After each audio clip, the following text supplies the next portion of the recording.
Good morning, chat. Or good afternoon. It's 2 p.m. How's everyone's day going today so far? Do I have the stream set up correctly? I do. Perfect. All right. We have a pretty good day of Pokemon ADV Giraffe League battles. Let me make sure that all of this is shared.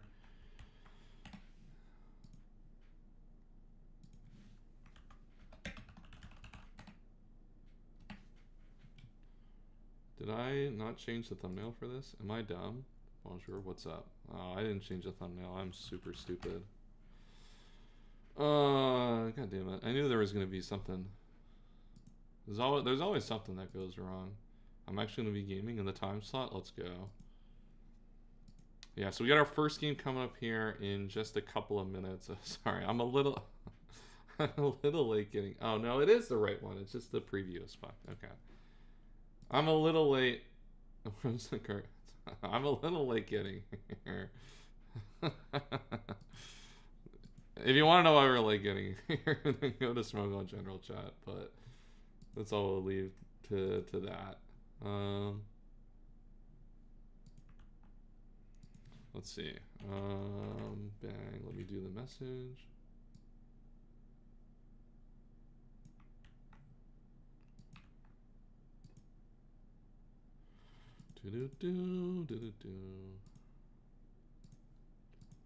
So yeah, our first game of the day is going to be Seeker versus Mavspan Razor.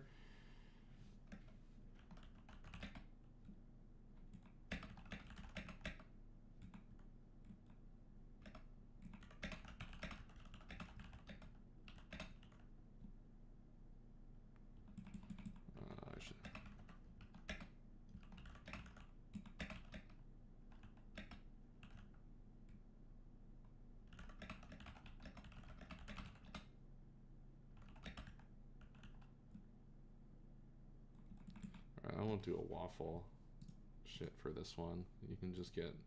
Oh, dude, I don't know why the thumbnail's fucked for this one. This is so dumb. Alright, good evening, or good afternoon, good evening, good morning, wherever you guys are. We are bringing you the top 128 of Emerald Open number 6. We've got a lot of games today. Our schedule is pretty full today, all things considered, so we're probably going to be on the live battles almost the entire time, I'm going to think, throughout this entire stream today. We'll probably watch a few of the bigger replays if we have a chance to as we go along. But otherwise, we've got a full schedule today. We got Seeker playing up here. In a second, Kaz is playing today. Chris Reed, Daisy, Don Mardo playing. Funk, Kanoka. We got a full we got a full schedule. So I hope you guys are excited and ready to join us along this journey. This is probably, as I said, we're going to continue to do these every week. So we'll be back next week and probably the week after. The week after is a little odd because I'll be out of town until later on Sunday. So I'm a little bit not committed to April 12th just yet on when we'll specifically be live. But alas, we will be around as always, bringing you ADV Draft League gameplay. What's up, Sin? We'll also have as a little bit of extra. Put in AI Keegan when you're away. Yeah, sorry. I've used all my AI credits, unfortunately. We've used all the AI credits today, making memes for Smoke on Gen Chat. Apologies. So that will not be available for us just yet for a while. One other thing, side note, epic. I guess a funny part of this stream will be I will have the Blue Jays game on the side while watching the stream today. So I might give you some live baseball reaction commentary, etc. Maybe we'll talk about some baseball maybe throughout the stream, but I'll be watching the game. Go Jays. Yeah, been a fun start to the season so far, to say the least. So yeah, we'll have that game's gonna, they play the Athletics again today. So it's the end of the 3-game series, and then they play the Rockies starting tomorrow. So a lot of good baseball going on. Yeah, it's a 3-game series to start the year. So I'll probably be watching that a little bit. It shouldn't take much of my attention, if any, but I'll have it up as we go through this. What else there to talk about before we get our first game underway? I will be uploading my Emerald Open run on a Saturday. I was knocked out in this round on a top 128, but I will upload my games. I record all of them live, so that should be a fun video. I haven't uploaded a video in a while, so I probably should, especially get that back going again with Pokemon Champions coming out on April 8th. That'll be exciting. You'll get to see, I think part of it, what I did stream my 3rd game, so you'll get to see the other games, which I didn't commentate on stream, played live. That'll be coming out in just a couple of days here, next Saturday. So you'll get to enjoy that before stream tomorrow, or before stream next week. Okay. Log into my account here. I don't know why I wasn't logged in before. All right, Seeker versus Mavs Fan Razor. We see a big pincer lead here.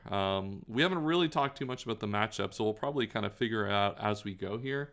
The pincer lead is pretty interesting. I'm curious to see what it'll do. It will scare out this Dragonite or this Raikou. And this ends up being an okay position. No, that's a pretty good position for Blissey still. Like, Blissey's generally still pretty fine in the Dragonite. You can just, like, use Ice Beam pretty efficiently to just, like, prevent anything. Just, like, it just kind of stops any of these, like, random DD sets. So, like, this is a pretty good turn for Seeker here. If we look at the other side, yeah, I would assume something like a Hariyama comes in, tries to get aggressive here. It probably is Guts, I would think, Hariyama, right? Just to try to take a status and then put pressure offensively, would be my guess. Yeah, Hariyama comes out, and we're able to get our Blastoise in here. So good double there. There's not, I guess, like, Zapdos could, in theory, be good. A way to pressure the Hariyama, but Hariyama looks decent. You'd have to go into Espeon here, but Espeon is even you might not have it, but Espeon's kind of hard to double into. Espeon could be a difficult bring into something like Houndoom here. Our dog's gonna get another walk. We better not have another walk up today. We gotta have some easier baseball than what we've had. The first 2 games have been a little bit more difficult than they need to be, I think. All right, so we see a Surf come out, and it's just going to be bulk up Hariyama. So it's not going to take a lot of damage to do this, right? You're just going to you'll be able to take some chip off the Blastoise as you get roared out here. But this Hariyama does look to be a threat here. So Seeker's going to have to put some effort in, like, chipping this thing down over time here. Toxic here. I guess if this is Guts, this is going to be a little annoying. Yeah, that's a lot of damage. Damn. With it being leftovers, though, I expect the chance that it's rest to be a little bit lower. But if it's rest leftovers, and you get a chance to go into Espeon here, which is fine. And we're just gonna like to go Zapdos here now. Take that Brick Break. That's still a lot of damage, though. But, like, Zapdos will do a lot to pressure the HP of this Hariyama here, and it has Protect as well, which is even better. So Rock Slide comes out. We're able to get pretty close to stalling out most of the HP of this Hariyama. I imagine that there's a good chance that this does not kill, which means we probably are in go back to Blastoise territory here, if I had to guess. Oh, or Substitute. Okay, Substitute's perfect then. Yeah, then we should just be fine to get rid of this Hariyama here. I guess now would be the turn you T-Bolt. I guess I'd have to see the calcs here off the top of my head for this Zapdos, but Hariyama's just in a world of hurt here now. There's not much you can really do. We had it a lot of damage on our Blastoise early, but Blastoise can get some HP back and like force Boom from Glalie, and wow, we're just gonna be forced. We're just forced out here, and now Zapdos is bound to substitute against the Raikou, and now Raikou has to break the substitute, take the Toxic here. Subtoxic Zapdos, and now Raikou's going to be in a lot of trouble as well here. There's could be rest. It'd be hard to against Blissey. And now Dragonite's going to come in here against the Zapdos. This is, I assume, surely in range now of Rock Slide from, or not Rock Slide, like a Hidden Power from D9 here. Oh, that's the right to go to, but like the moves, the coverage can always be weird. Sorry, I had to mute my phone. The coverage can always be weird for Dragonite, I find. Having used Dragonite plenty of times, you kind of run into situations where you don't have a lot of the coverage you'd expect to. Oh, we do see Heal Bell come out here. Nice. Okay, that's really good. That gives our Hariyama a little bit more of a lease of life. If this is a sequence we wanted to go for, I don't like... We probably should have just like switched out earlier, right? And kept its HP higher, but... Getting the Toxic off is nice. That does mean I think there's actually now maybe a good chance that this is rest if you're rest Heal Bell and want to use the thing for later. That actually makes a lot of sense to me now.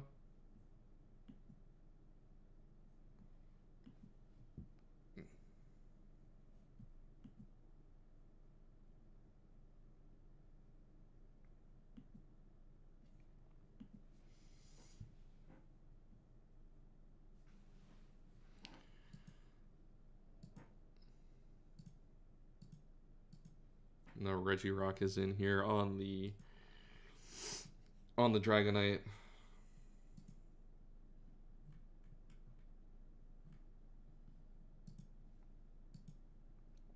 So we'll see here. This is, I guess, Flygon is like there's not a good switch. I guess Slowbro here. You can just go Slowbro every time.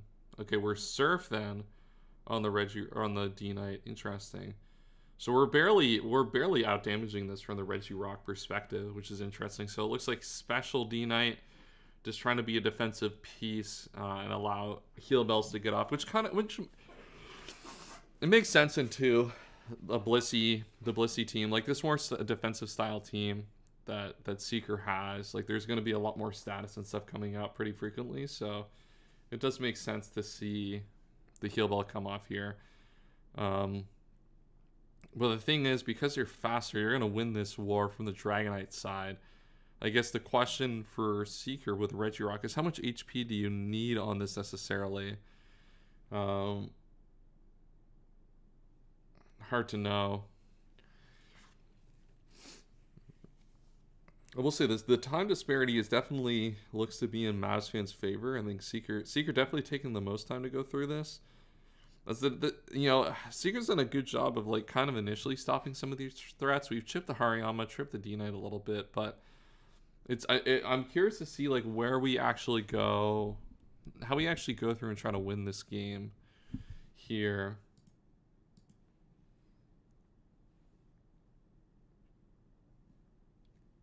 So obvious win con, and if we have Heal Bell D-Knight, and if we're able to protect the HP on Heal Bell D-Knight, then this feels like it's going to be difficult. We're going to have to rely on Blissey a lot. The Blissey becomes much better in this sequence. Oh, we just see Boom come out from Seeker. Okay, so Slowbro gone. Regirock, I guess, not terribly important here, but we trade for Slowbro, which would have been a pretty decent Pokemon here in this matchup. We really need to know, I guess, like, what is our last Pokemon here, we think? Marowak? Marowak seems a little difficult to bring here. The Vigoroth, it could be. It's probably Espeon then last. And I think what we're trying to maybe figure out is just kind of trying to feel out the last few months. Oh, it's Vigoroth last. Okay. I was going to say Espeon's still pretty hard into Houndoom. But I'm thinking it's like, what does booming on the slow road get us? It probably gets us a better Vigoroth situation here at least. Vigoroth, I mean, this normal move looks pretty good here. But the thing is, Blissey is just such a good answer to Houndoom. There's no reason not to go to it here. You take the burn from the Fire Blast, but that really just doesn't matter too much. You'll take a beat up here, which will do a lot. Oh, this burn is actually going to almost kill the Blissey. Wow. Well, it will after the burn, right? Oh, no, it won't. Yeah, no, true. Yeah, this Houndoom then, I mean, we pick up the Toxic. The problem is that, like, you're in not a good spot here with the Blissey now. Like, where's Blissey going to get its health back? Blissey outspeeds Hariyama, I guess. Like, if you come in on a sack there, you can heal up. But obviously, Hariyama's just going to kill you. Slowbro is now down. It had to be Sudowoodo, but I don't even think that's a consistent way to get this thing's health back up. All right, Calm Mind, Raikou comes out here. We are able to get this thing Toxic, which will hold it back, and we are sub-Toxic, so we can at least lower this thing's health pretty considerably here. And we're able to go into Blissey here on the Calm Mind. So this is, I mean, this is an avenue where we'll find a little bit of health. Whether this is just a sack or not, we're not entirely sure, but yeah, this is just a sack of the Blissey here. Yeah, this is looking to get really difficult here from Seeker's side of things. If this is Rest Raikou, which the fact that there's no leftovers, I think there's a really good chance it is just Rest Raikou. We do see Resto Chesto come out here. Now Raikou's at +2/+2. Has to take a double edge here, but like this Thunderbolt should clean up the rest of the team at this point, I would think. Yeah, Pinsir comes in, but yeah, Pinsir's not going to be able to do anything. That burn, yeah, unfortunately the burn on the Blissey, I didn't think it would matter too necessarily much, but the beat up Calc was just kind of a perfect situation to really just knock out that, just knock out the rest of the health on that Blissey. Yeah, real unfortunate there for that to happen. Just no opportunity to get the Blissey back up to full health there, or to kind of any sort of health to beat the Raikou. This is one of the things I kind of feared a little bit about this matchup, is that Raikou does seem pretty good into this team. Especially Resto Chesto was able to set up on quite a lot, but otherwise, you know, pretty good game by Mazfan Razor, and that's going to be our first victory of the stream here, Mazfan Razor, moving on to top 64. As I said, we've got a lot of games on the schedule today here. The next one that we have is going to be at the top of the hour, Funk versus Fugma. Will be an interesting one. That would have been that would have been my opponent for the top 64 of Emerald Open. Unfortunately, that's not my run is over at this point, so we won't get to see that here. But alas, we will get to see who will face my opponent from top 128, Keldeo 500. So overall, yeah, pretty good game to start us with. A little bit of unfortunate on the burn, but let's take a look. Let's see what we got for replays here in the chat. We got Kaif versus Samuel the Strong.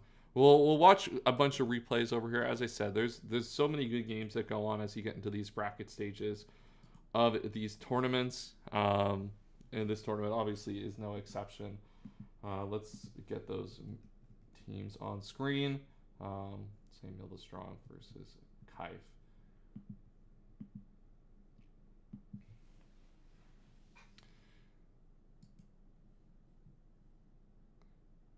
There's another live game up right now. Is there? Okay. I guess I should be paying attention to live games. Oh, the gang is playing. Oh, never mind. Good call. What? Oh, Bird. I love it when people actually have their usernames, their names as on Showdown as their Discord. Not that I'm obviously any better with that, but. Right, back to live Showdown. All right, this game. All right, this is a good one to lock in on. What's up, Keldeo?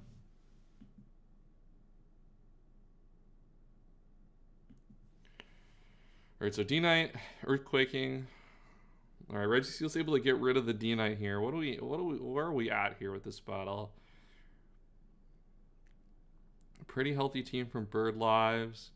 Gang has been quite the watch this tour. Gang has played very, very well. I don't know how many of his games I've watched, but I like this team. Altaria is pretty aura. I like Zam Gyarados a lot. I think that's a pretty cool idea. That might be something I try. Obviously not in Scrapped Invitational, the Scrapped Experiment Tour. I mean, obviously I'm hoping to get Jirachi there because it's broken, but that might be something I try. But yeah, in the Jirachi metagame, I don't know how beast mode that combination is. All right, so Skarmory comes in here. I'm a little surprised to see Skarmory come out here. I figured we would have wanted to go something like punishes this offensively, but maybe we want to get up hazards or something, or maybe, I don't know. I'm curious to see here. That burn was brutal. Yeah, that burn was real tough. I didn't even clock for me initially, like how bad that burn would be until the beat up came out. I was like, yeah, actually that burn is crazy. In terms of like, yeah, that extra damage for the Raikou. We'll be running Laxante and Doug Trio Core and Scry, yeah. We'll run like the anti-Jirachi team. I don't know how much that changes how you want to draft in the format realistically, but it'll be interesting to see what people do. Hidden Power comes out here from the Skarmory. Does a little bit to the Fortress, but T-Tar can just come back out here now. Yeah, Spike gets up. Yeah, the Raikou felt like obviously inevitability, but like Blissey was never really at risk of taking that much damage until the burn comes out, obviously. And then Blissey takes that damage unnecessarily. All right, Hariyama comes out here, Brick Break. Gyarados in a little bit of trouble here. I mean, it looks just to be just like a defensive set here, so nothing too crazy. Offensively, let me think. Let's think. This Spike being up is pretty. The thing is, the Zam feels like it has to be the win con, because like we have like this thing. This Gyarados is probably gonna die here pretty quickly, I would think, right? Like, obviously we're gonna switch out here, but you can just go into Skarmory. And then Fortress is finally under pressure from this Hidden Power after taking a Spike.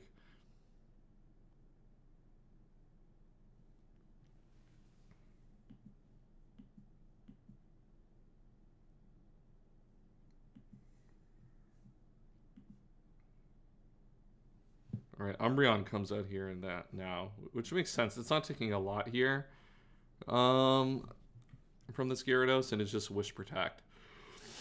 So able to get a Wish and get this thing back up to high health.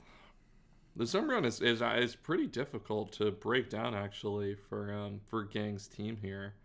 I mean, it could be like Focus Punch T-Tar or something like that to like break through this, but like this is otherwise like an actual like difficult Pokemon to deal with.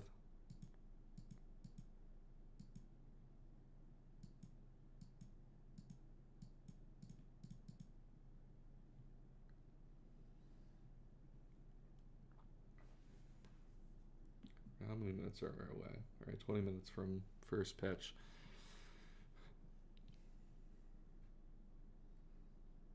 I'm curious to know what Gang is thinking about here. Are we thinking about? Oh, I guess we can taunt here. That's one thing we have to consider here.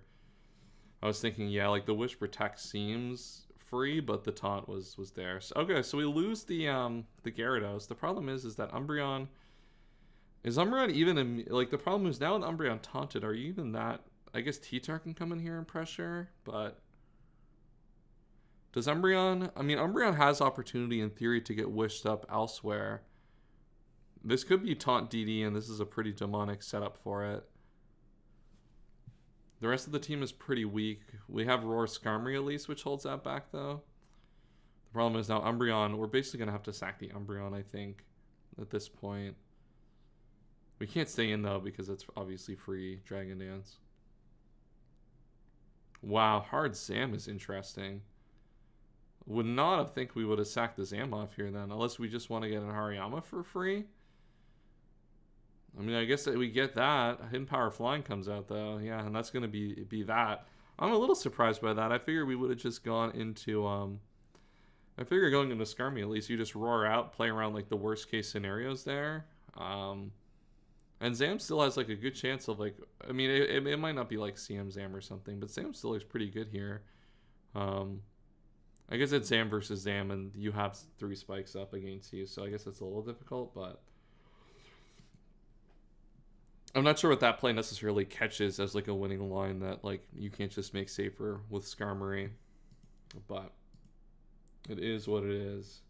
All right, as I said, our next live game is going to be at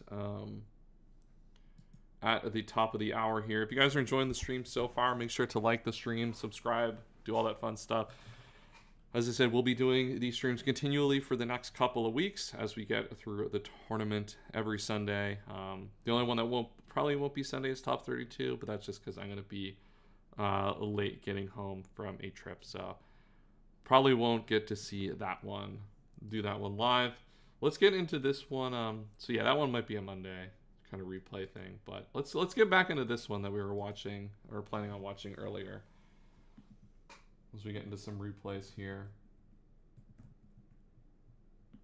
Samuel the Strong versus Kaif. Interesting Raikou versus Metagross matchup here. So we got Hitmon top lead versus the Raikou. And let's say this is a pretty good Hypno situation here. Hypno could be just defensive CM pass or anything. Looks just to be defensive and trying to spam T-Wave here. Flygon coming in is really not a big deal for the Hypno. I feel like the Hypno is okay with Flygon being the immediate answer, especially with your T-Wave, right? Like, oh, the crit's a little annoying there, but yeah, that crit's actually real brutal here. Now you're definitely just in range of the next Earthquake. Hidden Power comes out.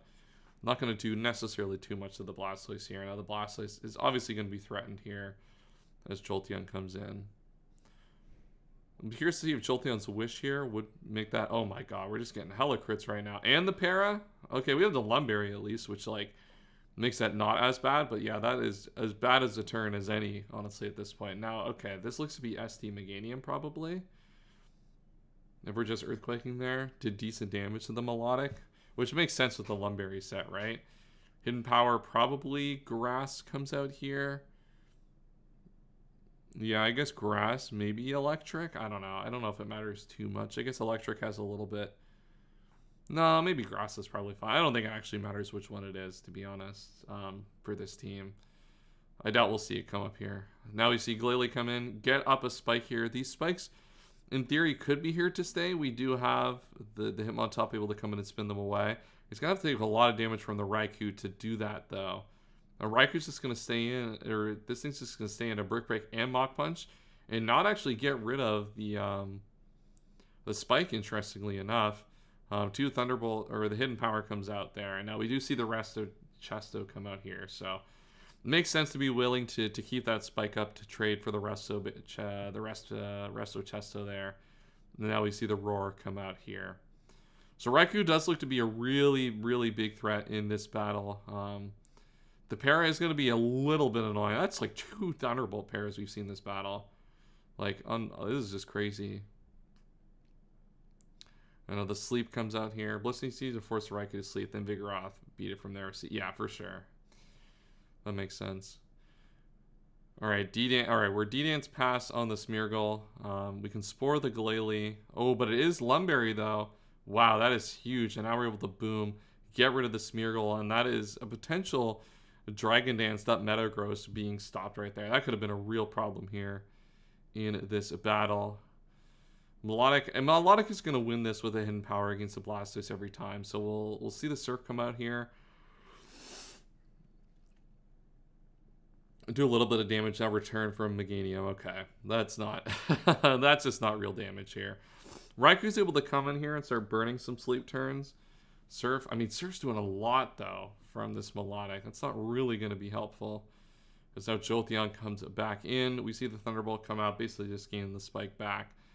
Not too big, and now we're just going to see some Calm Minds start coming out. Hidden Power does almost half there, which is going to be healed back up by the Wish. Have we seen whether this thing has Hidden Power or not? Okay, we have an unknown move here, which means that this could very well have Hidden Power. And we don't see the attack come out here from the Jolteon, so there's a good chance that this might actually not have Hidden Power, interestingly enough.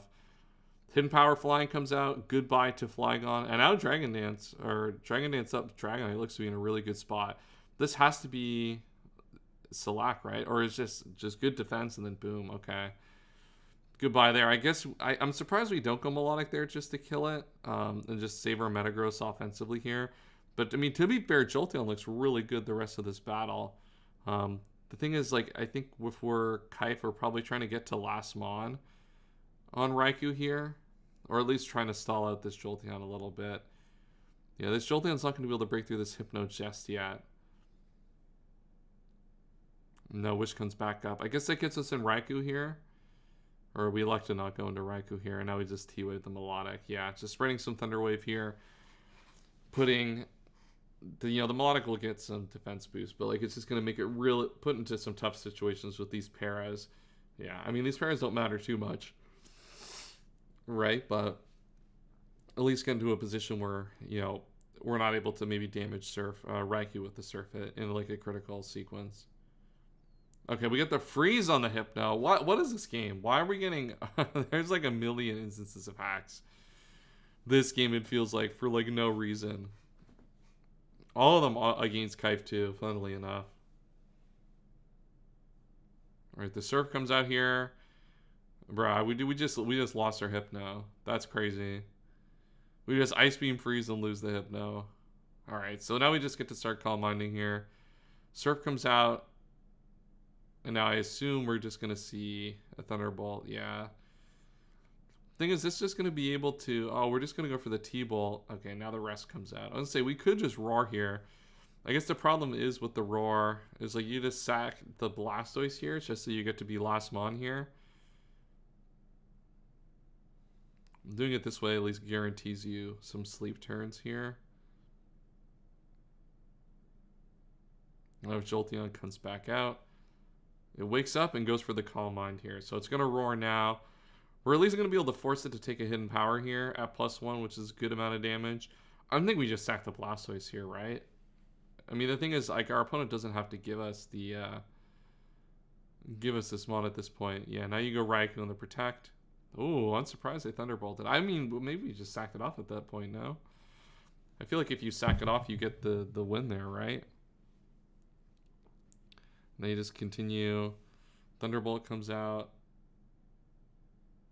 I don't like how Kaifa's played this end game.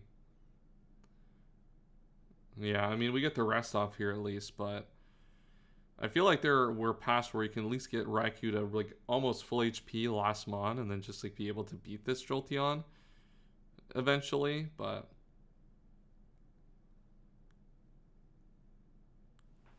I guess where are we at? I guess we're pressure stalling too is one thing to consider. This thing's also almost out of Thunderbolts. Yeah, I guess the pressure stall is one thing I guess I haven't really considered as like a big thing here, but that actually is pretty impactful. Melodic comes out here. Now Raikou on the double, and now this has to just be Calm Mind, right? And just go for it. Surf will force us to rest here, which means Jolteon will come back in, at least be able to Roar. Ooh, Thunderbolt. Okay, Jolteon back up to high HP. Hidden Power, not doing a lot. We're risking some crits here, I will say. Like, obviously this is a Nuzlocking, and if crits happen, they happen. But, like, there are certain crits here that, like, probably just don't need to be risked and don't, like, give you a lot of value by risking them, right? This pressure stall from the Raikou is going to be real problematic real soon, though. Raikou wakes up, goes for the Calm Mind. And now that's a really good position for Raikou. Raikou's just able to Calm Mind again here. And now the Hidden Power is just going to be really threatening. I mean, we're pretty low. We're not low enough on T-Bolt. I would have maybe liked to have seen... No, I guess Hidden Power. Maybe, I don't know. It's tough. I think Kaif is probably fine to win this one, though. Considering how this game is going. Oh, a Calm Mind here is pretty good, yeah. Now Jolteon's in range, potentially. Yeah, I guess, I mean, it's always doing 48, but we don't know, like, the full set of the range here. And now, I mean, now you just attack this, right? Yeah. And now Raikou just beats the Melodic here. Okay, so I would have, yeah, I guess this works out for Kaif then, how this played out. I would have maybe considered sacking to get Raikou to be last mon, but hard to really know 100% if that's necessarily the right play. And this one definitely works out for Kaif here. I mean, the pressure stall aspect of it, I think, probably leans it into being kind of logical to go for the angle that Kaif went for there. Really just saw the Jolteon of like all the Thunderbolts and stuff, which makes it pretty useless against the Blastoise. So there we go. Big win there for Kaif. Kaif advancing to top 64. I forgot to do this before stream and get a coffee. So I'm gonna get a coffee for myself here as we get started today. As I said, we have so many good games of Pokemon Draft League here to watch today. We got Funk coming after, Bronzo versus Kanoka, Kaz versus Raleigh, Goatsake versus Mamel Ninja. So once we get to the top of the hour, we've got a great slot and run of live Pokemon Draft League ADV games. So definitely stay locked in for that. We got a lot of Draft League to come. I'll leave you guys with a replay just while I get that copy going. We can watch Gold Mason versus Volt Ninja here.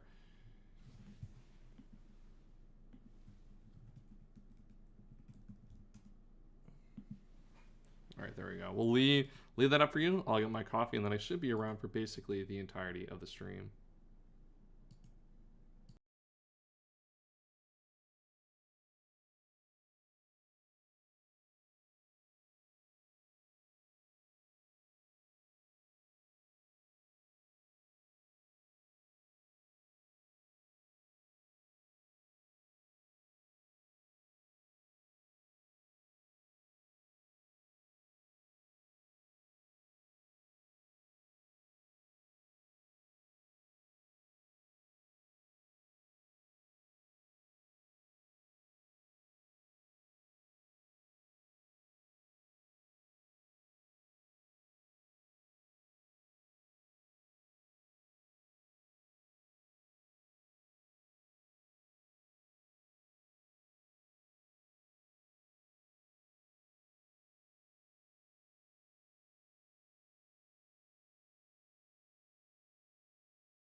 All right, we are so back, chat. All right. The only other time I think I gotta leave throughout the rest of the stream is to get food at dinner time, but hopefully that won't be for a while, and hopefully by that point we can bully Cass to come in and join us. Oh, we got are we hypnoing right now? Let's go. That's crazy. 51% hypno is so bum. That's such a that's so bad. All right, we got Lauer starting today for the Blue Jays. Love that. Bruh, dude, Hypno, bruh, Hypno has to wait. What the hell, man? Hold on, go back. Bruh, Hypno has to go to jail for this calc. How do you set up a belly drum, get to +6, and not kill someone? Dude, if you laugh, you go to hell. What a terrible. Oh my god, what a terrible calc. That's so funny. Alright, Claydol comes in. Oh, that ice beam did nothing. Light screen gets set up. Probably very especially defensive then. Alright, easy dodge. Return comes out. Does about 34. I mean, you're still... you might actually not winning the damage war now with the light screen up, but... Oh, Venusaur will come in. Take that. No problem. No, Venusaur. I mean, Venusaur looks pretty decent here. A little bit slower, but... Oh, I guess we're predicting the switch on the Sludge Bomb. I guess I can see that, but... Alright, Leech Seed comes out. Leech Seed is good here. Put pressure on this... this Heracross. Do we know anything about this Heracross yet? It's sub. Okay, so it's probably some sort of sub Pinchberry, which means that like that getting leech seeded like basically makes it ineffective at like actually doing its role of trying to like abuse a berry. So Venusaur looks to be a pretty like good threat here, honestly, all things considered here in this battle. There's not really much that the Volt Ninja has to break this necessarily right now. I guess you can crit it. That's pretty helpful. Yeah, extra 25% is pretty nice. And yeah, Mega Horn's just going to kill that. Yeah. I mean, that calc is probably pretty in favor of the Heracross anyway, even without the crit, but...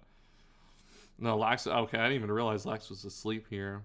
Is this now all up to Regice? What's the last mon, probably? Raikou? Yeah, probably last mon Raikou then. You would have to think. Ice Beam comes out here, and that's going to leave Raikou versus Regice and Heracross. Reflect comes out here. Wow, and it's Earthquake, not Boom. Boom would have been interesting there to see, but the Reflect means it's going to be really difficult for a hero Volt Ninja to come back from this. And I assume this Thunderbolt, it doesn't look to kill it +1. Earthquake comes out.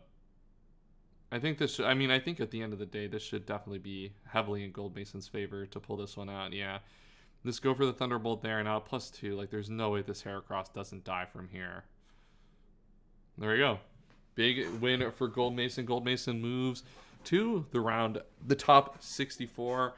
Looking to make a run for the top 16 in this tournament. As I said, our next live game is going to be at the top of the hour here. So we got about 24 minutes for that. As I said before, I will be providing a little bit of side commentary on the on the Blue Jays game as we go. I don't know if I'm going to get to watch all 162 games this year. I got pretty close last year. I think I was like, I probably watched about 130 probably last year in the regular season. Obviously, I watched almost all the playoffs, but so we'll see if we can do that. It's kind of maybe this is the sicko goal to have, is to kind of watch all 162 games this year. I think it would be fun to do. But we'll see. This is going to be a fun season. I'm super excited for it. Let's get into some more replays. What other fun games? Oh, we had a Happy Gate versus Wild Form. Okay, versus our goat Wildcat. Let's see what Wildcat is up to.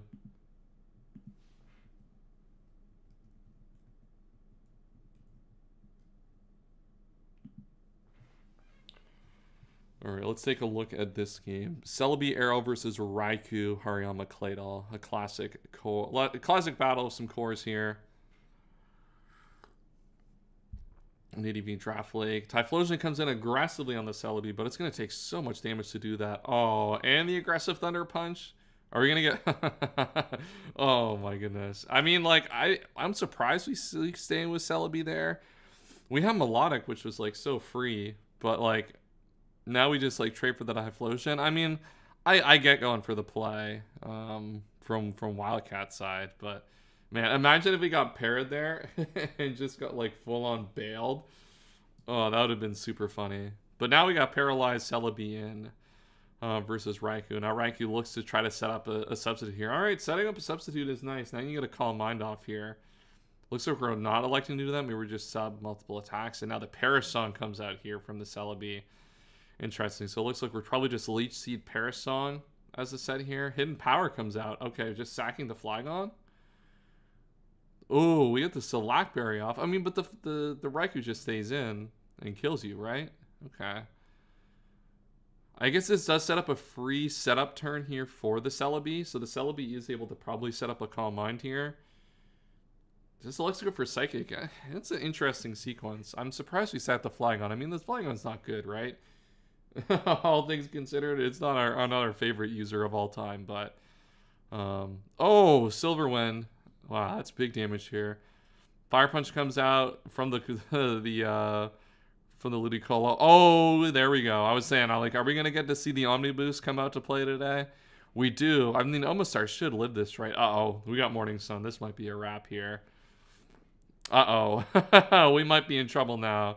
All right, it looks like we're just going to switch out there. There's probably not much we can do anyway to the Omastar, realistically, so we just stay in Morning Sun, get back up to high HP, and move on from there. Hidden Power, probably Grass there, just as a way to beat the Omastar comes out on the Claydol, and now we're just able to start getting some spikes up. So this is looking really good for Happy Gate here. Obviously, Raikou can kind of win from anywhere here, but this just looks to be sub-Hidden Power and not sub-CM, which means that it's probably sub-Toxic, I would have to guess. And this Parasong is just going to keep this Raikou from really making much progress anyway for the most part in this battle. It's able to get some good damage here, though, on the Celebi, though.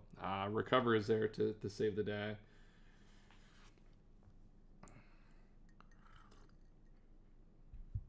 And now Claydol comes in. Now, Celebi's forced to switch out here. We're able to get our Scizor in. So this does get us a free Rapid Spin here. The problem is, though, is I don't know how much... I feel like Happy... Ooh, I was going to say, how does Wildcat get back into this? We need to make some progress here. And yeah, Poisoned Bulk Up. The problem is, I mean, you have to rest here, right? You have to have the rest. You barely live, and we do see the rest. All right, Hariyama does... Like, Hariyama with the Bulk Up rest of Chesla, like, this can be a problem here now. Melodic is able to come back in, but oh man, it's taking a lot of damage from that cross chop. And if you get the crit, I'm surprised we Toxic there. I guess maybe we see the Calc and we think it's not Guts, but like this could be a problem here. Yeah, goodbye Melodic. And now Cloyster's able to come out here. I assume Cloyster's just going to attack. Just goes for the boom. Yeah, now you're able to go Omastar here. This Hariyama set looks pretty dangerous. The problem is we still have Celebi here, and we still have like Parasong. We probably have Psychic here at some point, but Parasong comes back out here. Just and it looks like we're Sub Protect, so Thunderbolt is the last probably.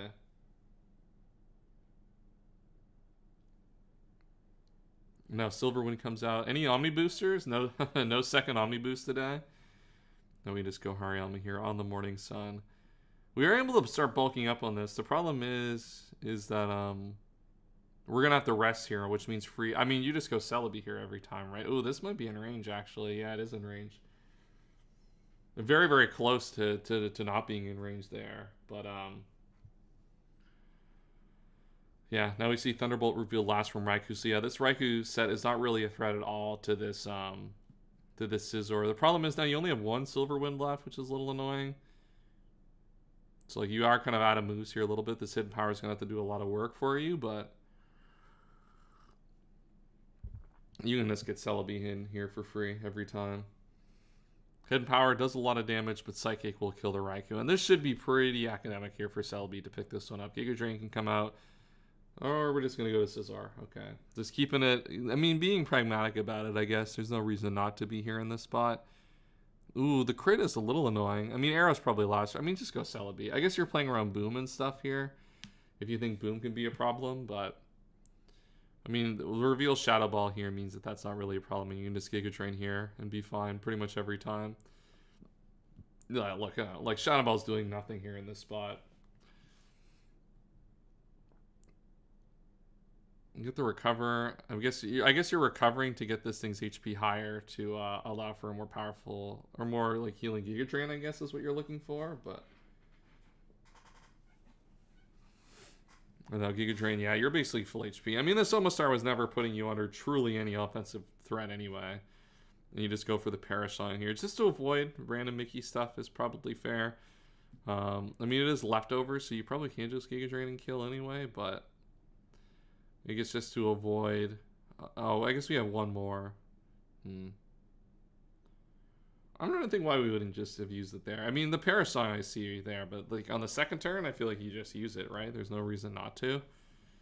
There we go. Happy Gate pulls up a big win off to the top 64. All right. We are now 15 minutes away from the next live battle on the stream. If you guys are here and enjoying the stream so far, make sure to like the stream and subscribe. We're going to be doing these all throughout the rest of the tournament. The schedule is going to change a little bit after this week. We're probably not going to have the full volume of games that we would like to every week. So we'll see what we do scheduling wise from there. And I'm busy kind of for the top 32 weekend. But alas, we got a lot of good draft league to cover over in the next little bit. We've got Finch Ali versus Jake here. Not to be confused with Finchinator. We'll get to watch some Jake gameplay. We love the Tech Prokies. That's our goat. Let's get into it. Salaman's lead versus Skarmory. Intuitively, you would think to leave in Skarmory there, but Fire Blast is so obvious here. And you have Blastoise, which is such a slam dunk answer to the slam dunk answer to them, and so you're okay with that. All right. Kangaskhan elects to stay in. Just goes for the return, and we see the knockoff come out here from the Hariyama. So much more defensive build here from this Hariyama this time out. It looks like we're... oh, are we sub-punch Kangaskhan? We are. Going to be able to put a decent amount of damage maybe on this Steelix. 39, not that much, but... I'd have to start making some progress go. Celebi comes out here. Now, Mence is going to be in a good spot. Hidden Power is going to do quite a bit, but between the leftovers and the Leech Seed, it's just not enough, though, right? Blastoise comes back here. Yeah, Celebi's had to take a lot of damage there to not really get much on the Salamence here. Knockoff comes out. Knockoff getting a lot of value here, removing a lot of items on Jake's team. So really going to have to make some progress here with the Spike. The problem is, though, is that Blastoise... ooh, Foresight comes out here. That's a spin protecting and spin block from the Dusclops. Jake breaks the ankles out. Just goes right into Dusclops here. And now Mean Look comes out here. Traps the spinner. We're at least able to get rid of the Spike. But Seismic Toss here should... it looks like we're going to try to find a way to break this... to keep this this Blastoise in and just kill it here. So able to remove the Spike, but we're going to be able to remove the spinner here, which is super, super important here. Rest comes out here. And yeah, this Blastoise is going to be in... is cooked here now at this point. Surf comes out here. How many Surfs do we have versus Rest? This Dusclops... yeah, this is a very, very good Dusclops set. Bro, do we got to go... hey, we got to goat Jake, and we got to goat George Springer with the leadoff home run. Hopefully this is an easier game. We need this to be a more chill game because I'm not able to watch it during the stream that intently. It's funny. I just see out of the corner of my eye the left fielder just like staring and the ball nowhere in sight on the screen. It's really base. Let's go. Good start to that game. A good timing for that too. This sequence is going to take a while to play itself out, I think, here. Unfortunately, as I said, our next game on stream here is going to be Funk versus Fungma. So if you guys are excited for that one, definitely stay locked in for that. Yeah, we've PP stalled out the Surfs here, which is kind of the main thing. And now Dusclops should just be able to win this situation from here with Estos. Really good prep there by Jake to kind of identify that Blastoise is probably gonna want to use Foresight Rapid Spin here to take advantage of the Dusclops to get the spin and use it as a way to trap and kill it here. So really, really good prep there by Jake.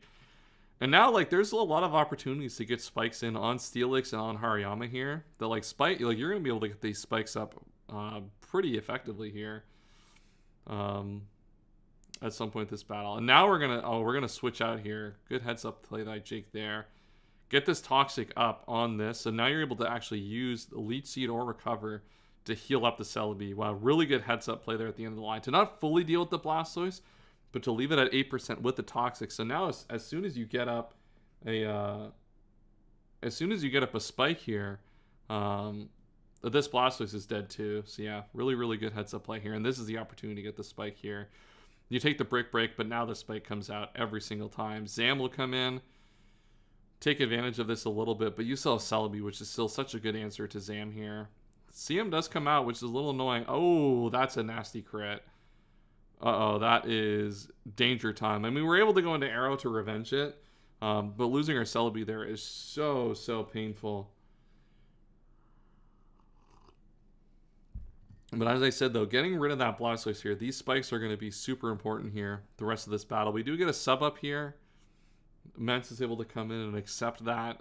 But this probably, I mean, this looks to not be DD here. At least if it's Dragon Dancer's not a reason necessarily to go for it just yet. And now Hariyama's going to come back in. So yeah, these spikes are going to really start to add up over the course of this game. We really need to start seeing some doubles here. I guess the other problem is with just going for these spikes is you do let in the Zam in theory for free at some point. And yeah, we're just going to go for Drill Peck. That protects against the Zam as well, importantly enough. And now Blissey comes back in. I assume we just get our third layer up here. No, we're going to go for the Drill Peck. Crit there. Crit does 43.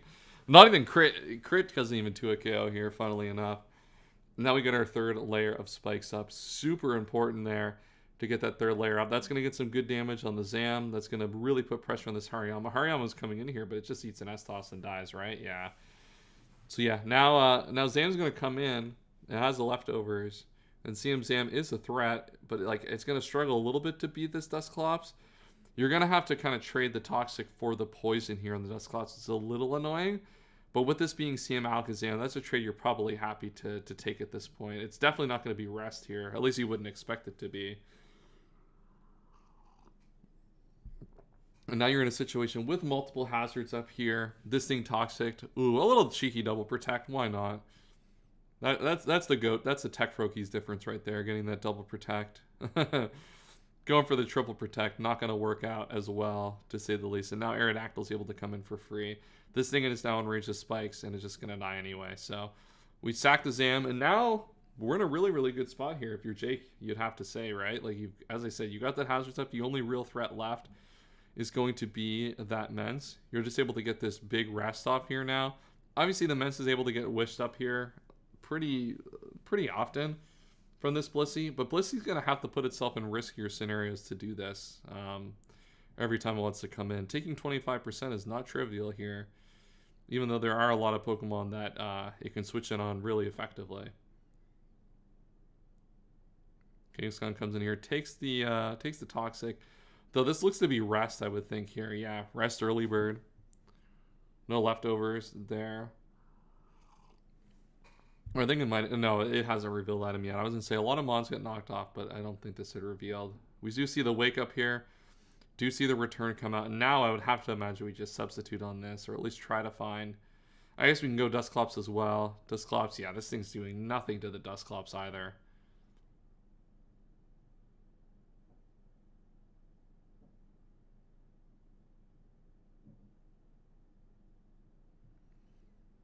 Dusclops gonna burn the rest of its sleep turns here. I guess we're going for a flinch here. And now, oh, we do get the flinch. Okay. Demon. Then we see the rest come out here. Yeah, this Dusclops I think should have enough to get through most of it.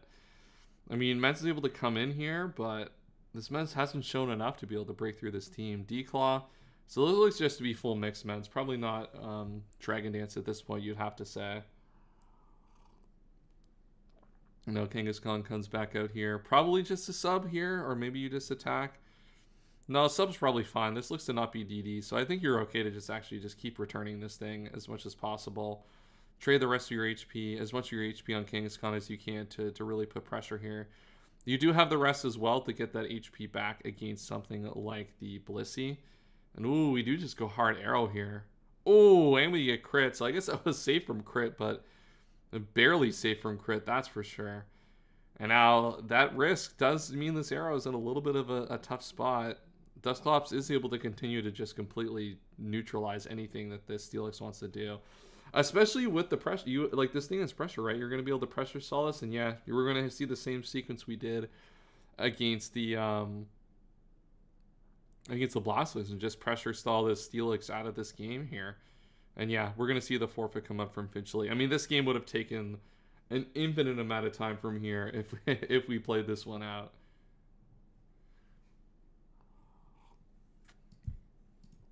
All right, we do have our next live game going to be starting here relatively soon here. I will change the matchups here to have those on screen.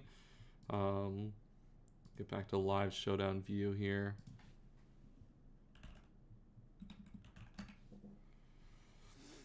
Back to play showdown.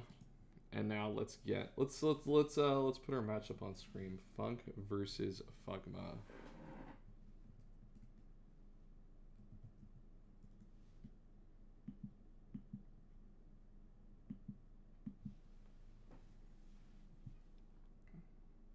Eric Lauer looking nice to start this Blue Jays game, that's for sure. All right, that's our game. Let's put in the chat.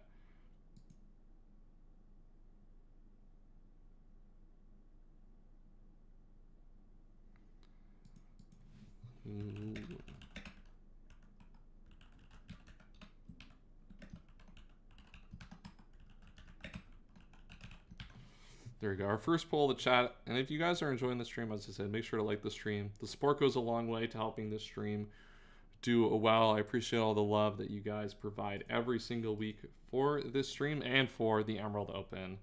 This is one of the, as I keep saying, this is one of the best tournaments of the year. And definitely one that I'm glad to host every year and glad everyone gets to be a part of. So super excited for this one. It looks like we got some Funk support here on the what is it, on the left hand side here. This is an interesting one. Hold on.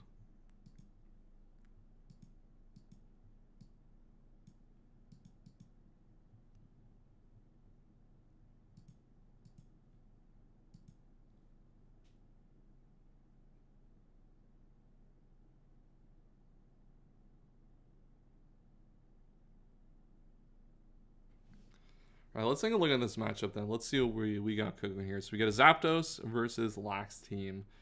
This looks to be, I think Funk's team is pretty good here. I hate that when I always scroll on this. I wish there was a way I can just like lock this and like not scroll this tab. There probably is a way. I probably trolling by not knowing. Slowest team of all time on the right. Oh yeah, we've seen this team before. This is the Espeon only speed mod. It's super funny. Scrap, I got a question. I'm gonna gen chat a little bit here, just because I signed up for the experimental tour and I haven't actually read the announcement. So my apologies for gen chatting. Does draft start this week? I have to gen chat a little bit. All right, you'll have to excuse me. Wednesday, perfect. Okay, we can get that we can get cooking on that then. That'll be a fun tour. I am like. I don't know how much like necessarily we'll get, like unless you get pooled with like Jirachi and stuff, like I don't know how much like that necessarily will change the tour for most people, but I'm hoping to either get Jirachi get paired into it because I think it'd be an interesting video to talk through Jirachi and ADV. But yeah, overall, I mean, this matchup, I feel like Funk just like having the better speed tiers has to give you the advantage here, right? Just like all things considered, like Zapdos, like you even have you have the fastest Pokemon, like you have the faster Mon than Espeon here. Zapdos looks pretty good. Like this matchup here, looking at it, this looks like Regice is going to be under a lot of pressure here to do a lot here in this battle, to switch into like Zapdos, Zam, Venusaur, stuff like that. Like if we're able to get up, like I guess we don't have hazards though. Like if we're able to really pressure this Regice and put it in a situation where it has to either die early or not be able to check what it wants to check, then I really do think that this is going to be a matchup that is in Funk's favor here. If we're able to get rid of that Pokemon early on here.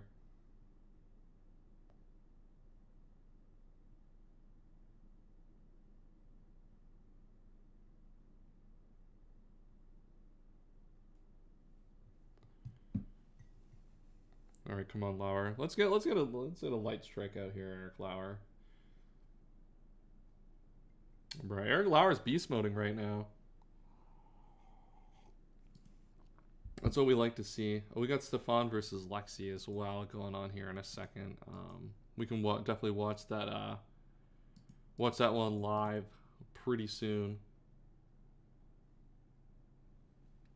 We'll have that one loaded up for after our main event here, at least for this first game.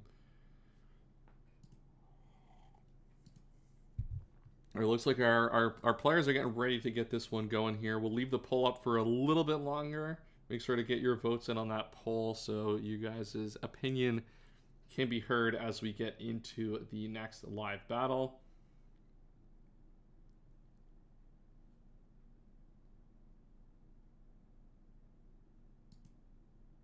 Okay, it looks like Funk just said 1 minute. So that one will be getting going pretty soon. You're going to see people on top of it. I think people are more on top of things for bracket games anyway, right? You know, you're a little bit more inclined to be to be locked in and ready to go to play bracket stuff for sure, but that'll be good.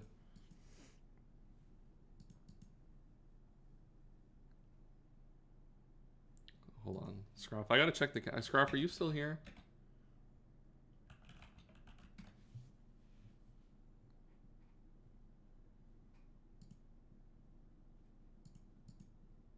Do you want to go Papuna's playing? That's a great question. Scraff, you're a big White Sox guy, right? I'm not trolling when I say that. Oh, never mind. They're not. I'm not going to see them play. I thought I was going to see them. I thought I was going to go see them. Oh, we get the. Oh, I forgot it was the Yankees series this week. Oh, that's perfect. I thought I was going to go see a Blue Jays White Sox game this year, but I think we were. Why did we not end up doing that?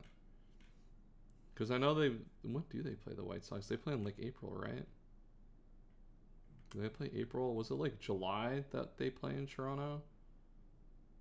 Yeah, they play in Toronto in mid-July. That's why we're looking to get a box for a game this summer, just for like a bachelor party situation. So it would have been exciting. That team. How do you feel, Scott? I don't want to derail with baseball talk the whole time, but like it's opening weekend, right? I think you could. I think the chat can pardon us if we want to talk baseball on opening weekend. How do you feel about the White Sox? Obviously not a playoff team, but there's enough there. It feels like there's some exciting stuff going on this season. Murakami's looked. I mean, he hit a monster home run in his first game. I mean, it was a Chris Paul, cut the lead to 42 home run, but yeah, we're going to that Yankees game, which will be fun. We have really good tickets for that game. All right, we'll end the poll there. What looks like we got Funk here is look like Funk is gonna be the chats thing. I like no matter what, I'm high on them this year. Look good, they say hot. Yeah, it's one of the. This is I don't know. I mean, it's hard. The way that I look at like sports and stuff is like I feel like if even like for bad teams, right? If they're young and fun and they've got like some cool new players to get to see develop. Those teams are fun to watch still, I find sometimes, especially in baseball. I don't know, like some of like the early Vladdy Bo teams that like were trying to like figure themselves out. I mean, they went like pretty quickly into being good, but I don't know, man. That can still be fun baseball to watch, even though it's not winning. So yeah, I don't know. I kind of excited. I think they got an interesting thing going on there, and getting Murakami is like such an interesting addition to that lineup. To go to the home opening series? I'm amped. Let's go. That's sick. Is then that's the Blue Jays, right? Or the Blue Jays would be in town for your home opening series?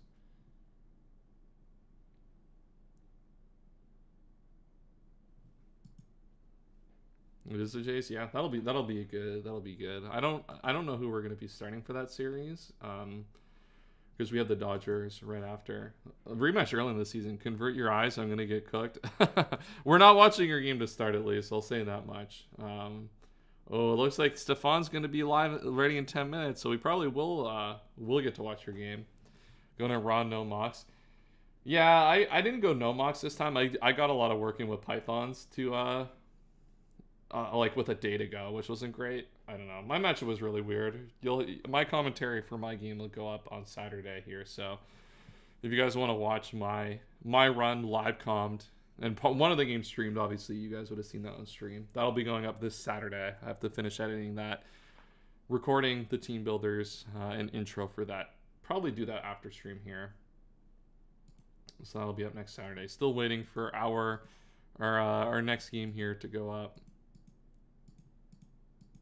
Funk said 1 minute 4 minutes ago, so that was a lie, unfortunately.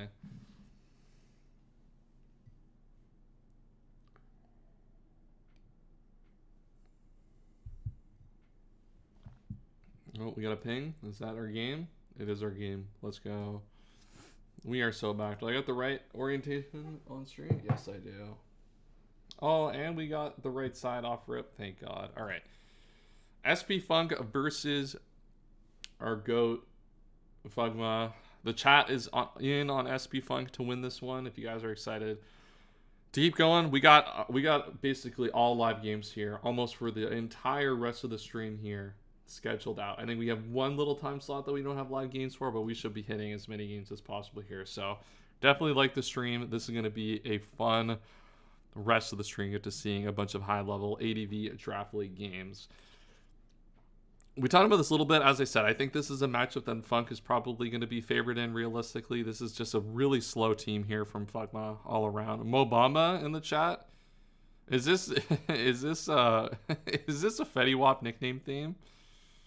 We got Trap Queen and Mobamba. This has to be this could be a Fetty Wap nickname theme. Or just like I don't know, just like this has 2016 aura on the side right here. That's what I'll say right now. We don't know just yet. All right, sub comes out here. No leftovers, so this is like sub Lychee Berry maybe. Earthquake comes out. Oh, it's doing 40. That's not too bad in terms of damage here. I mean, the golem's going to be threatened out, but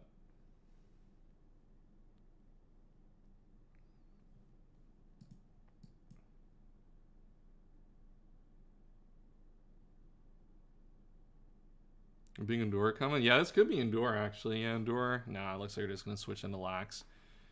Yeah, this is... Alright, we love Sosa. Yeah, this is just a demon rap reference nickname. Let's go. That's fire. I mean, we do love Sosa. That much I will say. Everyone does love a good Lax. No para? Okay, no para on the body slam here.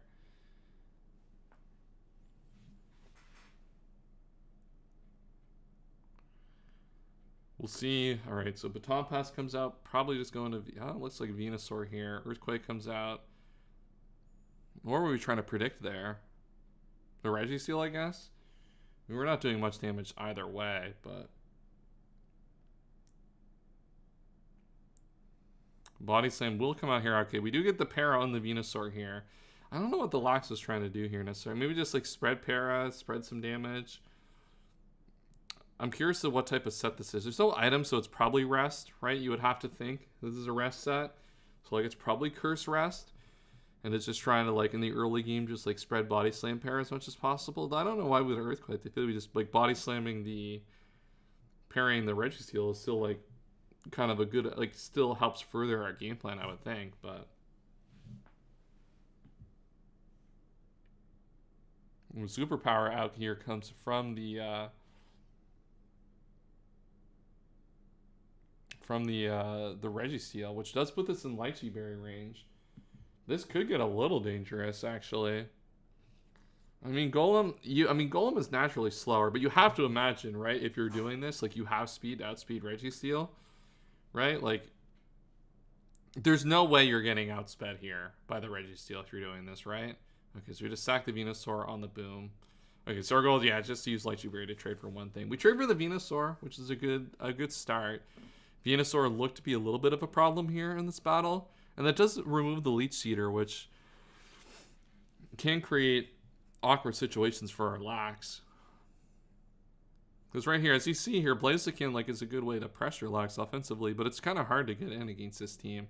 Nothing that's coming that has been revealed so far, Blaziken really wants to switch in on. Though that's not really something Blaziken is doing much anyway.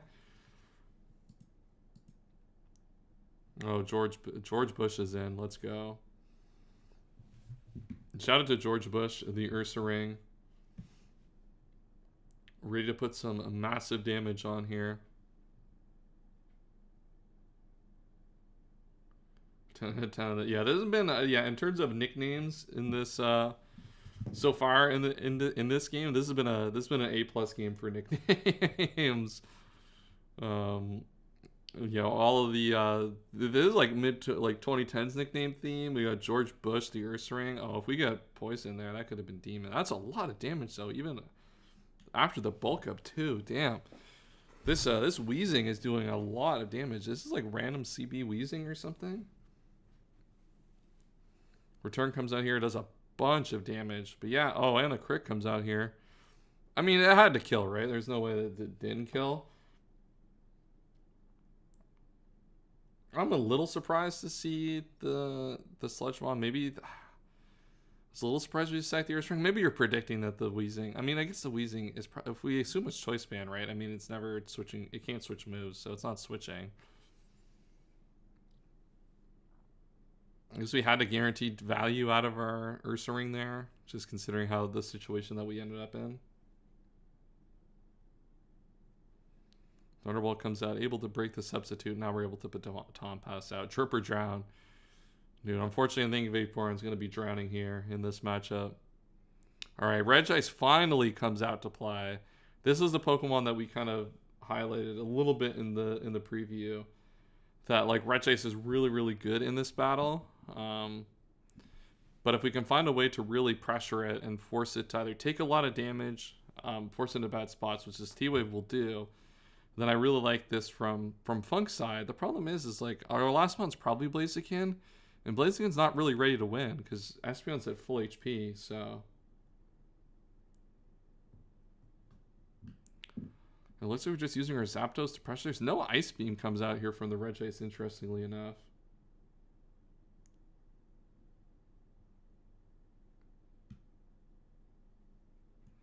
And now Registeel will come back out. Yeah, finally Ice Beam. Gets the crit, which is not a little annoying, but not a big deal. We see the superpower come out. Starts to put pressure on that Vaporeon, but...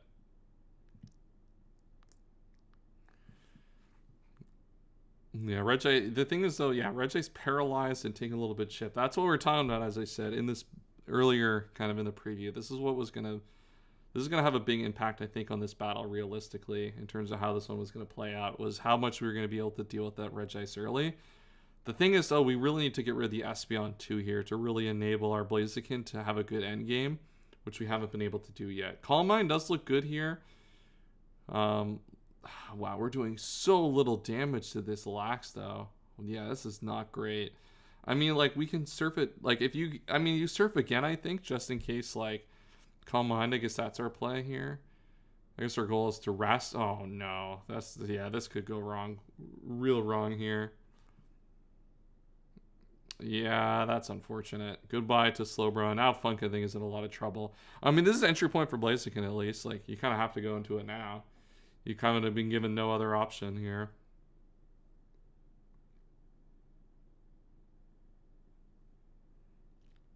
Popeye's number 5 spicy. Chat, for our Canadians in chat, I'll put you on game. We're being Mary Browns over Popeyes here in this chat. That's all. Hey, that's all I gotta say. Just gotta throw it out there. The problem is, though, with this set is that, as I said, like, they're still full health Espeon. It's just not, like, you have to really rely on your opponent attacking into Endure here, which I don't know. I just don't think they're gonna give to you. Oh, Boom comes out here on the sub. Wow, okay. Really good substitute there. But the thing is, Espeon, as I said, Espeon's able to come out here And so this is probably sub Select reversal here. Luckily, we still have our Registeel here to hold that back, but I think at this point now, Rick, our goat on the right, Fugma, definitely not going to mess around now with this Blaziken. And not put it into the situation where it'll Select up. The chains that his Endure are pretty low here, though, considering you've already seen the sub. And this thing at full HP, does it even die to reversal at full? Probably not, right? And you still have Registeel. There's no reason to go for it now, even if you did have it, right? Yeah, and just comes Registeel. Psychic, that does like literally nothing here.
All right.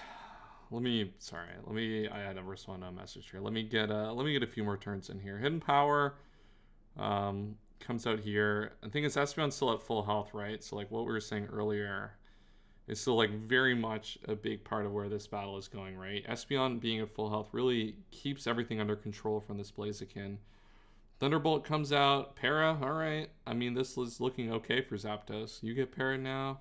All right, double Para turn. I mean, these don't... Ooh, we get a sub up. Oh, we do see the rest from Regice. Yeah, this is starting to look like Fugma's game to lose here, I think. Like, Regice now rested up at full HP. Really going to put a lot of pressure on this... What's the Zapdos called? Chad Thundercock. Shout out to Zapdos. Yeah, I feel like this Espeon being full HP is just so problematic here because like Registeel is not going to be able to like, it's not going to have enough in the tank to like beat through the rest of this team offensively, right? Like, you're just going to lose the go for the sub here. I mean, you just try, right? If they lose, we can give them a prize anyway. No, we don't got to reward the Mickey nickname, unfortunately.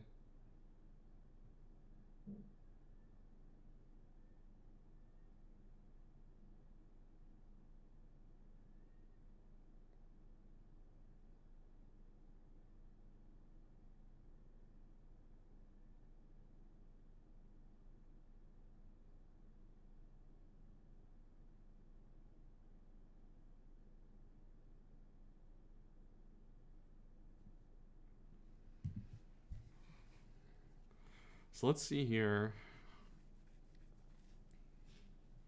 I don't know. Yeah, I just don't see how this situation gets back. I mean, I guess the way that this goes right is you get a sub on the Regice and it gets full parrot here. That's like the big way this goes right here, I think, from Funk's side, and I think probably what you have to start playing towards, but because otherwise I think that I think Espeon just does enough here. The problem is though, like, Blaziken kind of in theory gets to pick one every time, but you're a mon down, so like that doesn't help either. Okay, I'm gonna bring the Lexi game up here just to pause it on turn 1. We'll get to that one after. We'll get to that one after the fact here. Zacian comes out. Yeah, I mean this is what we have to play for, right? Substitute. You got to sub here and get the full para, right? Because this thing does have Thunderbolt. Oh, we switch. Oh, and we overheated. Okay. The thing is, I guess that's kind of fine here. Espeon does come out. We go into Registeel here. Oh, it's Calm Mind here.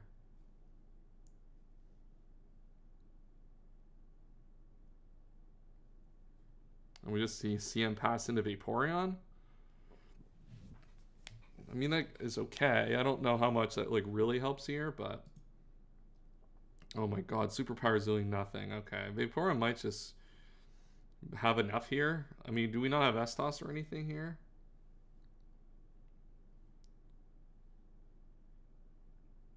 I mean, if we have Estos, this is like a trivial endgame. Or this is a situation that doesn't matter too much, right? Because you're just able to Estos and put in range of basically everything that Blaziken has.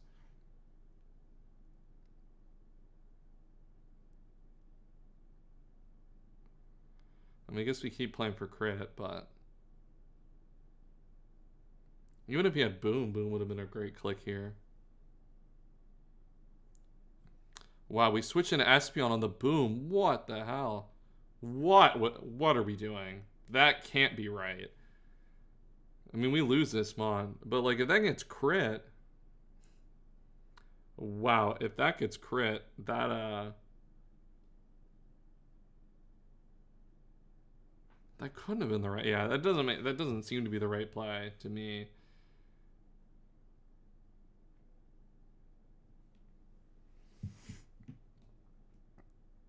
All right, let's move over to the next game here. We got Stefan versus Lexi.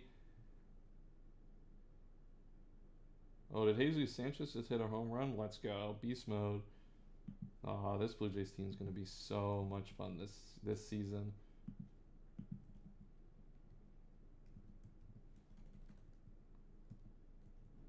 What's...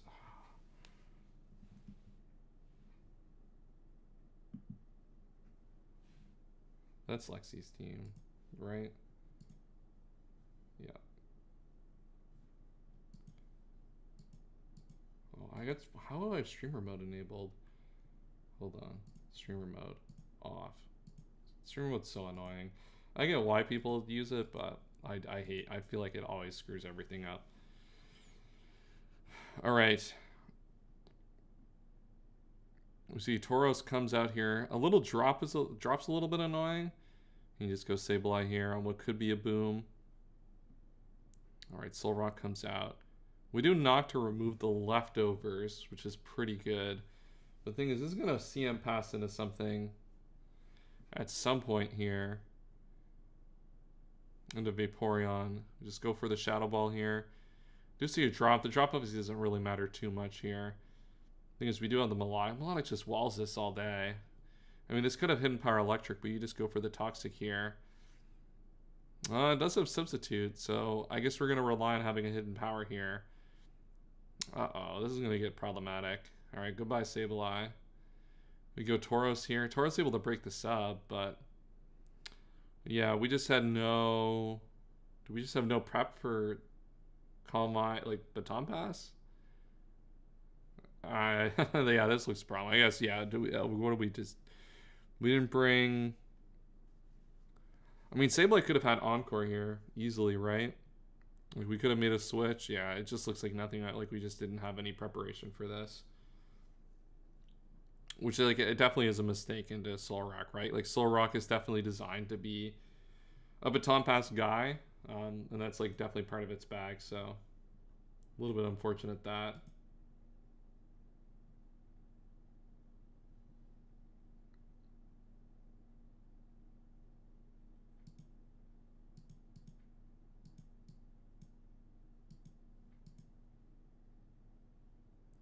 So return comes out. Oh, we're doing a Baton Pass. Oh, again, into Sceptile. Interesting.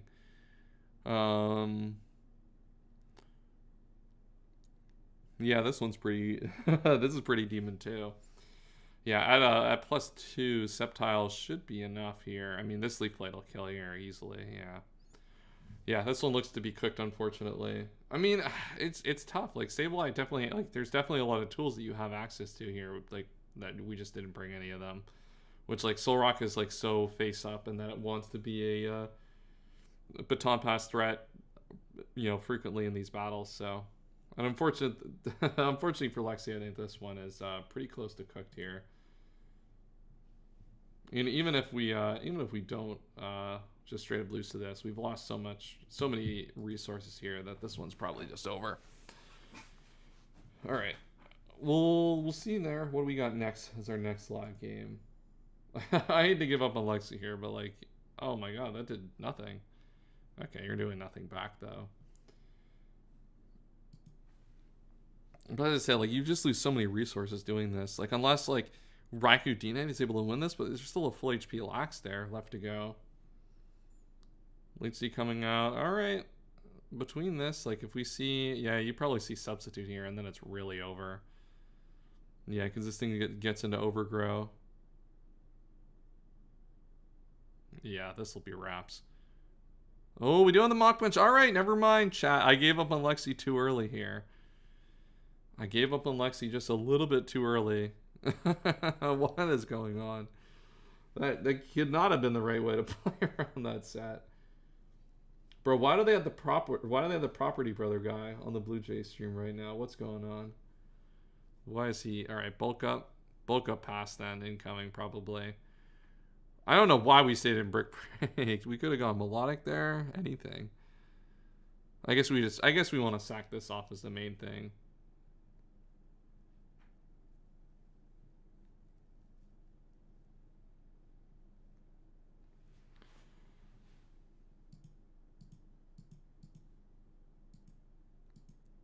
Right now melodic comes in, but now this thing's at +2/+2. I mean, melodic will still be able to hold it back defensively a little bit. I mean, you can go into Intim shuffle. Oh my god, that did 71. Yeah, the Toxic comes out here, and I mean, you can go now into your Hitmontop here just to intimidate this, which will hold it back for the time being. But yeah, Intim shuffle. All right, you're doing another roll of Toxic here. Oh, the problem is, this has to be Resto Chesto, right? Reversal. What do we have? Does Raikou kill from here after the Toxic damage? That's what we need here, right? We need Raikou to kill this. If Raikou doesn't kill this, we are in so much trouble here.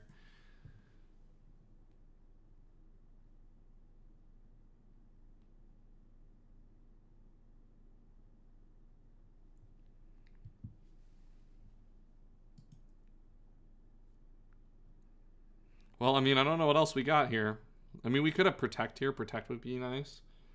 The problem is like you have to just attack here, though, and hope it kills. Because if they Resto Chesto you, like, it's over. It's super over. But if you get through this threat, oh man, there's still a Lax. There's still a full health Lax unrevealed here. Right? Like, this is still so danger.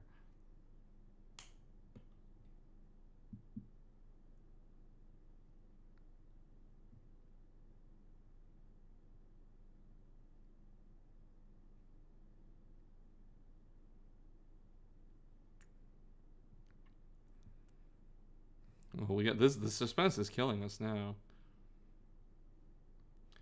I mean, the Metachamp buddy, that's Zard.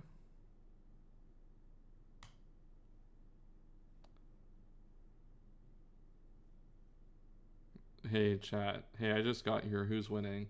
I think the person winning is probably the... I don't know. This is JK, but imagine.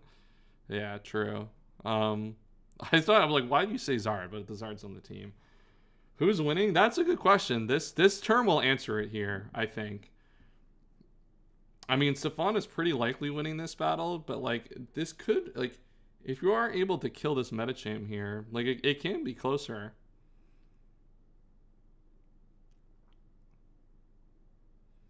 Like, this will be closer than we would have expected. The problem is, without Hitmontop to Intim on the Lax, we're in a little bit of a tough spot. Bro, what is going on? Lexi, timer on now. We do not have time for you to be taking this long. On the, what is there to think about? Who's thinking here? What is there to think about? This is a pretty simple turn. The Metacham rests. It could not be rest. I mean, with the reversal. Claydol, wow. Okay, we substitute. Okay. That's pretty good for the Raikou here, actually. Yeah, so is this sub CM then? Because, like, in theory, this is a 2 KO here on the Claydol with Hidden Power. Or especially Crunch is definitely 2 KO. You probably have HP Ice for Sceptile, so...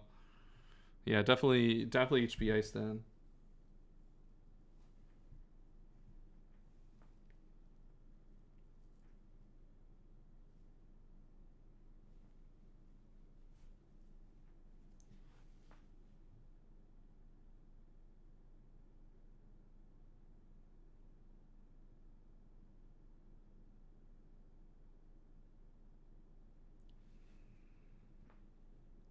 I mean, what would you think? I mean, Lexi just has to attack the Claydol here with Hidden Power Ice. There's no real other choice to make. I don't think, right? Like, CMing doesn't make a lot of sense because you're not killing this, right? I don't like the CM. Like, what is this? What does the CM give you? You're not killing this from 70. This thing's definitely able to live here. Like, you're better off just attacking twice. Oh, you are Crunch. Okay, I'm actually surprised that it's Crunch then. There's like a chance that Crunch might not have couldn't have killed either. But like, yeah, I guess. Oh, Belly Drum time. All right, Belly Drum laxes in. Yeah, I guess I'm a little. Oh my god, that lived beast. All right, and then the boom comes out, kills the lax. Wow, Lexi might have this. I think Lexi actually might have this one now here. Raikou looks so demonic here at the end. Is Goat Lexi gonna pull this one out? We see Raikou come out here. I guess Solrock can go for no item here, so it's probably rest. Melodic wins too. Yeah, Melodic's really low. The low though is the problem. Yeah, Crunch comes out. Melodic could get Mickey to 34%, but yeah, Raikou just wins this now here. Straight up. Goodbye. I guess that doesn't kill. We try to substitute up. Yeah, Lexi's gonna pull this one out. Wow, that was looking really diabolical at the start there. The baton pass from Solrock, we really just did not play around that at all. It ended up working out with our Hitmontop. Just being able to like priority the like +2 thing. The Sceptile just got Mickey'd by the Hitmontop. It got baton pass too as well. It was like +2, had like a leech seed up and everything, and just like died to a Mach Punch. So yeah, that Sceptile should have just won this battle, but yeah, Lexi pulls that one out. All right, so we got Bronzo versus Kanoka. That game's gonna happen right away here. I am gonna step up to use.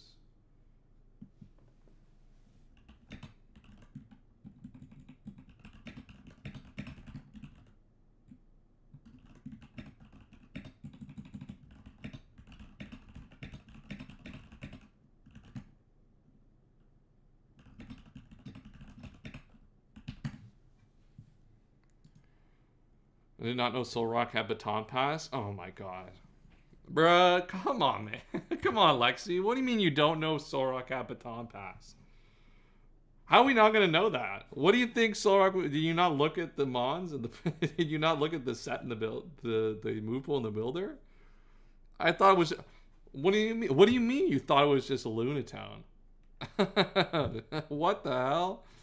Oh my goodness. All right, I'm gonna step back for 1 second. I'll be right back. I use the washroom before the next game, so I'll be right back.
All right, we are so back.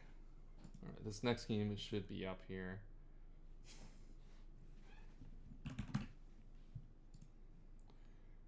All right, looks like that game's going to be up in a couple of minutes here. Not everyone can joblessly look at ADP move pools like you. That's true. Not everyone can be as jobless as I am. Working the 9 to 5.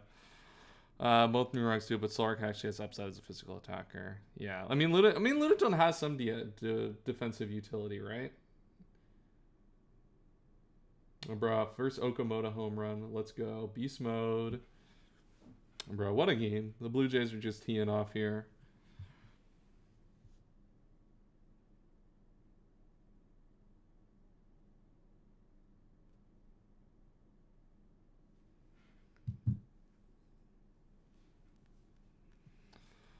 But yeah, Solar's got a little bit. But yeah, Lunatone can sometimes do its own stuff. All right, this game is now live. Chat, we are back. Perfect timing. All right, Kanoka. All right, we'll switch the perspectives here. We didn't get to do a poll for this one because we kind of got sidetracked on the other live game, but let's get into this one. And as we get started with our next game on stream, if you have not done so already, make sure to like the stream and subscribe to all that fun stuff. Help support the stream, keep this stuff going. We got a lot of Draft League coming in. ADV obviously continue to go every week. My run is going to be uploaded on Saturday. And then Pokemon Champions is right around the corner. So a lot to look forward to in the Draft League world here. And even if you're still looking forward for some ADV Draft League outside of Emerald Open, the Scraft Experiment Tour will be fun. Jirachi is going to be allowed in a competitive ADV tour for the first time in like a long time. I think since ADV Cup is the only one that like had like a number of people that I was allowed in. I haven't kept up with Champions Zoo. I think it will be very fire for at least for VGC. I think the thing that will be interesting for Draft League is where we're at with like how much points it costs to make new teams very consistently. That's going to be the big thing to see like how that'll work out for Draft League. I think it's going to be super fun for like all formats. I'm super excited for it. I'm also excited for Gen 7. Like we're not that far off from Gen 7 coming out. So like there's a lot of new Pokemon to be played. Obviously Gen 7 is not going to be this year, but there's a lot to look forward to, on the Draft League side of things for sure. What do you mean Gen 7? Gen 10. I in my head I'm like, oh, Gen 7, it's coming out in 2027, right? And yeah, that was just brain damage for me. I'm definitely not usually excited about Gen 7. I can promise you that. All right, Himpower Fire comes out from the Fortress, or the Zapdos on the Fortress. You get a light screen up at least, which is nice. But we're gonna have to trading our Fortress for a light screen can't be awesome, right? Like that can't be the extent of what we want to do. Well, Shiny Zapdos equals no Baton Pass. That's good to know as well. True. Yeah. So it's yeah. Good note there. King L5 approved. Yeah. King L5 approved. No BP. A true honest Zapdos, right? To see the shiny. This is the one I will say. Like, look, I'm all for people using the shinies when they're not optimal. If the shinies are beast mode, the Zapdos shiny has nothing. It's not even that good. Right? Like, there's just nothing to the shiny Zapdos. Why would you give up that information? To see a crit come out here in the Nidoking, that's unfortunate. No, I mean, that's not going to matter too much, especially with the screen up, right? Like, you'll be able to heal off this pretty extensively, but I couldn't even... yeah, that's the thing. You can... I didn't even clock to me that it was shiny, right? Like, only Scrap is noticing that right now. Because like I looked, I'm like, oh, it's just a Zapdos here. But yeah, I guess like it's one of those ones. Well, that's what I mean. You have to pay attention that it's a shiny to even know that it's shiny, see the shiny, and you give up information on it.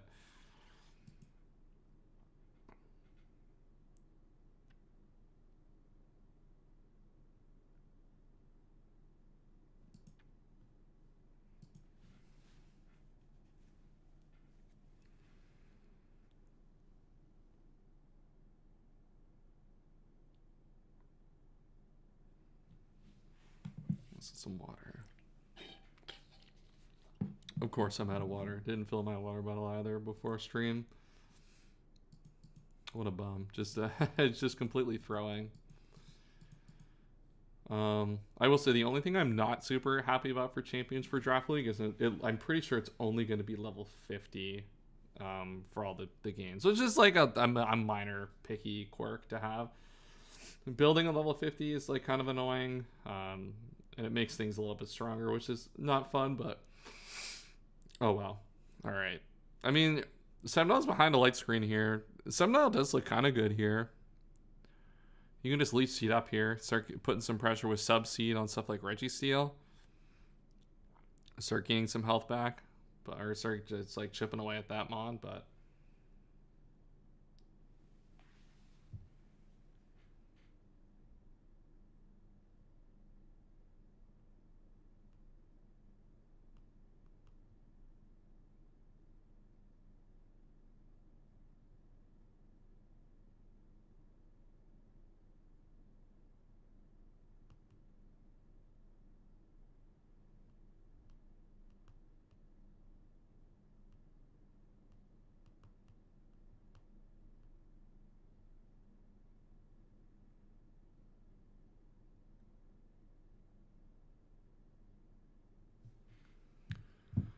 All right. Yeah, and we see the Leech Seed come out. We see Zapdos come in instead of Registeel. I mean, I guess that makes sense a little bit. The thing is, like, sub Leech Seed, well, you're going to be able to sud a lot of HP on this Zapdos, which is really helpful, right? Like, you kind of really want to get rid of this Zapdos here to help enable your Medicham. Medicham looks to probably be choice banned given the set and given what we've seen so far. That's my initial read, is that this is probably CB Medicham, but like CB Medicham, like if you just allow it to spam fighting move, looks super demonic here. Hypno can switch in, but like, I mean, how often does it want to switch on a spike and like a choice banded fighting move? Probably not that much. Hidden Power Ice probably comes out here. But the thing is, look, even after the sub, like you're only taking 4% here. Like you're just draining this Zapdos of health here every single turn. But the thing is, like, can you let it keep a sub up? I don't know. And now we decide to go into Registeel this time. But the thing is, now we're just going to get the sub up and then Leech Seed again here. I mean, man, we just don't have almost, it feels like, anything for this Sceptile. Sceptile's like is completely winning this game. It feels like, yeah, leftovers and Leech Seed, like, I mean, like, even sub, right? We have like 13 subs left, but Streeter saying is Lexi is the best ever. Thoughts? Hey, Lexi was in hell in that game and pulled that one out. So GOAT Lexi through the top 64, locked in to win that one. That was a danger game, I will say. This man 37. I pay this man $37 a McChicken. That's good value. That's good value. I could go for a McChicken right now. How broken is that? Bro, Sceptile's crazy right now, actually. I was thinking, like, yeah, Sceptile's just gonna break through. Like, nothing can beat the Sceptile on Kanoka's side here. Like, our plan is, like, literally to PP stall it out of, There's literally a PP stall out of subs. But you're gonna have to sack, like, your whole Registeel to do that, it feels like. And you don't even have to, like, sub every time here. Like, if you have N-Power Fire, don't you just start attacking? He said PP. Yeah, you got me, L5. You set me up for that one. Not much I could do.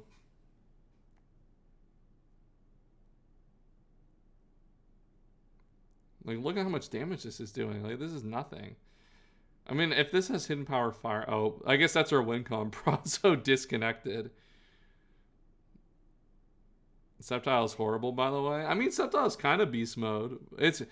Like, when Sceptile is good, it's pretty hard to manage. The problem is, though, is that, like, we're going to run out of, like, subs and Leech Seeds here pretty quickly. And, like, we made some progress. Like, the Registeel is starting to get lower.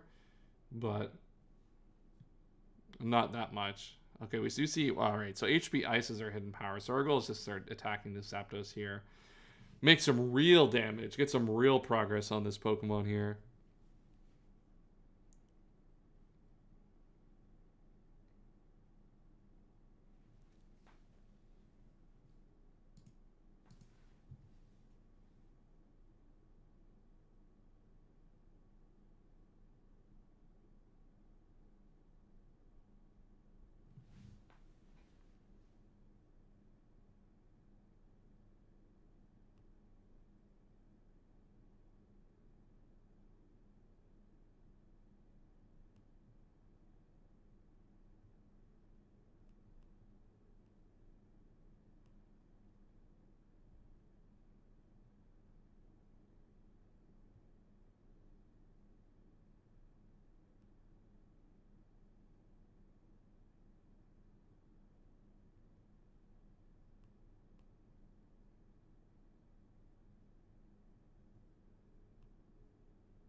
Wasn't Reggie setting up rocks? Is he stupid?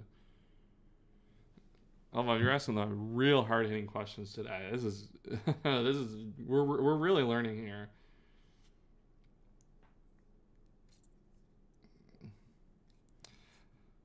All right, Hitmontop. All right, the last time Hitmontop was in versus a Sceptile, it was really bad for Sceptile.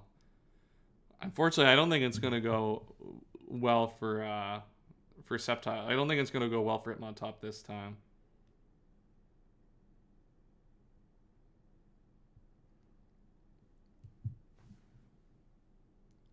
All right, Leaf Blade comes out like, yeah, Hitmontop.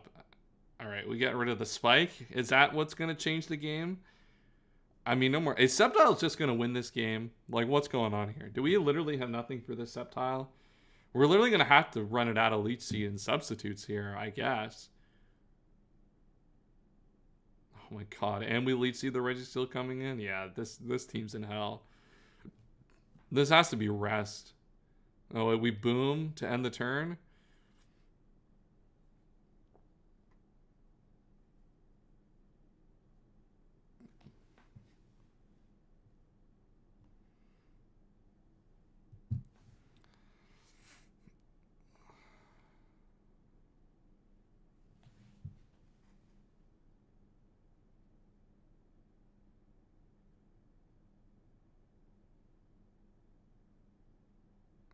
All right, Kingzher comes in here, so that's our next step here. I mean, this probably has Ice Beam, I guess. Does this even kill with Ice Beam? Probably not. But I mean, there's no reason to stay in, right? You can just switch out. I guess we don't have awesome Kingzher switch-ins, actually. I mean, Kingzher's just his Sceptile's picked up so much value, and it's still at full health. It's a little surprising that Kingzher's our first best option. And we just substitute again? Yeah, sub on the Rain Dance makes sense.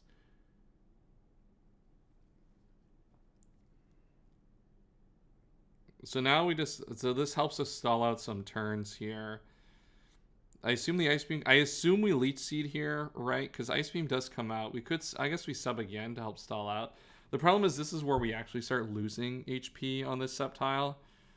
So I guess like you can sub into Overgrow here by the end of this. Right, so you can stall all of this out. No, this is not enough to do that. You get an Overgrow here on this turn and have to Leaf Blade. Wow, that didn't even do a lot. But you get the frame perfect turns, right? And you're able to kill this after. Just say you don't get it, Key. Yeah, I don't. You know what? I just don't get it. You're right. So, yeah, I'll Leaf Blade on that turn. I guess this maybe puts you in a situation where if you sack this, then Zapdos has an advantageous turn. Yeah, it's still an Overgrow too. Yeah, I was thinking it's like, is there a way to get like... I was thinking, like, is there a way to get the sub, like, kind of have your cake and eat it too, right? Get the sub and, like, get the sub as the rain ends, but, like, that's maybe a little bit too greedy. Okay, we just go hard Zapdos here. Eat the Leaf Blade. That's a decent amount of damage. The problem is, this Sceptile is still good later, right? Like, you just go something else and just come back into the Sceptile there. Like, you just go Nido here. Nido takes this fine. And you're just able to put pressure. It's like, what's stopping Sceptile from just coming in again on like Swampert, like even on a sack and just start attacking. Good power, and we're gonna get rid of the Zapdos here. No poison. All right, so maybe Zapdos can win this exchange. Zapdos is never winning this exchange, actually. Yeah, that's just out of range of this being a 2-hit KO. Bro, why does Lauer have 9 strikeouts today? What's going on? What the hell is it? Why is Lauer Beast Mode? We're going to have like 10 Beast Mode starting pitchers by the end of the season. I'm going hard Weavile here. I think that's ill-advisable, I would think, to go hard Weavile. You'll probably lose the game, right? Going into Weavile in an ADV game. Probably a good way to lose. Sludge Bomb. Any poisons? No poison here. I mean, you definitely can't go Sceptile here because Ice Beam is super free.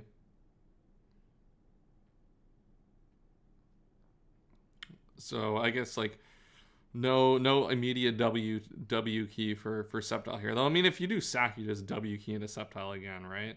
The one thing to know is Kanoka is pretty low on timer here at 30 seconds. I don't think that'll come into play, but always important to note. All right, we get Fortress for free here on the Swampert. I mean, the Swampert can kill the Fortress if it wants to here. I don't think this Fortress is going to be long for this world. I assume we'll see an explosion come out here. L5, I'm sure you've done the calc. Does Swampert 2 okay, well, that's a way to live. All right, we do get a spike up. Hydro miss is a little unfortunate. So spike being up is annoying. Yeah, there we go. Goodbye, Fortress. It dies to everything of all time. And now we've unfortunately been given a free spike. And now our Goat Sceptile just comes back in. I'm going to just Leech Seed here, right? Just Leech Seed the incoming Zapdos. Fortress is so good. I mean, Fortress is great, right? I've been saying this. Yeah, you've definitely been saying Fortress is good. That's definitely been come out of your mouth the last few days. Or the last few weeks.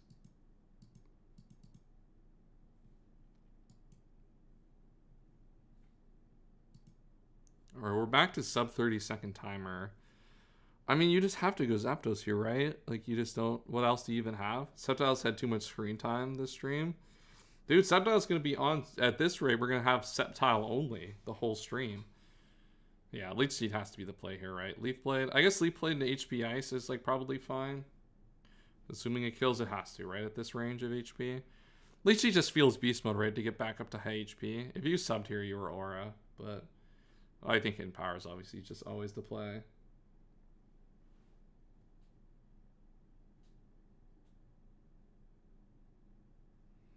Hidden Power does pick up the kill here. And now, I mean, there's just not much you can do about this Sceptile. Hitmontop. Is Hitmontop going for Mach Punch or epic game plan? Is this our master solution? Is there a great solution? I mean, there can't be anything else, right? Forge is good. Forge is great. That's the spike doom for the game state. Wow. What an aura. Yeah. Is that... I mean, I guess we got to do what we got to do. Bro, we just put this in the range of Overgrow and let it get behind a sub for free. Okay. Well, I mean, it depends what the last is. There's probably literally nothing that we can do here, right? Like, at this point, like, I guess Miltank maybe last. Alright, it's Hypno last. You are going to take 1,000,000 damage. Yeah, this is a forfeit range, unfortunately. Yeah, I'll light Leech Seed here. Why not? Okay. Are we going to have to watch the rest of this, you think? Oh, we are breaking... Hey, this is a Sceptile... Yeah, Sceptile truly... Legacy has really shown up here. Alright, Shadow Ball comes out here. I'm a little surprised we didn't just sub again, but... Yeah, we're back in Overgrow now. Alright, we had to risk a crit there to get the Aura farm clip with Sceptile at the end. But yeah, Sceptile, like, literally just smoked this matchup from start to finish. Jesus, what a game for Sceptile here. And that'll bring us to the end of that one. If you guys, as I said, are enjoying the stream, make sure to like the stream. Does a bunch to help out. We got our GOAT next. Chat, we got an admin game coming up. I'm surely this will get us a like on the stream if you haven't already, right? We got Big Kaz versus Rolly coming up here next. Maybe we can bully Kaz into coming on stream after he plays. We do now have enough time to get a poll in for this game as well, so we'll do that.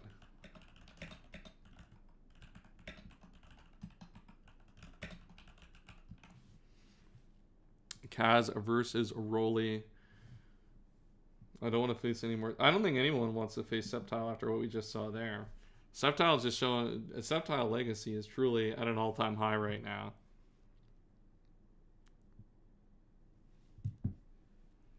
Gonna face another Snorlax if Die wins. Snorlax is a pain in the ass. I mean, your opponent's Snorlax through. Fortunately for you. So that worked out well, I would say. Hard to complain about that, but I don't think you're going to get that level. I don't think you're going to get to see that too much more the rest of this tour, I think. The Snorlax will probably not belly drum and die immediately. All right, chat, get your votes in to the poll. Kaz's team on the left, Rolly's team on the right. Kaz has been kind of been dominating a little bit this tour with the Lunatone. Lunatone has had some really good matchups throughout this entire tournament. So we'll sit to see if we get to see more epic Lunatone gameplay in this stream. Otherwise, let's see. Lunatone does look kind of good here, actually. There's a Blastoise, which will prevent a lot of the baton pass shenanigans that we might expect to see from Lunatone. That is a pretty good way to deal with that.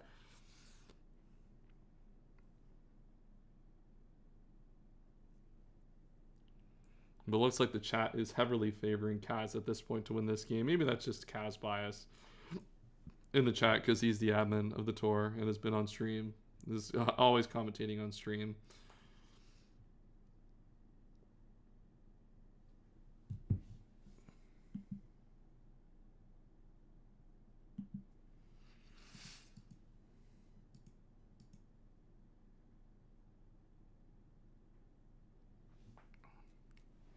What else we got to think about this game? Tyranitar does look pretty decent against Kaz's team.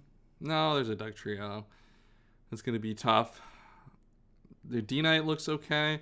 I mean, the thing is for Rolly's side here is I think Machamp's going to have to pick up a lot of value in this battle breaking to enable that, enable the Tyranitar. Like, Tyranitar does look good, and, like, there is a Dugtrio. Like, that might be a way. Maybe Dugtrio tries to chop the Machamp and it doesn't work out. I don't know. T-Tar might just be forced into like a choice band kind of situation here to try to break and then go for like a DD Dragonite endgame maybe. Maybe CM Espeon. CM Espeon looks okay as well if you're able to break the Registeel and deal with the Dugtrio, but that's not amazingly likely, I don't think. It feels like this Dugtrio just has like a really positive matchup here and is able to trap like quite a few things that are going to be relevant endgame threats here. It's mainly just a Dragonite that it's not able to deal with effectively. Alright, so we are 5 minutes away from this game. We'll give that. We're also on Defen on Discord because I assume that means Kaz will be joining here. You know, we'll have someone joining at least to call after this game. When? True.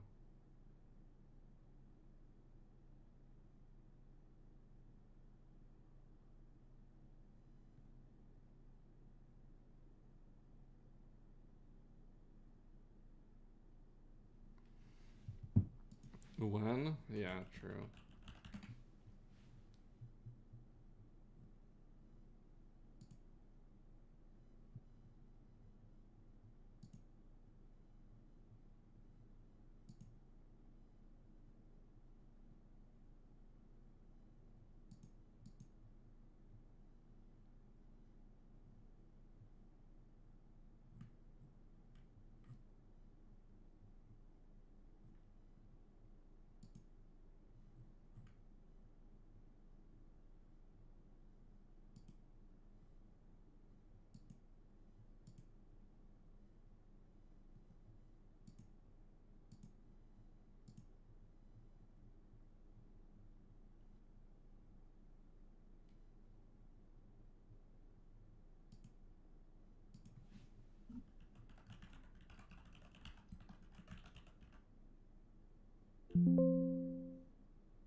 Okay. All right, I just had to lock in. I think I did. I'm not available for the Sunday for this VGC event, but this like 6K VGC event feels like too much of a throw to not play in, considering how popular this event's going to be. The biggest tournament for VGC, it looks like ever, honestly, for Pokemon Champions. That's a hype now. Pokemon Champions hype is just going crazy right now. All right, this game, as I said, should start in 3 minutes. Unfortunately, user Kaz is not locking in and making sure his opponent is ready right at time. Truly a shame. But yeah, overall, I feel like I like this matchup for Kaz here. I just like what Dugtrio can provide here from a trapping perspective. The only problem is like Vaporeon, Baton Pat, like the momentum options don't really net you mons you necessarily want to trap that often, I don't think. It's going to be hard to do that unless you like really chip them, but think overall, I do think this matchup probably favors Kaz realistically here.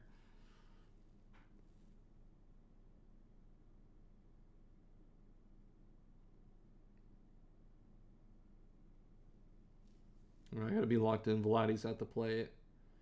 Shout out to baseball opening.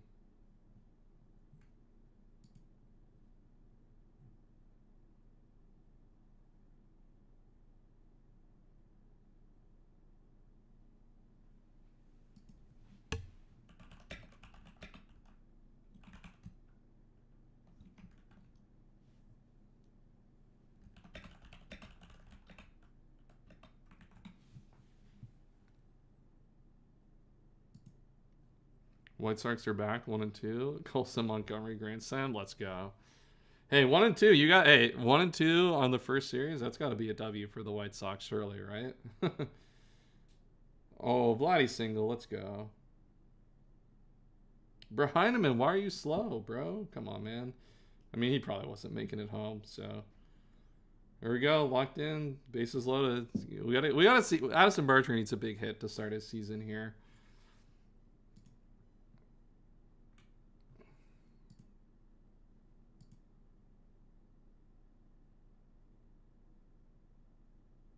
I guess I guess he was never making it home. It was not deep. It was too slow to get to the outfield. So.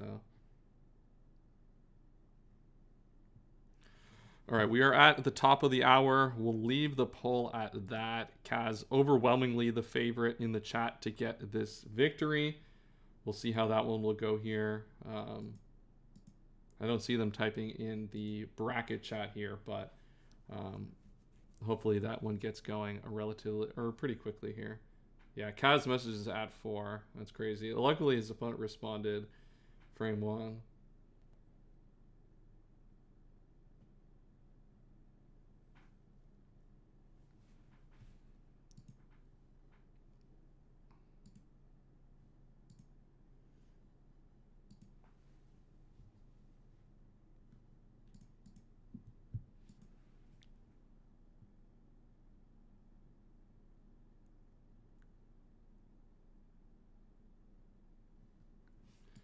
All right, waiting for the live battle. Come on.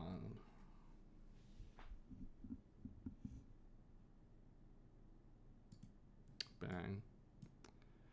All right, here we go, chat. Everyone, we got Big Kaz favored to win this game from the chat side.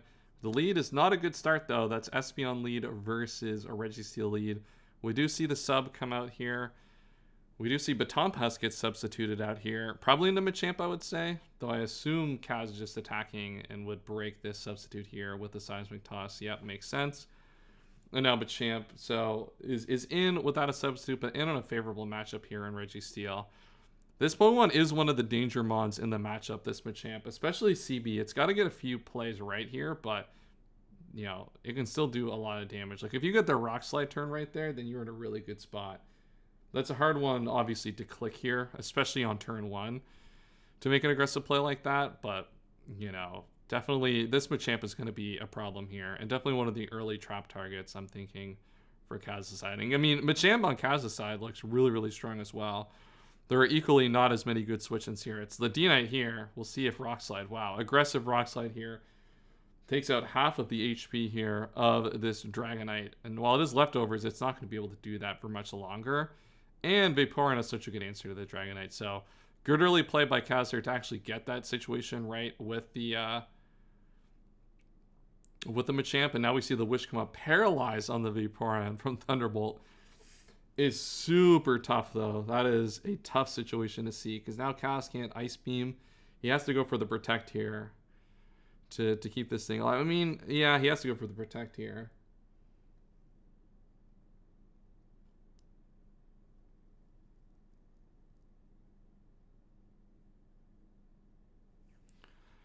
Yeah, we just sacked the Vaporeon here. A real unfortunate thing to see. But now, I mean, we get Zapdos in here for free. Problem is, this just invites in Regice. Like, we have to... Yeah, man, losing that Vaporeon on the Para is so tough here. I mean, there's no guarantee. I mean, it could have had Protect.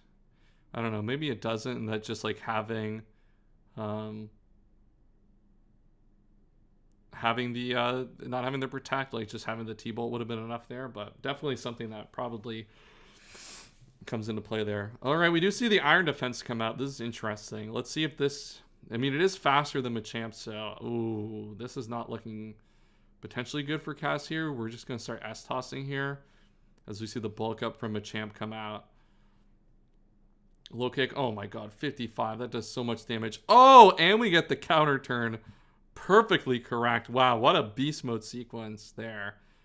Wow, perfectly played between Iron Defense counter on the Machamp. I know Kaz is kicking his feet right now after getting that play right. Jeez, those playing like that sometimes, it's such a stressful situation sometimes. But when it goes right, man, you feel like such a beast for getting that right. And now Machamp, which was a really big threat early and still has pushed through some big damage,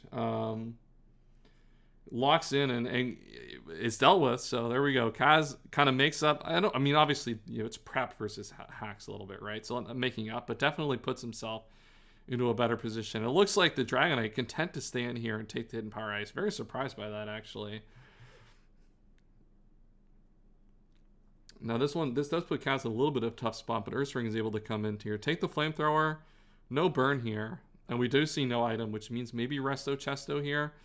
Definitely a really tough situation to stay in on, though. And we do see the Double Edge come out. Does a little bit of damage to the Ursaring, or to the Tyranitar. And we do see leftovers here. So the good chance this is just Dragon Dance. And we do, have good counterplay here still in the Machamp here to switch into that. Leftovers Machamp. The Sand is up, though, which will make this Machamp a little bit less. Ooh, the Rock Slide comes out. All right, we hit the flinch. Looks like now Rolly's just trying to make some aggressive plays here. We do see the leftovers come out, which means that Kaz can just go for the Hidden Power here. Well, Hidden Power kind of mid-grounding a little bit on that Espeon there. And now Espeon is in a world of hurt here, HP-wise. Forces just attack. Yeah, this is starting to feel like it's moving a little bit back into Kaz's favor. We're able to get rid of the Espeon, which is nice, which means we are going to at least get this Wish off on something else, but not necessarily the biggest thing right now. Oh, Jason's playing Yo. We can watch that after. We'll watch our Go Jason after. We'll pause this one. Yeah, we'll go to first turn and pause. So Flamethrower comes out in the Registeel, and Kaz just goes for the boom here. And yeah, really, really good sequence for Kaz here. Able to get rid of both the D-Knight and the Espeon here. And now in comes the Blastoise, but now like the only thing really holding this team back here is this Regice. And if you get something like a nice Baton Pass into Machamp, yeah, no fighting switch in now at this point. Low kick, yeah, just has a hell of a lot of damage. It is going for the boom. The boom doesn't even kill. Wow, so this doesn't even give you free setup for a Tyranitar here, which means that like Blastoise is going to have to come in to kill this thing off. Give Zapdos the opportunity to come in here and Thunderbolt, and like T-Tar can come in, but now that you know that it's leftovers, you don't even mind staying in to paralyze that. There still is also a last one here, which is probably the Dugtrio here as well, you'd have to guess, given how this is played out. No, I expect we see Thunderbolt every time in here. Yeah, we do. That is going to put this into range here of the what's it called? The Torrent, but surely Dugtrio is last. Oh, we don't see Dugtrio come out. We are just going to see the Ursaring come out here. We'll outspeed, go for the Earthquake, and now last mon here is a Tyranitar here. I assume Ursaring will just outspeed and drop it. And yeah, really well played game by Kaz there. A little unfortunate to see the para early on the Vaporeon, but the Registeel picked up so much value that game. Got the Machamp on the perfect counter turn. Got the Espeon as it tried to wish, and then was able to boom on the Dragonite. Just really, really well played. Registeel set there, kind of in all situations, picking up 3, and once those 3 mons were down, it was just kind of trivial to get the rest of the mons at a point, especially with like good baton passes into Machamp, just helping the momentum work out there perfectly. So well played by our GOAT Kaz there. We can move into Diet Tight versus Klurd here now. This was part of my side of the bracket. Unfortunately, I'm not a part of the bracket anymore, but that is where we're at. Let's see what our GOAT is up to. All right, Snorlax lead versus Donphan. Probably good for the Lax, though. I guess probably don't want. I might have just attacked there. Donphan. Yeah, I don't like that attack. We see Roar. Come out. Lapras comes in. Yeah, I don't like the necessarily how we played the Heracross. Ooh, there we go. Big freeze on the Blissey here.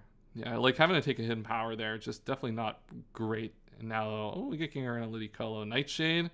I would say if we were Sludge Bomb, that could be fire here. Puts a lot of damage here on the Ludicolo. But yeah, I feel like it's not going amazing for Jason right now. And we see the Parasong come out here. So Entei comes in, but not going to be able to set up or do anything too crazy here. And now Starmie comes back in. This is a good spot, though, for Lax to be in, I will say. I like this from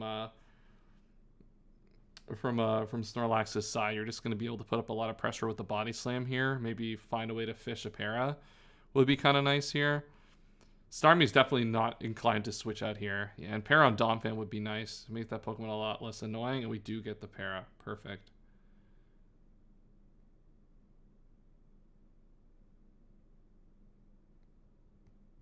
Why did I just get a million work emails?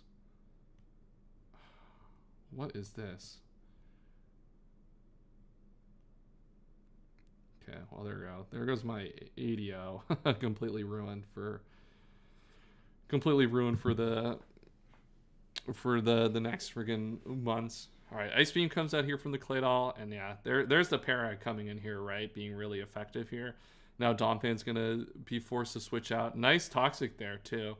Obviously on a Starmie, that's something that's going to be able to naturally cure itself out, but the longer it stays on trying to pressure, the more damage it's going to take. I expect it to switch out here into maybe Ludicolo, or maybe you just go Blissey here, right? Because I would expect the most obvious switch in is probably the Lapras here. It could also be the Lax. Lax could come in here as well. I see Lax is probably a lot more likely here, all things considered.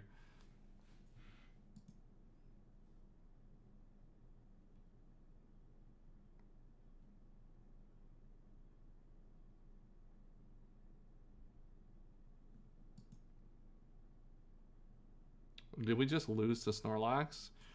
I think we're getting close to it. We're not far off losing from Lax. Nice Parasong here. Takes a Hidden Power Ghost here to do it, but we'll prevent this Heracross from doing anything too crazy.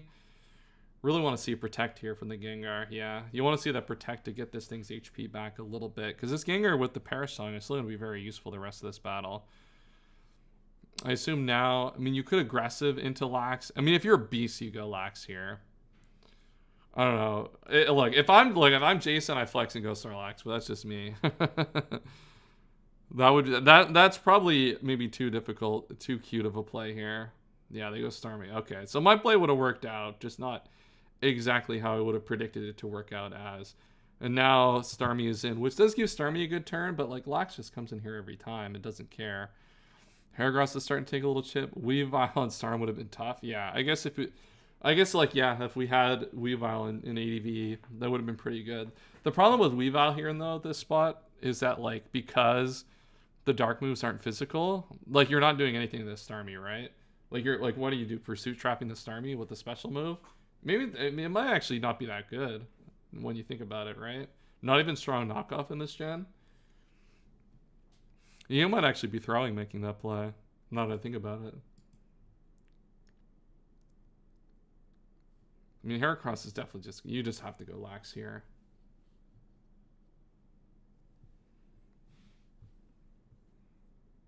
In comes a Psychic. 23. That's decent damage. A little bit more than I maybe. Alright, T-Wave comes out here. Ooh, that's an annoying para. Really was going to force Starmie to take a bunch of damage to get that T-Wave, and now it just gets it for free on the Lax, which, I mean, it could be rest lefty still. We don't know. But, like, that's definitely really unfortunate. And it's just cursing up here. Interesting to see the curse come out here with Heracross still an option here. Heracross coming in aggressively on the Lax, which I assume you have to switch out here. There's no way you're going to stay in. All right, we do see the Hidden Power come out here. I mean, at this point, you just go Gengar, right, and Parasong again. You assume the Hidden Power is not going to come out to threaten the Gengar here, so you probably do that just to play around this thing, trying to be a pain pain in your side, but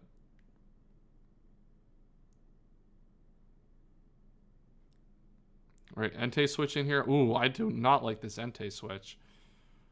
And then Reflect comes out, because, yeah, now you just get a chance to, like, kill. You get a Select with the Reflect, but this doesn't do anything for you, right? What does this give you?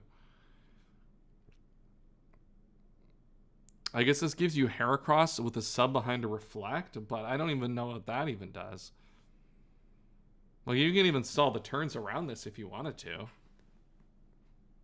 Donphan comes out here. And Paralyzed, so you lose a Reflect turn too.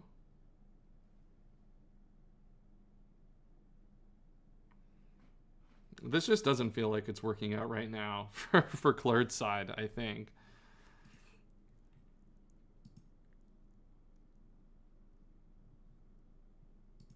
All right, Body Slam. I mean, that does like literally nothing. So continue to pick up a little bit of damage. I mean, the paras are kind of nice, I guess, but like all we're doing is stalling out the thing. Weavile looks good here. I mean, yeah, I guess you kind of are fine with Weavile against what's it called? Against Donphan. Yeah, maybe it's good. I don't know. Weavile, Weavile just can't do much without the physical special split, right? Like, I think Weavile just is unplayable in this format, but maybe I'm wrong. All right, in comes Lapras here. I'm surprised we didn't go into... Oh, we see Rest Army. Interesting. And now Thunderbolt comes out here. It does about 54. Good way to keep this Starmie's HP pretty low. Come on, Diet Tight. Oh, big Diet Tight. Let's go. Big beast mode play from your favorite YouTube content creator, Diet Tight. Doubling into Heracross on the Blissey. Now, this is a really tough spot for our Blissey hero on the right here. We do go for the sub. Not real. I mean, I don't know why. I guess just try for it again a little bit. The Beso Heracross switch. Yeah, I mean, this one we just attack, right? Pick up as much damage in the Blissey as you can. Is this reversal probably?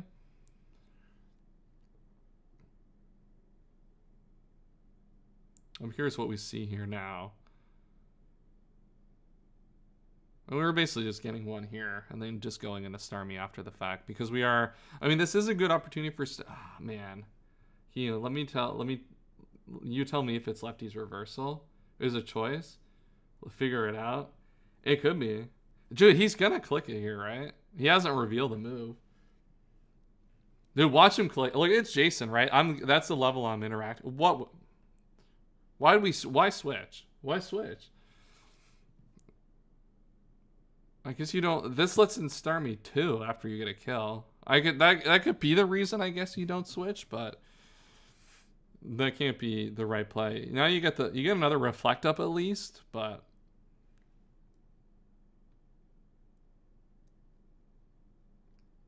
he's not human. True.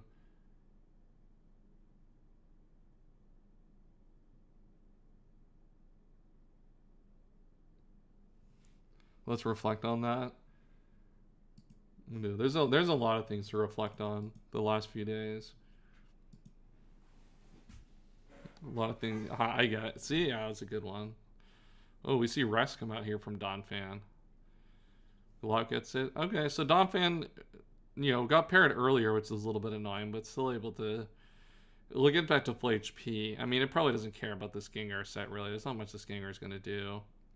Nightshade comes out. I mean, I assume Gengar has to switch here, right? Is there any way that we can determine that with the HP? Yeah. Psychic comes out. I was going to say, like, is there maybe, like, a random way we can, like, figure out how much HP the Starmie has and determine speed tiers? But, all right, Heal Bell is a nice click there. Obviously the Starmie is going to get up to full HP and switch out on the natural here. But you remove the para here from the Lax, which is super nice. And now you get your Lax in. You're going to have to take this Thunder Wave to do it, but now Blissey's going to take a good amount of damage here. And now Aromatherapy comes out from the Blissey. Okay. And now we see para here. This para won't mean too much unless we see, like, full para. Oh, we do switch on the natural here, interestingly enough. A little bit surprised to see that one. Leech Seed comes out, Body Slam. All right, so this one, we're probably going to be in here for the long haul, I think, on this one, considering the fact that we have Heal Bell effects on both sides. We have sacked off the Entei early, which is a little annoying. And like and we're fishing for para here, which is nice, but um we have to switch out here now. Yeah, Blissey comes in here. We get Gengar in. Okay. I mean, Blissey's forced to heal up here. I mean, it has Psychic though, so like we can't, like if it's Mean Look last, like we're not trapping this thing.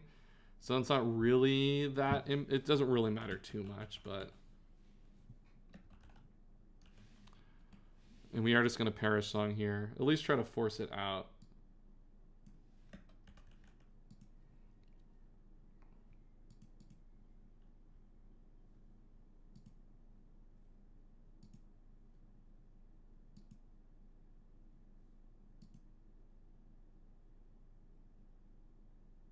And so we see Mean Look come out. It can no longer escape, but like that's not going to do much of anything. This other thing I'll obviously still be able to get out of here, so.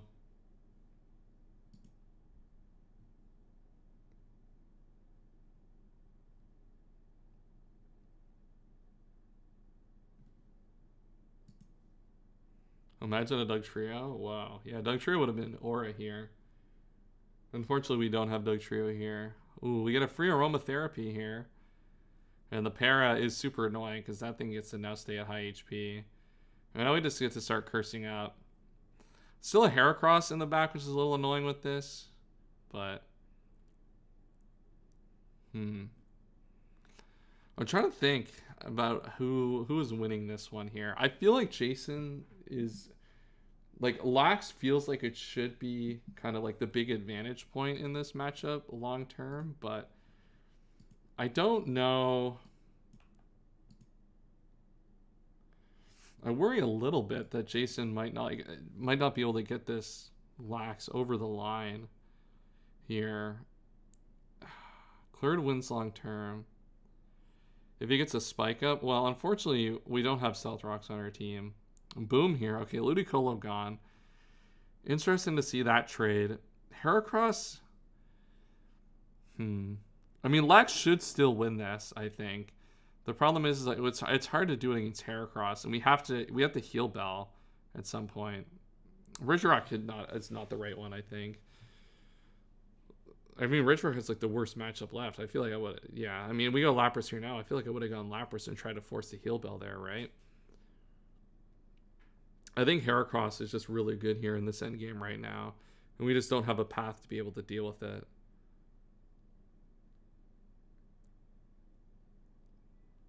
Nice on Blissey. I mean, if we're going to accept the fact that we might get Parrot, I guess this is fine, but I worry that this is not going to work super well long term.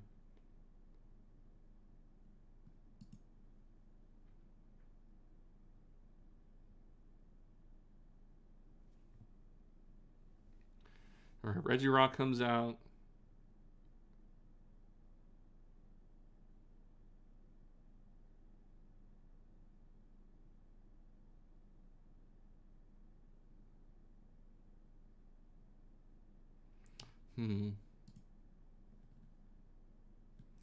Yeah, if I'm Jason, I feel like Jason might be running out of time here a little bit. It's just Donphan. Yeah, Donphan is really good here. I mean, we had an opportunity earlier to maybe have killed it, I think. I'm trying to think if we did earlier and didn't have an opportunity to take it, but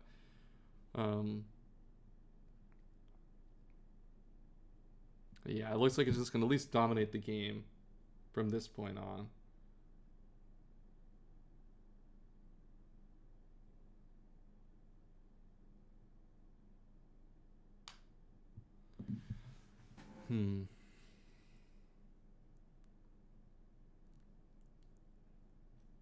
I actually don't know what we even do about this Donphan here. I wonder if this, so like this might have Boom here, this Regirock, and I wonder from Jason's side is if this is a Boom turn. Blissey Thanos wall out. I think so. Toxic. Boom on the Starmie would have been okay. Not a lot. It's not the mind that you want to get boomed, but Rock Slide comes out. Okay, so we're just content to just attack this and like be okay with Water Move happening. I mean, this Starmie's kind of forced to heal here. Thing is, Jason, like, if you get rid of this Starmie, like, Starmie's low HP now, Donphan comes in. I wonder if you boom here. Boom can't be right. Thing is, Starmie's so low HP now. Toxic on the Donphan. Earthquake does 42. Now Donphan's going to start taking damage, but it has rest. It just rests us off. It's last month's Snorlax. Yeah. Last month's Snorlax should be fine. We have to get rid of the para on it, though. At some point here. With the Lapras. Oh, God. Terrible voice crack. I mean, this is our opportunity with Lapras here. Oh, my God. We got crit. That's... Oh, no. Jason's getting Mickey'd here a little bit. Man, like you needed to get this para off this Lax here to like have like a really consistent, like to have an opportunity here. Not that like this like completely it doesn't matter. I mean it did matter, right? The thing was doing more. So now you have to contend with the paras here, which is super annoying. We just start cursing up here. I mean, it just roars here now, right? Yeah. Regirock. I mean, this thing has to rest here, right? Is this thing faster? Wow, it's going to switch. Okay. The Rock Slide comes out. Doesn't kill the Starmie. You get Lax in here. Yeah, I think not being able to get this thing's para removed is a little annoying because now you just can't get RNG'd here. Starmie flip. Yeah, we need a flip turn here. We need to get in our Heracross.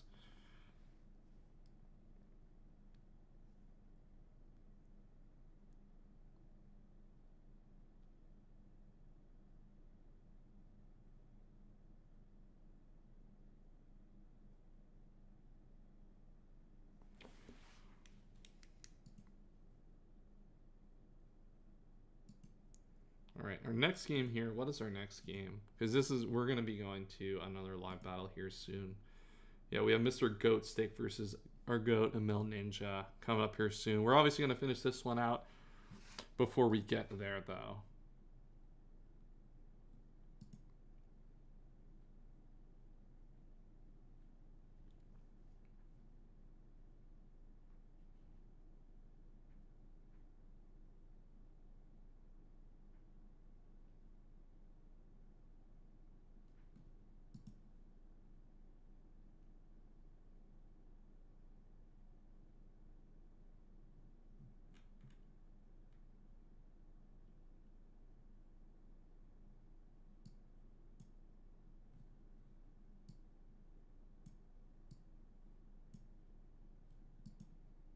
It's winnable. I see the line. True.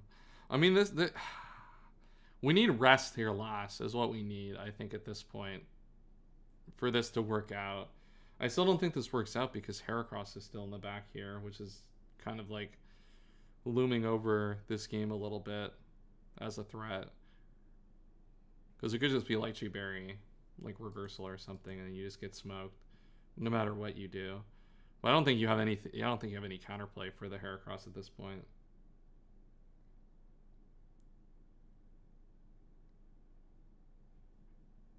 I think your opponent. I mean, yeah, your opponent just has to not like completely throw it away here.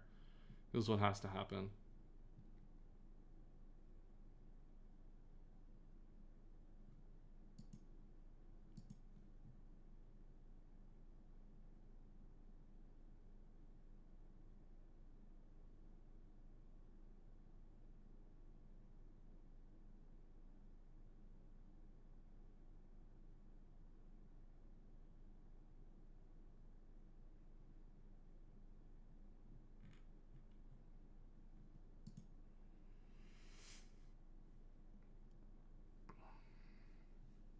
All right, we're running out of time here, unfortunately.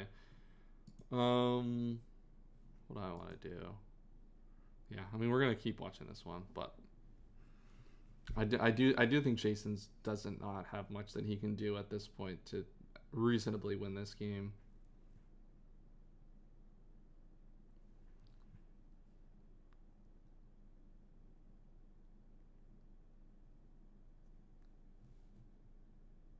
Oh my god. Why are you saying, oh my god, turn 69? No, we don't laugh at 69 anymore. We laugh at 6-7. 6-7 is the meme we like now. All right, no rest. Goodbye, Starmie.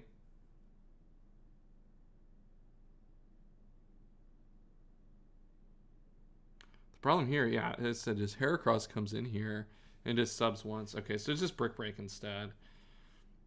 No, Regirock comes out. I mean, Regirock should live this, but doesn't have a move to even kill the Heracross with. Have we seen a hidden power from this yet?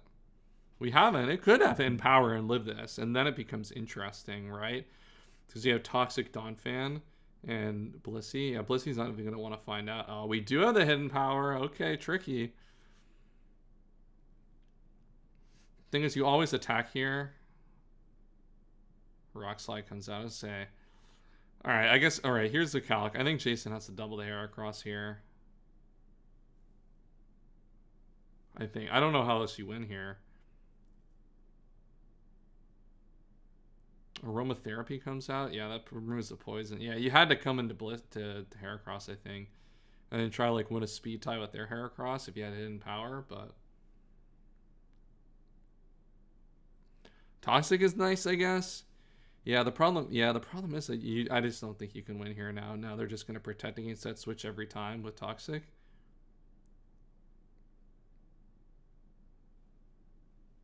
Donphan comes in here. Toxic miss. Oh my god. Bro, I know Jason's punching the air right now. And the crit? What the hell? I don't think this matters, but man, I bet, dude, I've broken my monitor 10 turns, like 50 turns ago. Dude, I wish I could have been a fly on the wall and what he had to say about this game. Jackson Dart wouldn't have been crit there. That's so true. Dude, shout out to Jackson Dart. That's my goat. My favorite football player of all time, Jackson Dart.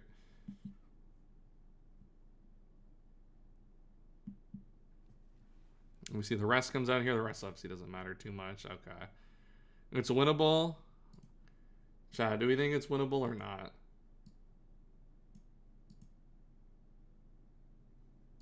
Is our next battle even up yet? It is up. I'll put it on. I'll pause it to make sure we don't lose sight of this one as it goes, but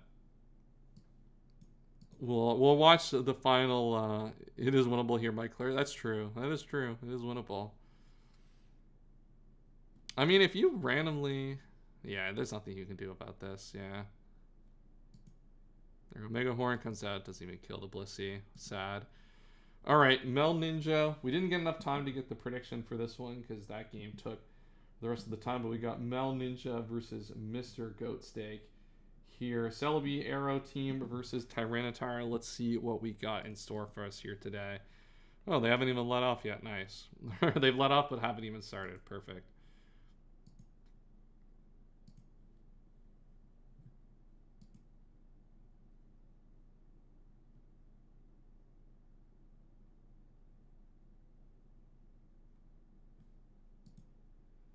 So we see Yawn out here forces the Ampharos into a little bit of an annoying spot. Ampharos is pretty decent here in this matchup. There's no like super overwhelming threat that it has to like completely manage, but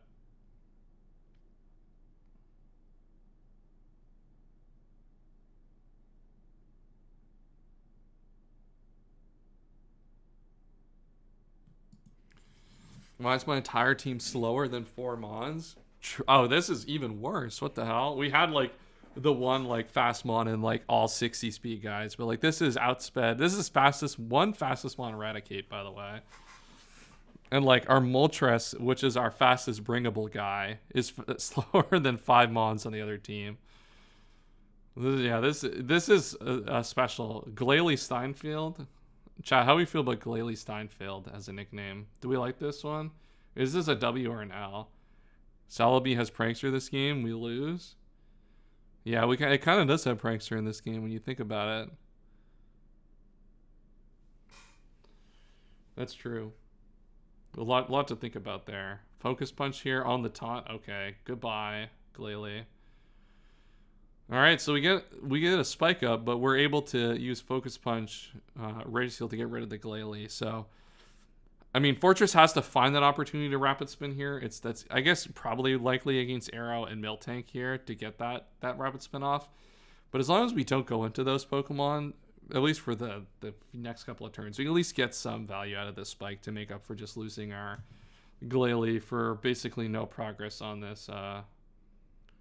What's it called? Registeel.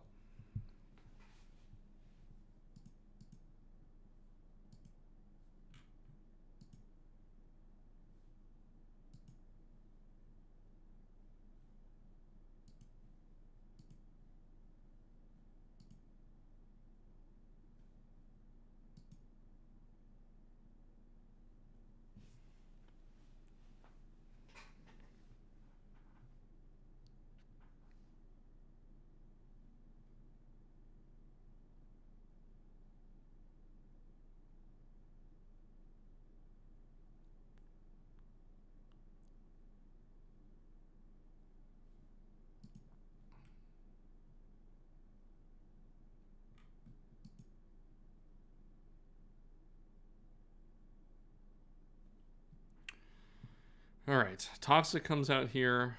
All right, so we got 2 Toxic trades here. Ampharos probably has Heal Bell, so I think this is probably fine for Mel Ninja realistically to take this Toxic as a way to trade for Toxic on Arcanine. And Ampharos does have a lot of Pokemon it naturally does want to come in on, so that's probably fine. But it is asleep right now, which is important to note. So we're not going to be able to do that anytime necessarily soon. And now we get the Sand Up here from the Tyranitar. So able to start Milky... What is this nickname? Bro, we cannot be doing this. We cannot be doing this nickname. What the hell? Well, some nicknames you gotta... We can't be doing this. Alright, so Brick Break comes out here. Just the pressure. The Tyranitar makes sense. I mean, Poison coverage is actually pretty good into Goat Stakes team. Like, this is like... If this is like... Yeah, Sludge Bomb is just kind of difficult to manage, right? We can go into something like maybe the Blastoise, but I could even see Miltank staying in here and just like body slamming, trying to pair this. Yeah, this looks like what we're going for. No body slam, but this Sludge Bomb, yeah, I mean, I guess like it's not doing a lot to this, but like if you get the poison, like it's in a pretty good spot. I guess that crit's a little bit annoying. Pain Split means we are able to keep the Miltank lower, which is kind of funny, but obviously would have preferred to not get crit there. Milkshrink comes out here. Ooh, Willow Miss is a little annoying. Willow obviously makes it so Body Slam would be doing basically nothing here, but we're going to get a Pain Split up here back to real good HP. Yeah, we're able to just manage this Miltank like pretty easily here in this spot with Pain Split. Para is annoying. That's going to make this awkward. But the burn of the sand, yeah, now like this thing, I mean, this thing has to Heal Bell here, right? When you have it, you have to click it here. It does open you up to random crit from Sludge Bomb, but I don't know what else you're going to do. Registeel comes out here. Okay, so we're content with our Weezing at the HP it's at. This gives us free positioning for Registeel, which I don't know what it necessarily wants to do here. Like, Focus Punch is hard to... I mean, this is hard to click here, right? You probably just want a Milk Drink, but then you have to take a Focus Punch here. Interesting turn, this one.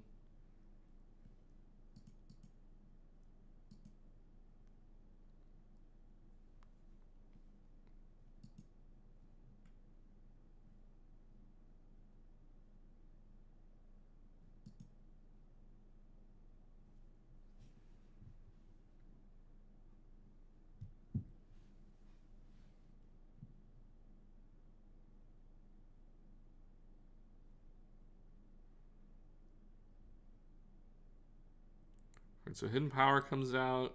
That's what Hidden Power. A Bug maybe for the Celebi coming in. Maybe we're trying to predict Celebi there. I mean, if you get that play right, that obviously works out really well for you. So it makes sense to go for it there.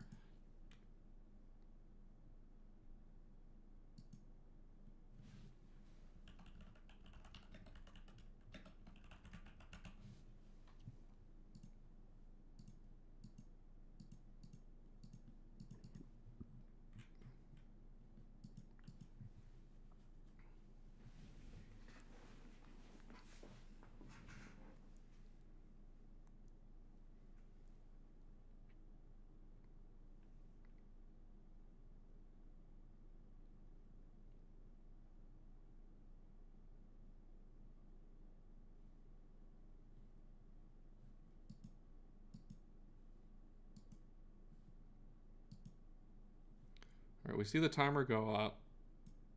All right, Mel Ninja throws the timer up. That at least makes this go by a little bit faster. And that overheat crit, wow, that is crazy. Goodbye, Moltres. Yeah, that's unfortunate. Losing Moltres is pretty bad here. Mel Ninja threw the timer out. Yeah, that's what it says. Requested by Mel Ninja. Timer is on.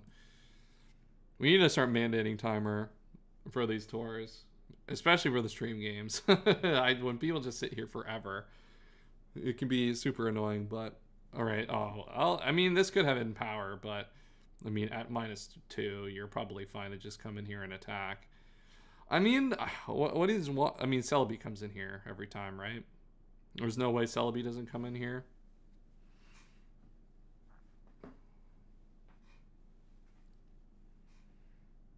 Yeah, in comes our goat Celebi. Oh, we get T-Tar in now. Okay. A good switch. I mean, we got to start making some aggressive switches, right? And this thing probably has hidden power bug, I would have to guess, on the T-Tar side.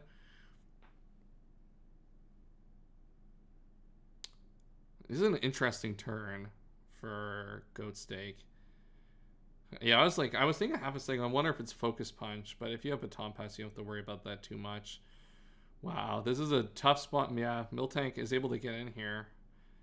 We'll at least be able to get some health back, but like, what are you most drink if this just Focus Punches?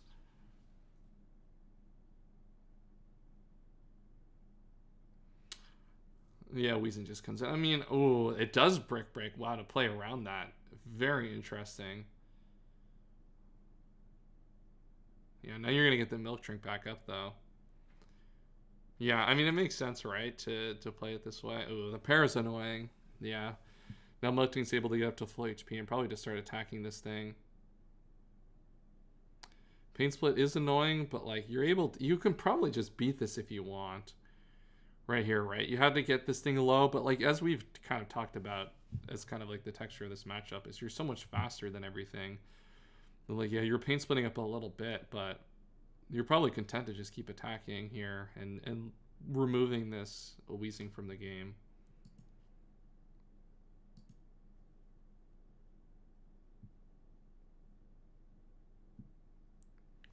Body Slam comes out here, and the Parrot comes out. Okay.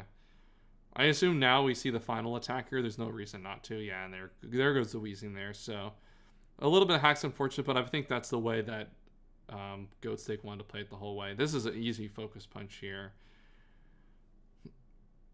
Okay, we actually go for the Brick Break to play around that, and we get the Rock Slide. Okay, we're at 1% now. Now, this is a really tough spot here. Ampharos comes in there. We see the Brick Break come out here. Trying to go for the static, I guess, here. Or I guess try to find some opportunity for some sleep turns. But the thing is, we are just sacking Ampharos here, though. Okay, goodbye, Ampharos. We get the static, I guess. What does the static give us? T-Tar? And we get to revenge with T-Tar. Earthquake comes out. That does a lot of damage, but Blastoise at least content to take that for now. I think this, unfortunately, I don't know what Mel Ninja can really do to get back into this one now. This one feels like, unfortunately, like, I think Celebi,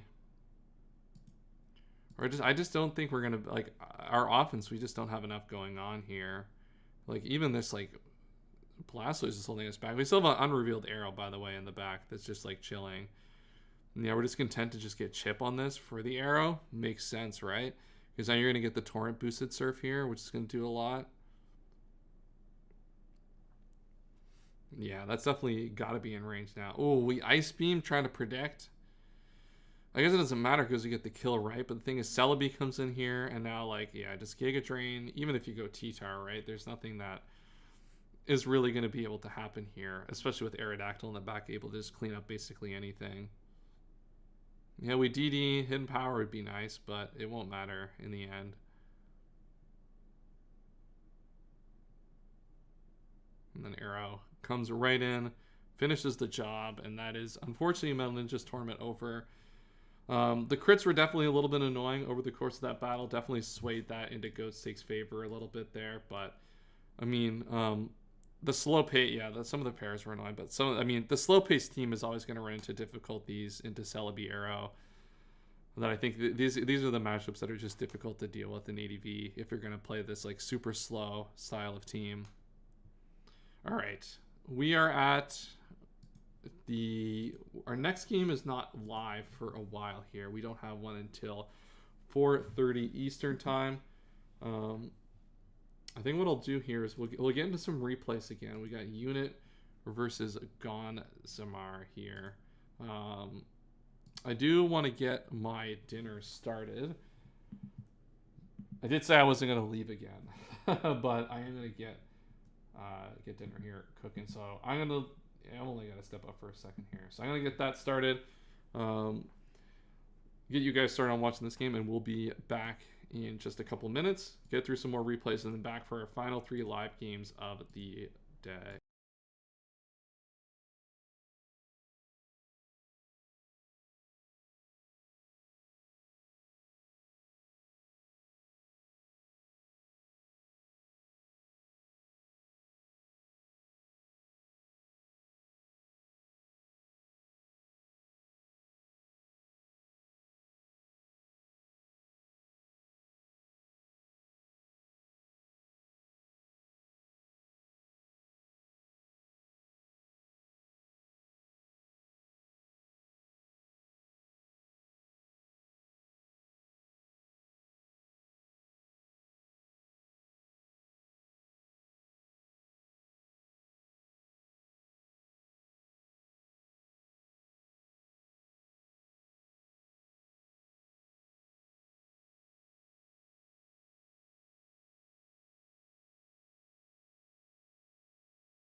Cooking? That's right, Scrap.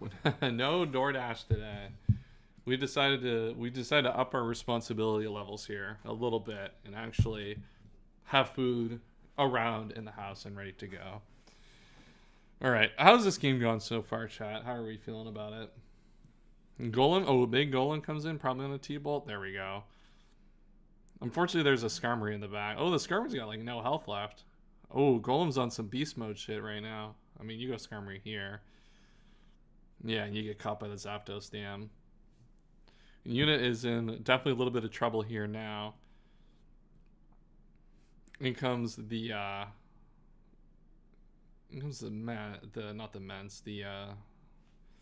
Zam. You see both of them come back. Big 1% heal there. Looks like we're just going to HP grass that, but yeah, looks like Lantern's going to win that sequence pretty much every time here. So we do see the Resto Chesto. Oh, not Resto Chesto. Yeah, it's leftovers. Duh. We do see the rest there. Man, this Lantern's kind of smoking here. Oh my god. And we get the double into the Blaziken on the Miltank. There is a Melodic, but this Melodic's going to have to contend with a +2 hit from Blaziken. And the thing is, now like you just go into this, but like if you have a move to kill this at +2, Rock Slide, yeah. You're in a world of trouble here now. Does this Blaziken just win here? Heal Bell, I guess that wakes up the Zapdos. Oh, you missed the Sky Uppercut. You got another chance here, though. You're not overly threatened by anything here. Okay, keep missing Sky Uppercut. There we go. We finally hit. Goodbye, Regice. Well, yeah, Zapdos is capable to come in here, but do you even care? Thunderwave? No Lumberry. Okay. We want a big golem here. I mean, golem's certainly going to threaten this now. Oh, we're going to endure. Wow. Get the Selakberry here at least. I mean, this thing probably outspeeds, right? Oh, we don't even outspeed, so we just go for the Endure Select to get in Mence and just get a DD off. Wow, okay.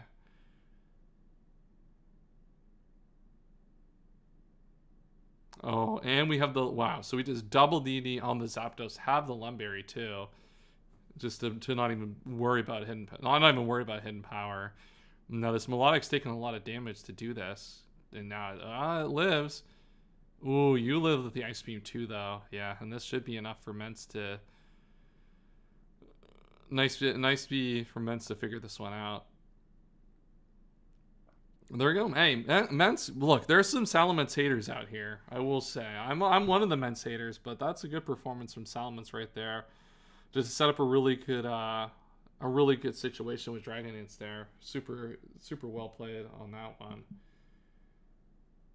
All right, as I said, we are now in a position where we don't have a lot of live games left to go here. Or we have 3 live games left to go. We don't have anything scheduled in the next 10 minutes, so we got a little bit of time to catch up on some replays here.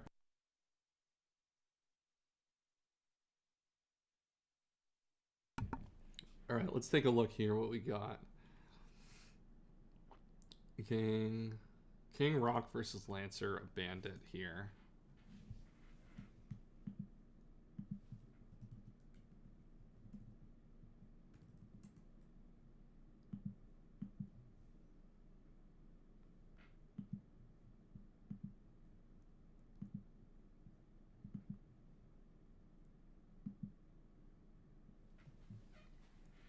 There we go. Matchup up. Let's take a look.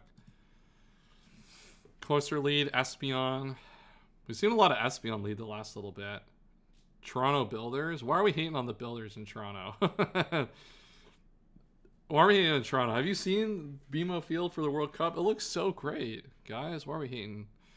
No, there's no reason to be putting hate on Toronto like this. All right. Sleep Powder comes in. The Mega Horn. We do dodge the Mega Horn, which is nice. Able to pick up a little bit of chip on the Heracross.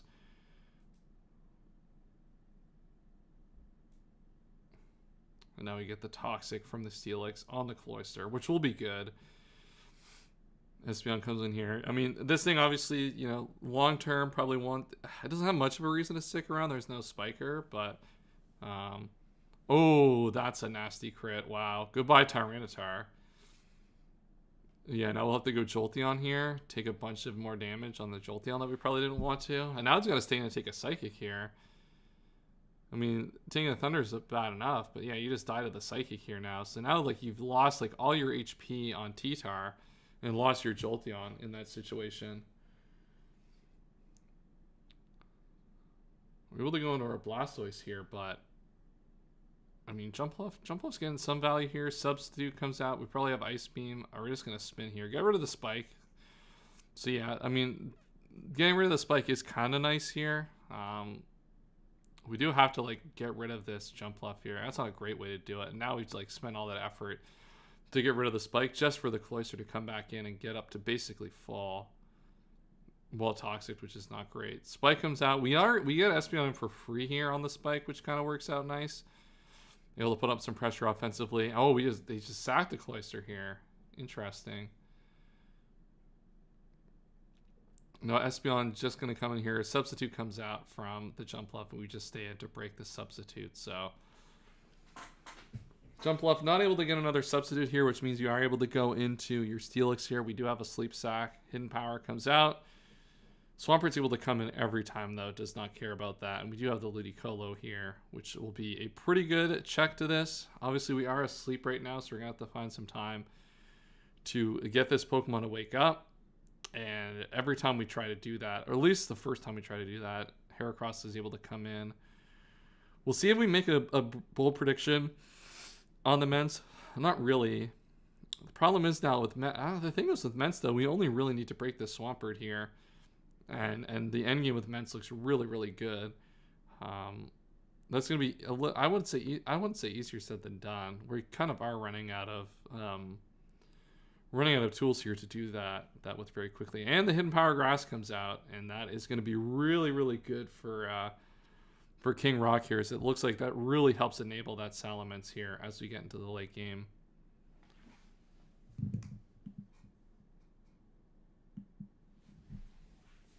Essos comes out here, and it kills the Jump Bluff. Okay, wow.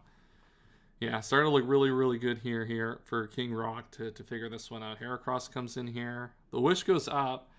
What does this mean? Is there any way that this, like, thinking this Heracross can figure this out? Yeah, we just sack and get the Wish in on Blastoise. Okay. Surprised we don't just go Immense there. I feel like Immense looks pretty good. They just spam HP Flying there. Surf comes out, kills this. Heracross comes back in. But I think you just attack here, right? I guess you can go Steelix instead. The Brick Break. The problem is you're just sacking this, right?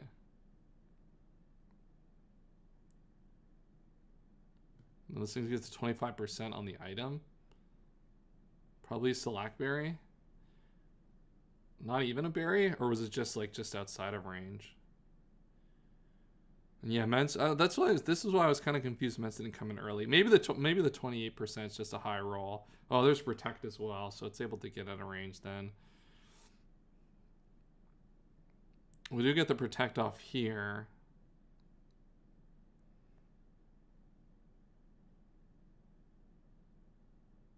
And then Hidden Power Grass is going to kill this. And yeah, last mon is Heracross, which without an item, with no leftovers, it just doesn't. There's just not going to be enough turns to win this game from here.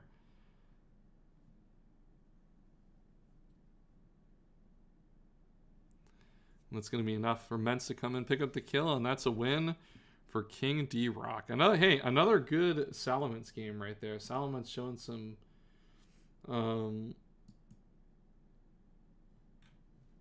really showing up here and having a good tournament, or at least the last two games. So maybe the men's stock should be up. I've always been a little bit low on this mon in these sort of open tournament environments, but maybe I'm just too much of a hater. Okay, let's take a look back at the replays chat. What do we have next? We watch Gold Mason, we watch Jake, we can watch Free Day here. Let's take a look at this one.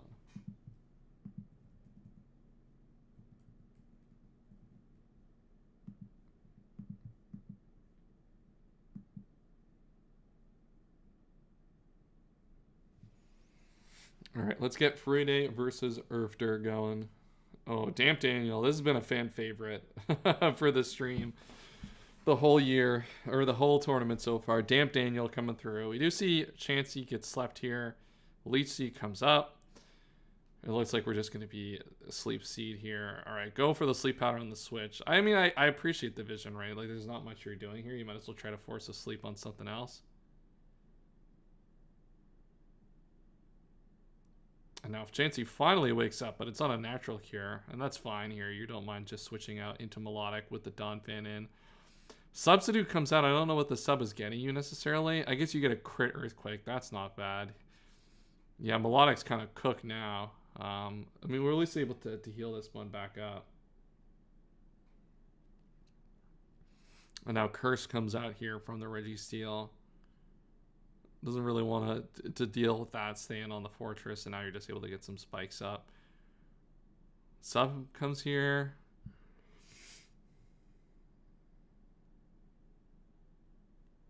Now Rapid Spin gets rid of the spikes here, but you're able to break the sub. Fortress finds an opportunity to come back in. This thing has to have HP Fire, though. I mean, we could scout for it, I guess. Oh, it's just going to go for the Sleep Powder here, then. So you don't mind going into Chansey. Dodge the Sleep Powder, easy. But you are going to get slept here, unfortunately. Well, we do wake up by going to Melodic, which is fine. Take the Leech Seed, but... Alright, we do get the Toxic out here, which is nice. We do have to lose the sleep on this Melodic, but if this is the play pattern that this Pokemon's going to want to go for consistently, like having it Toxic is going to be really, really important. Now we see Sceptile. Dude, Sceptile, I've said we see Mence a decent amount on this stream. We saw the last 2 games. We've had some legacy Sceptile gaming as well on stream the last little bit. Hidden Power comes out. You're able to put a lot of damage in on that. We have Brick Break here from the Registeel with the leftovers. And it looks like we're just going to switch out. What is this? Drumbeat. What? What is this nickname? This nickname has to be cooked. This is an L nickname. It has to be. All right, we're able to go T-Tar. Maybe we see just, we see a doublet and a Registeel here. Interesting. This probably has Brick Break. I think it's been revealed already. And I assume now we're just going to try to get some spikes up. Spikes are going to be still really important. Ooh, Toxicness is really bad on this Donphan. Is that the only mon with the nickname? It looks like it, yeah. Man, not getting that Toxic on that Donphan is super unfortunate. Would have really punished this situation that Earthter is trying to play towards here. And this Earthquake is doing decent damage to the Donphan here. And it's something with, yeah, the tongue is devious, to say the least. I assume here we're going to tribally see a substitute Elite Seed, I hope. Yeah, Elite Seed just to get some HP back on the Sceptile here. And as we said, the sub situation here definitely wins out for Sceptile. With the HP, you lose like roughly 4% against Zapdos. The problem is that doesn't necessarily work with the Sand Up. It's a little bit harder, but we had a sub here on Registeel. We're able to get Elite Seed up. But the Hidden Power will come, break that substitute. And we're not really getting anywhere with this sequence here. And we're able to just go into Fortress. Zapdos comes out. Surely Zapdos puts too much pressure on this Pokemon here. Oh, we might not get 3 KO'd. What's our item here? Yeah, we're probably just out of range, or just in range. We have the Protect though, which would have been nice. And now Substitute comes out here. We're just going to start getting our spikes up here now again. Man, this Donphan not getting Toxic earlier in the battle is just so problematic. It makes this game so much more difficult because this sub sequence is just really, really annoying. All right, Damp Daniel going for the curses again. There is still an Executor in the back, which will be a problem for it, but it's at least able to try to kind of win this sequence here versus the Donphan. All right, Executor comes in. Earthquake. It takes a little bit of damage here. Between Sand and Toxic, it's going to be a little bit more hard-pressed to find a spot in this battle to really be effective. Giga Drain comes out, does nothing to Fortress. There we go. Blue Jays win. That's what we like to see. We like to see a little Blue Jays win. All right, Leaf Seed miss. That helps, though. That really helps put a lot of pressure on this Executor here. I mean, Chansey has to switch here, right? Probably into... Oh, we just have the Ice Beam here. Okay, nice. That works out for us then. Toxic's able to kill that before the Leech Seed goes off. So we don't have to give Leech Seed anything, and we get rid of Executor, which was a massive problem to this team right now. There's still a lot of problems. There's a lot. Like, this sub Donphan is still really annoying, and not getting this Toxic early was just so brutal. Milotic's going to stay in here, try to get this heal off at this point. I mean, it still has one more turn to get this heal off. Oh, no, it has to wake up here. Wow. And now this is going to die to the Earthquake plus the Sand. The crit, obviously not mattering, but real unfortunate situation in this matchup. Because now this thing is behind the sub, and you have to sack all this HP on Tyranitar to get rid of it, which is just super annoying. Yeah, imagine if this thing was Toxic, right? Like, this thing would have been super done. Ice Beam comes out here. The problem is you're just going to now lose the T-Tar. You get Sceptile in. I mean, this has to be Elite Seed here, right? There's no other play. Sub, I guess, works. I mean, I still would have liked Elite Seed here. Because you get more HP and get more opportunities to substitute, but... Or maybe you get more opportunities to substitute. I have to do the math. Oh, and you get Pursue trapped by the Houndoom. Oh, that's annoying. Another turn. Yeah, that's just super tough. Houndoom's in a good spot, but you're just going to get beat up here. Oh, it doesn't even have beat up. Okay. Well, T-Wave comes out, paralyzed the Registeel. I mean, the problem is there's not much I think you can really do to actually win the game from here at this point. Daniel, I mean, look, Damp Daniel's a hero, but there's only so much that Damp Daniel can do in a situation like this. Hidden Power, all right. There we go. That does a lot of damage to the Zapdos. I think that we're probably still kind of cooked here, though. Drill Peck comes out here. Fortress. I mean, Fortress can stack a few spikes. I mean, you have to hit the Toxic on the Donphan. That was the problem. And, like, we're not really incentivized to switch here.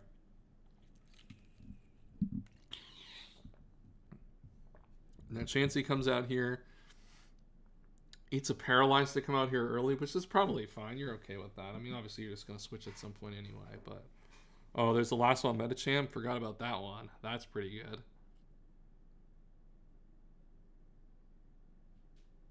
Sub bulk up? Alright. Well, I think this one might be cooked, chat. I assume Medicham has maybe a way to heal. We get the sub up and the para. Okay. Yeah, this one might be over. Oh, we're sub Salac in the sand with bulk up. This feels a little soft. This probably is not maybe the best set to run in this situation, but it certainly works out here for our opponent here. Protect. Oh, Sunny Day? That's crazy.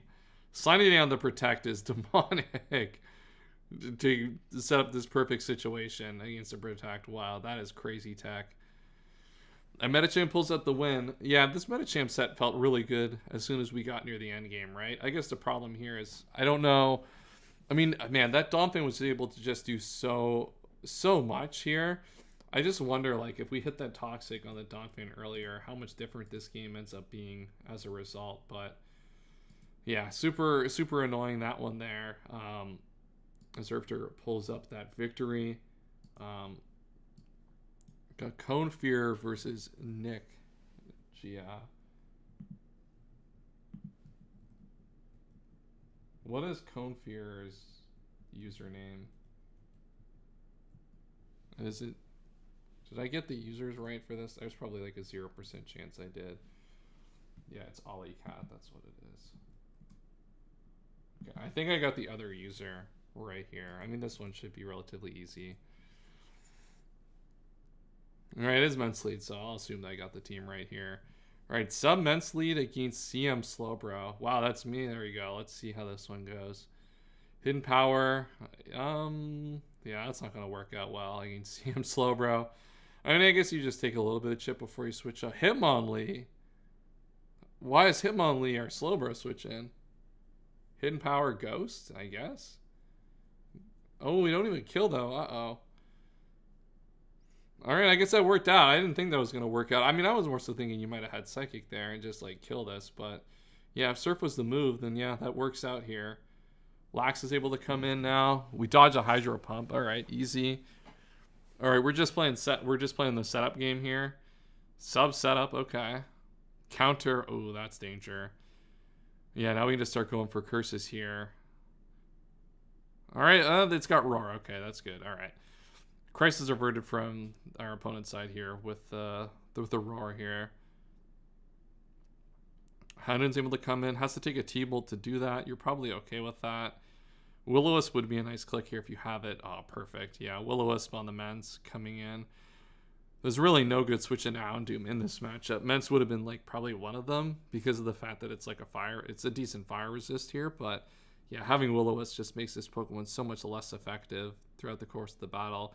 Even though you have the Hydro Pump, so it's like a little bit mixed, yeah, it's just, there's a Lax too, like, it just makes Lax so much better here. Houndoom comes in on the leech seed. Yeah, Houndoom just picks one every time. I guess we can go into Gyarados here. Gyarados, I mean, pretty good here against the Swampert as well. Able to get the Toxic. You have to take a crit here. The crit definitely matters. That's annoying. But, I mean, you still got this thing Toxic, which is what you really needed here. Surf, just, like, put pressure, keep this thing low. Because Houndoom, I mean, as I said, Houndoom, every time it comes in, is going to get really good value here. And we see the rest come out from the Slowbro. And now Houndoom just comes in for free. As long as you don't get parried. Parry's annoying. Ah, you got the Lumberry. Nice. Okay, problem solved there. And I assume we just go for the Fire move here. Fire Blast does a lot of damage. Immense.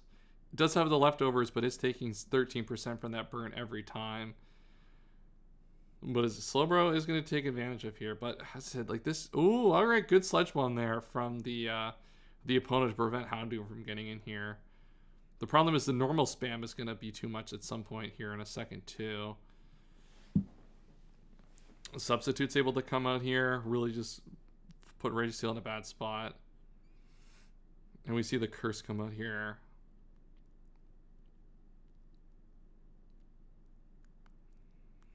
You see Leech Seed, but yeah, that's going to take 18%. Damn, that is super tough for the Vileplume. And now we're just going to be able to kill that here with the Earthquake. Zam comes in here. Zam will definitely kill this here. Goodbye. But the thing is, though, like, Regirock, yeah, Regirock looks good, too. And especially the fact that this was poisoned earlier, right? Like, this will take a little bit of damage here. But, like, this thing is definitely not at a range where it can stay healthy for much longer. What's Slowbro at for sleep turns here? No turns of sleep, so you're just going to kind of stay in here. Use the Toxic on the Swampert as a way to progress through the sleep turns here. Mensa's burn, so really the only main threat here left is the Alakazam here. You get Tauros in for free here. Not bad. I mean, that means Registeel comes in, and you're fine to just go Regirock here. Yeah, counter. Oh, it's Iron Defense. Interesting. Iron Defense is kind of problematic here. I guess you have Calm Mind, which makes it not really that problematic, but... yeah, you just start Calm Minding. Thunderbolt is going to do, like, no damage here. If they had Encore Alakazam, that could be a little bit of a problem here. And this thing is burned, too, so this thing isn't even, like, doing threatening damage to you. Yeah, 19? Damn, that's embarrassing. Yeah, I guess Encore Zam could be a problem here, but I don't know how much you can realistically play around it at this point. You kind of have to go for what you have.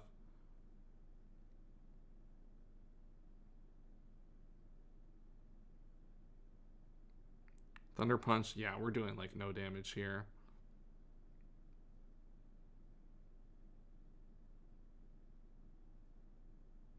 And Surf picks up the kill. Mensa's going to come in. Yeah, this is just not going to do anything. Slowbro's going to pick up the win. Really good game here. Calm Mind Slowbro just really dominated this game. Okay, but yeah, a little bit of extra. Why not, right? Because it's going to be burned. No reason to attack. Gets a little bit of extra surf damage here. For the Registeel, in case it just... yeah, I mean, it's not going to matter anyway. You're just going to have to para. So, good game there from our GOAT in chat. Ollie picked that one up. And that's you advancing to top 64 of the tournament.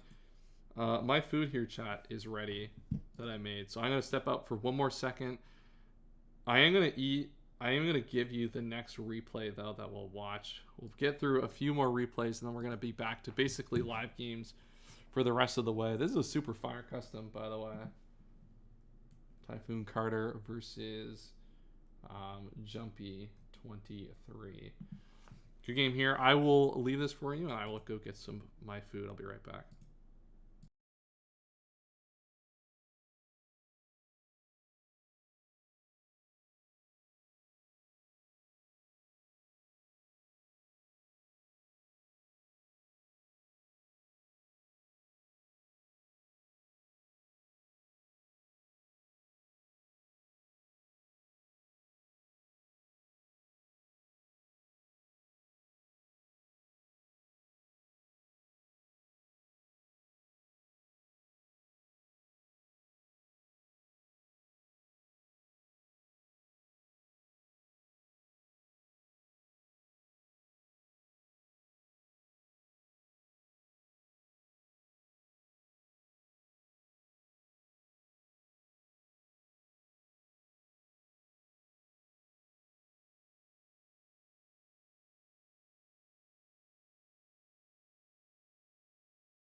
All right, chat, we're back. You're not gonna get the webcam while I eat, though. You don't get to have that extra little bit of fun.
So here we go. Jumpy making it through to the next round. Let's see what else we got here. Martin. Oh,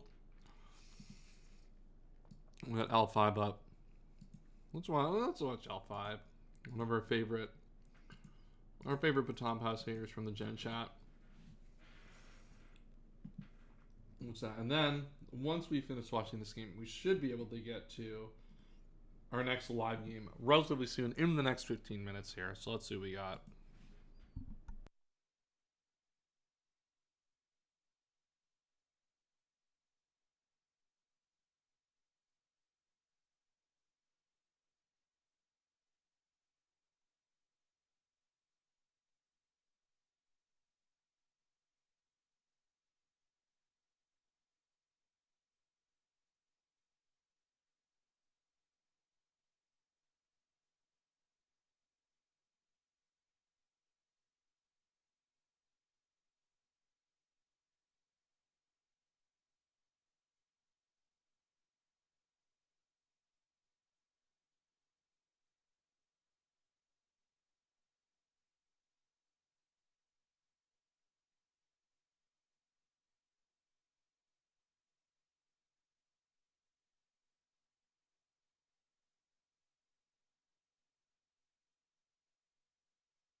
All right. The Big Toxic is nice here. Cause the problem is with this meme looks sad. The one thing that I keep running into. Oh, this guy got frozen? That's tough. Oh, is that these normals with ghost moves are just too good against a lot of these comps that you would want to parastrap something. You really want to parastrap the melodic here. Is the main thing, right? So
There you go. Hey, good game from King L5. We do have a live battle here, which we can check in on.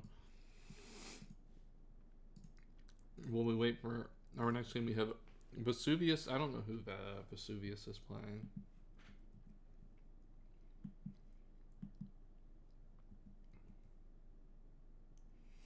Let me check the chat. I assume they're scheduling in the chat.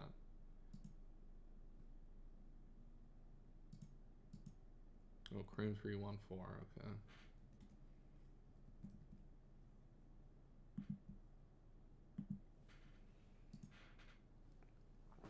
All right, SD Venusaur putting in some work right now. Let me rewatch this from the start.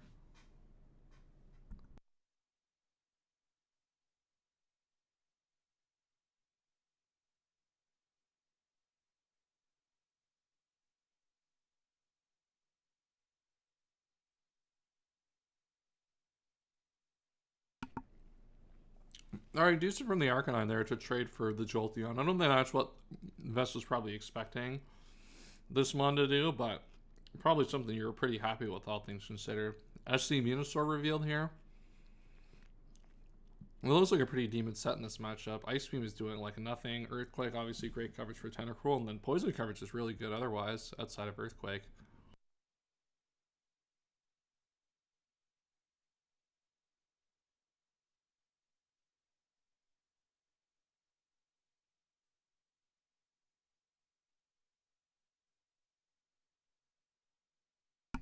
Yeah, this one's just gonna go crazy here.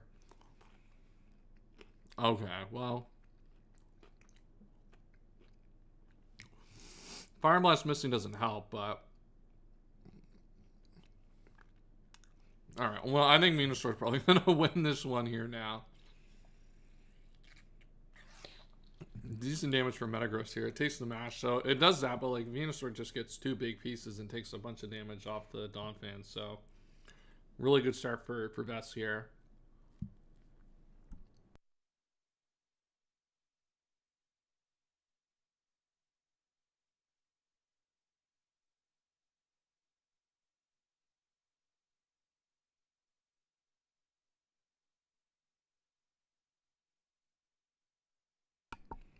Yeah, there we go.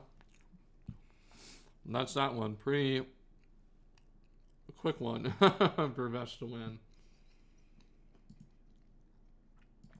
Alright, we are almost back here. Chat.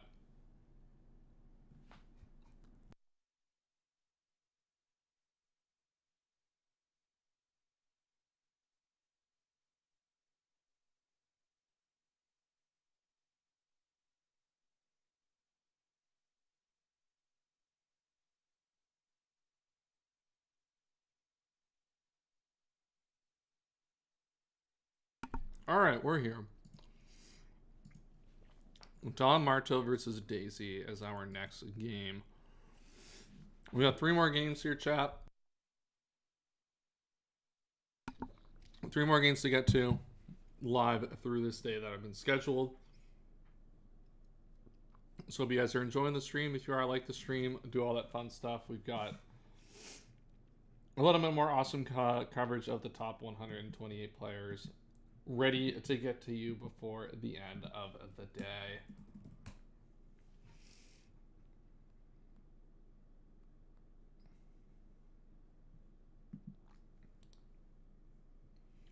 And it should be a good one. Yeah, we got... Ooh, this is Snorlax Mirror. Interesting. I like Medicham on Daisy's side here a little bit. I mean, there is a Gyarados here, but I don't mind the idea of just, like, completely, like, trying to punish Gyarados as much as possible, right? Or just, like, like a game plan that just, like, really puts Gyarados under a lot of pressure. This team does a lot to pressure Gyarados as well, with Vaporeon as well.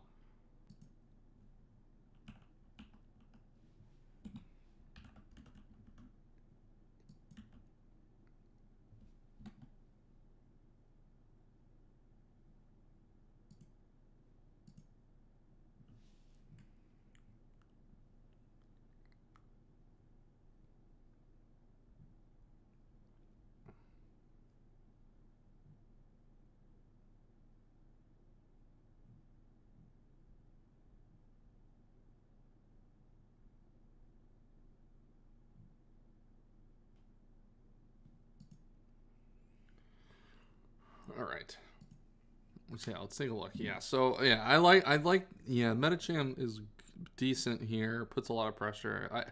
I mean, Gyarados, looking at this, like, this is a hostile Gyarados matchup, I think. Like, Vaporeon with Hidden Power is definitely decent.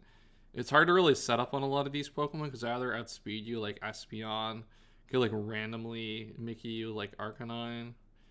Aerodactyl can check you relatively well. Snorlax can take your hits and stuff. So, like, this feels like a tough Gyarados matchup. The one thing I will say is this also Lax feels like it should be good here.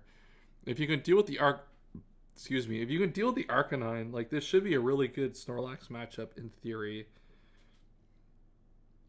There's still the Metacham. Yeah, maybe this feels like a tough matchup for Marto. Like, Lax and Gyarados, maybe like in tandem they can put up enough pressure. I just wonder, like, if Gyarados goes down and, like, you're able to make good progress with Metacham, I worry where we find a window to win this battle, because this feels like a classic situation where you have to, like, really leverage your threats HP a lot to, like, actually break through offensively, and Arrow just, like, smokes you at the end. It's kind of how I think this battle might go. Zam provides a little bit of a different texture to that, but, like, still gets checked by Arrow, which is the problem. So yeah, this feels like a tough matchup for Don Marto here to figure out, I think.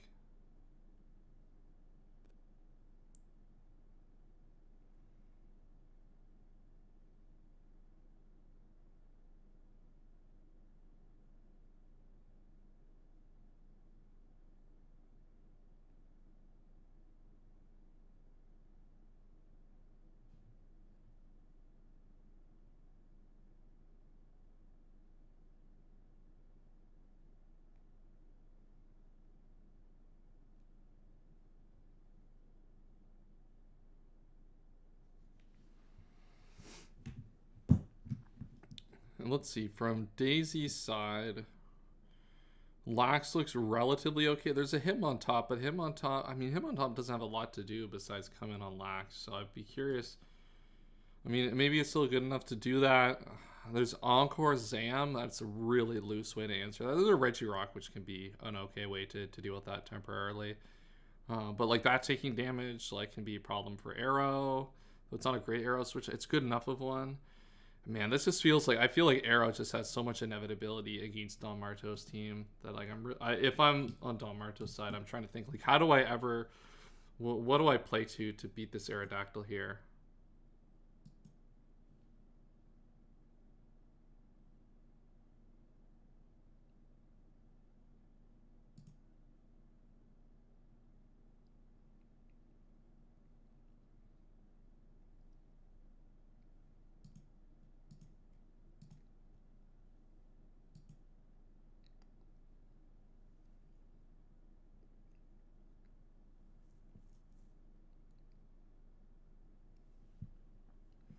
Trying to think of what else there is to work with in this battle. Yeah, I think I just really can't get past the idea that Aerodactyl's inevitability here is going to be too tough to manage. We'll see how it goes, though. This game, it should be getting started really.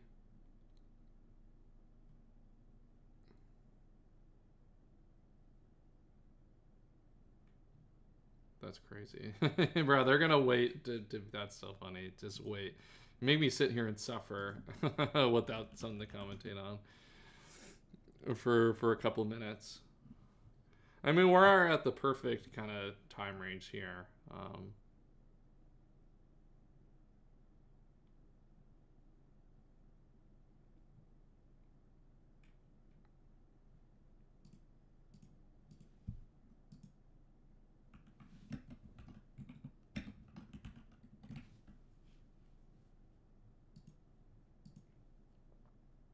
Yeah, this game should be getting going here pretty soon. And yeah, we'll see. All right, yeah, the challenge is going to be sent in just a second here.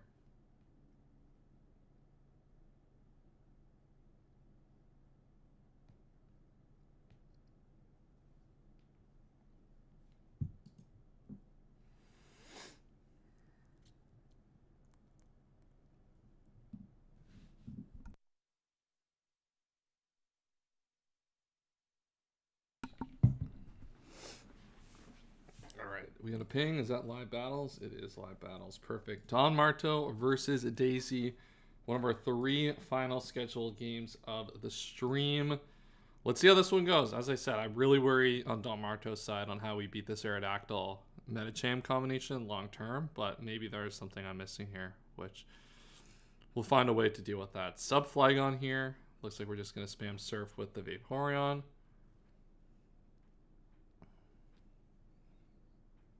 We don't have an awesome switch into this. Like, I mean, I guess you have Lax, but... Yeah, in comes Lax. So entry point for Lax. Blossom. Yeah, Blossom incoming. Okay, what does that mean? It's benched. Interesting. I honestly had no expectation of Blossom or Golem coming here. And now Lax is asleep? Uh-oh. This is starting to get a little troublesome. Flygon comes in here. Takes the Leech Seed.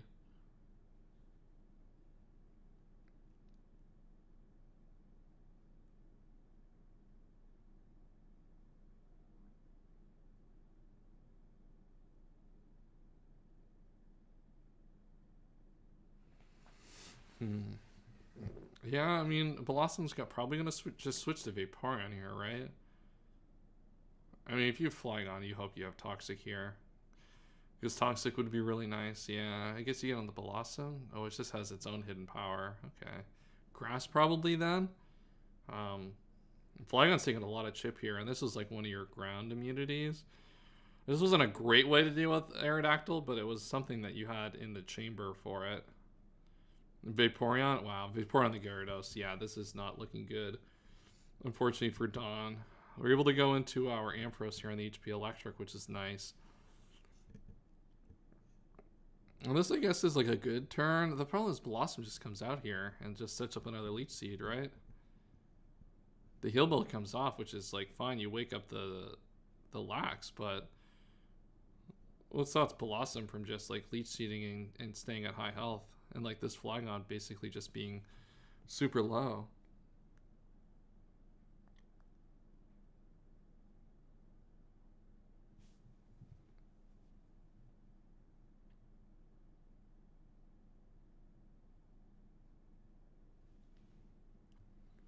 Okay, Lax comes in on Lax.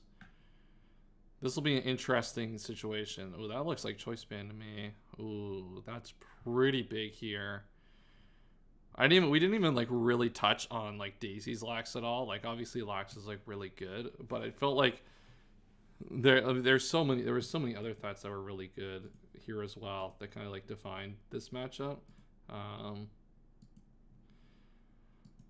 But yeah, like getting rid of Lax as well is important. And if this is working out really well for Don Marto here.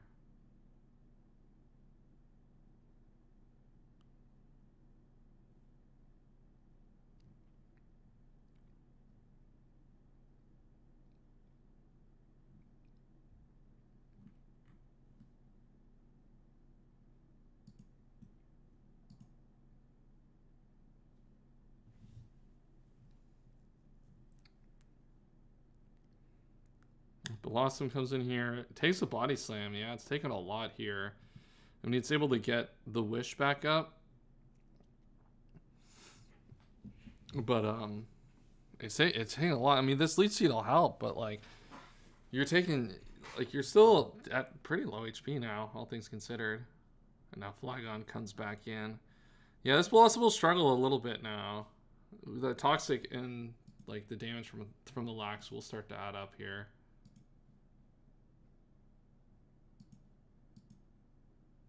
Vaporeon comes back in, able to come in pretty much every time.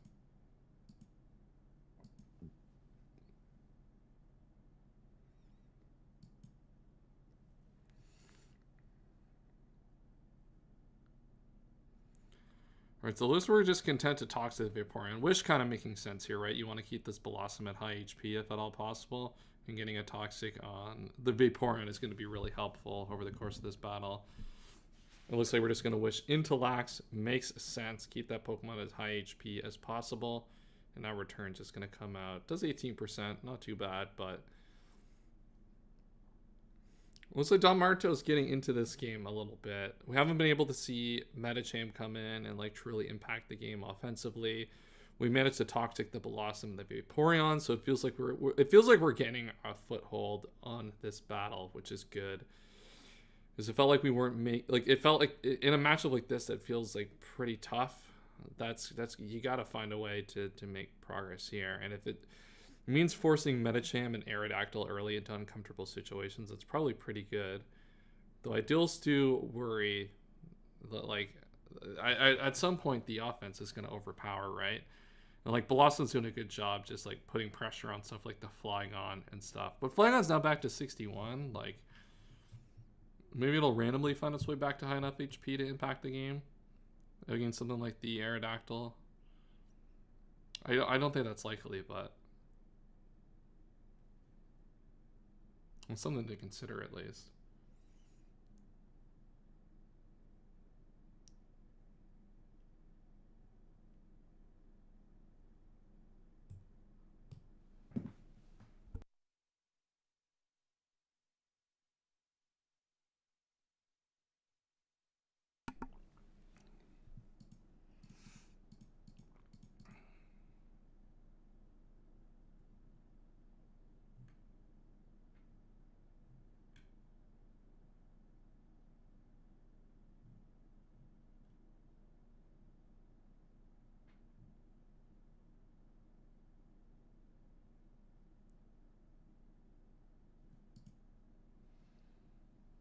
Body Slam comes out here. Vaporeon starting to lose some HP here.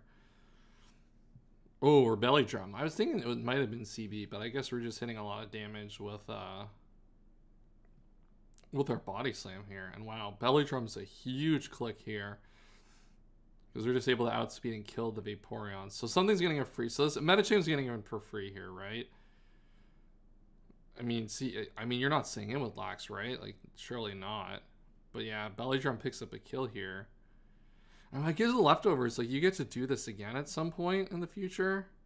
Yeah, I guess, yeah, picking up Vaporeon's pretty big. Alright, let's see.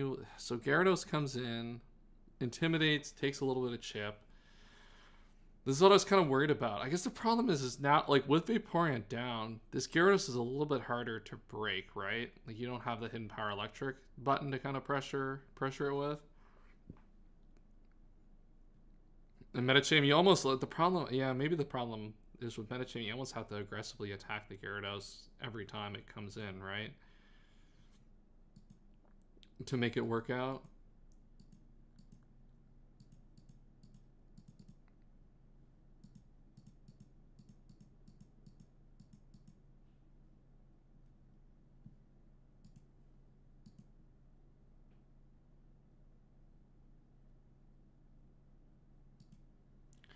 Alright, so Gyarados is substitute. Okay, so that helps a little bit get the chip because it's subbed up and you'll just be able to break with the Lax here, right? Yeah. That's a way to start chipping this thing's HP down is to do that way, but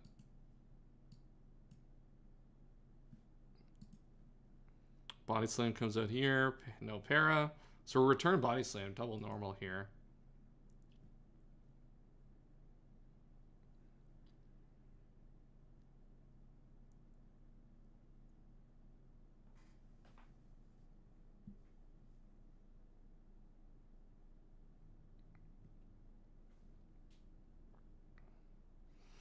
Zam comes out here, Blossom.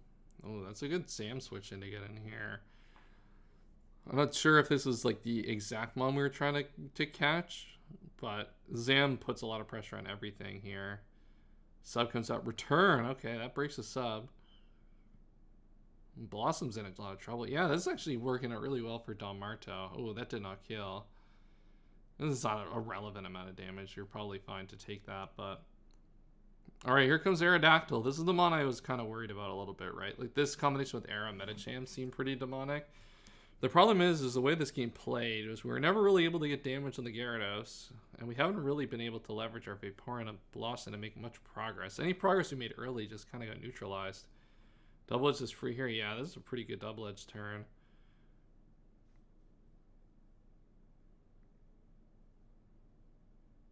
Just go for the Rock Slide on the Regirock. Yeah, and Regirock, you know, we'll hold this back for a time, but oh, man, no, not having Vaporeon here is super huge. Really, that Belly Drum was really good prep and really good spot to use it there to get rid of that Vaporeon. Because that Vaporeon, as I said, would have been really good to actually break through some of these things like Regirock and stuff. But I guess the other problem is we don't have awesome ways to beat the Ampharos consistently. Yeah, maybe I did misevaluate this matchup a little bit. Maybe this is a little more in Don Marto's favorite.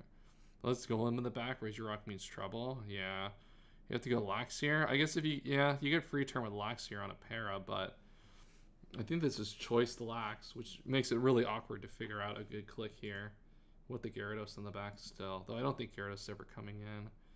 I think Regirock's just content to stay in an attack or content to sack off the Flygon to find out what move we want to lock into.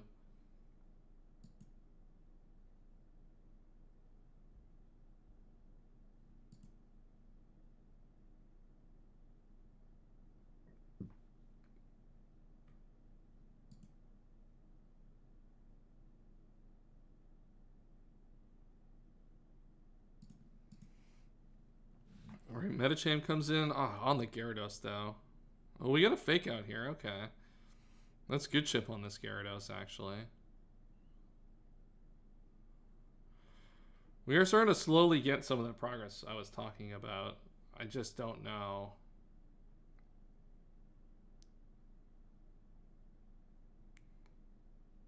Just don't know how consistent. I mean, we're just out of Pokemon, I think. Like, we have too few. Like, being 4 to 6 at this point is just not enough to, like, make relevant progress here, I don't think.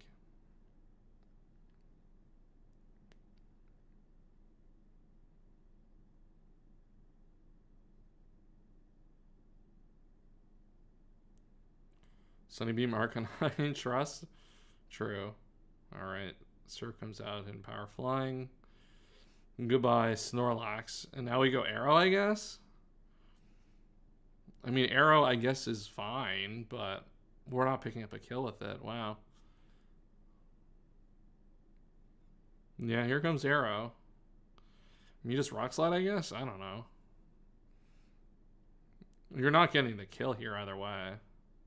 I guess this might be a kill. No, the problem is Regirock is still there, right? Oh, Regirock's at 38. Never mind. This is probably a kill, actually. If you click Rock Slide here. Yeah, they give you Flygon, but whatever. Instead, no sleep turn, so you can just stay in.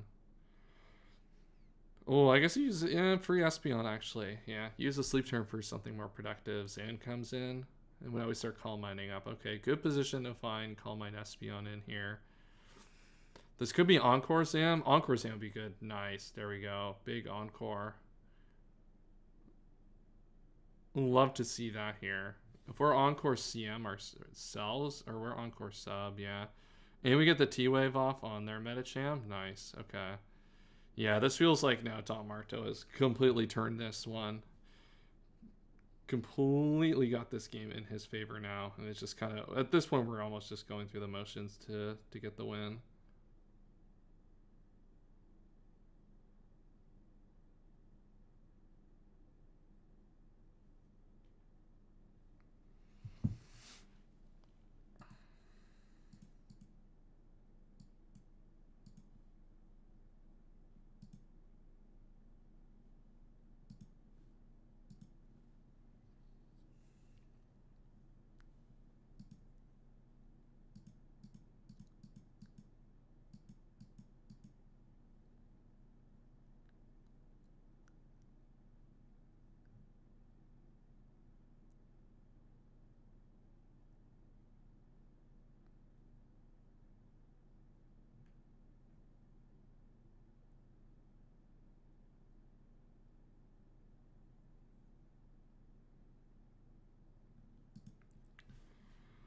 All right. Yeah, I don't know. I don't know what we do here. Well, I mean, Medicham can get something, can get a kill here if you click Fighting Move. Right? Because Zam. I mean, Sam can't sub here. I mean, if Sam gets the para on the sub, I guess that's kind of beast, but I don't know how much it's really going to matter here. Arrow. We need Arrow to be able to lock into something. He can kind of lock into Rock Slide now a little bit, but not like super well.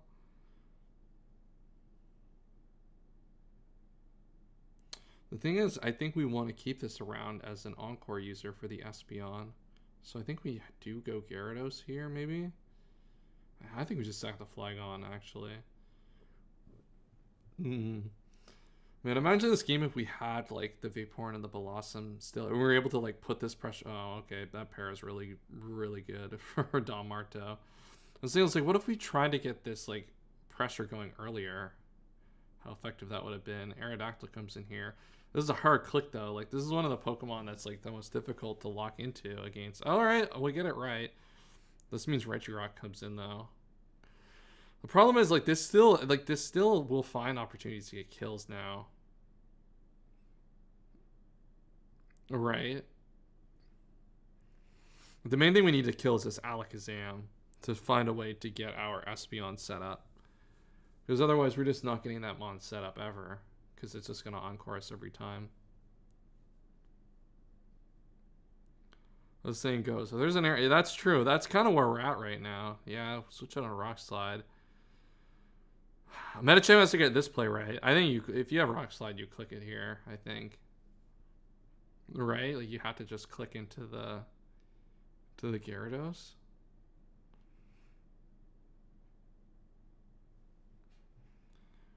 Do they even give you Gyarados here? Man, Delmar, yeah, this is a problem. I can't believe we didn't try this earlier from Daisy's side.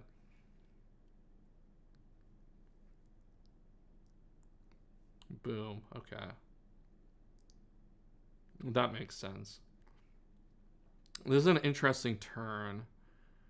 Ooh, what do you go into from either side here? I think if I'm Daisy, I probably go Arrow here. I don't know if there's a good thing to do when Arrow comes in. Like, if you Arrow, what if you think they're gonna go Arrow? The best, you go Ampher. Like, do you go? It's already toxic. You go Lax probably. Yeah, you just go Lax here. I think it's Espeon. It's pretty good.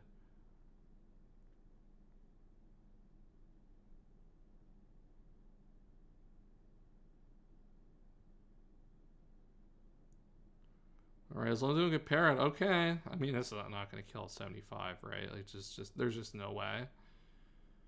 There just can't be any way that this kills. I mean, you can crit, and if you crit, then this is problematic, but yeah, I mean, everything's broken if you crit, so. Her Arrow's got this in range. I mean, if this is choice, then this is the problem. I don't know if you've seen it switch moves or not, but.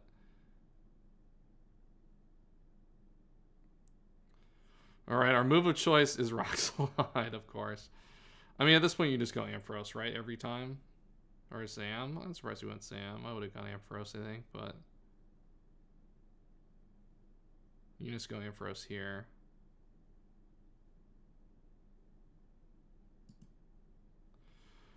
Doesn't matter. We pick up the kill with a Thunderbolt. That ended up being really, really close at the end with the arrow. Wow.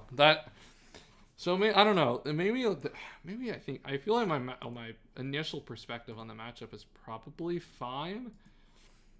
We just need to find a way to like knock one of these Pokemon down earlier, because we just had too much work to do at the end between Medicham and Aerodactyl to get through this team.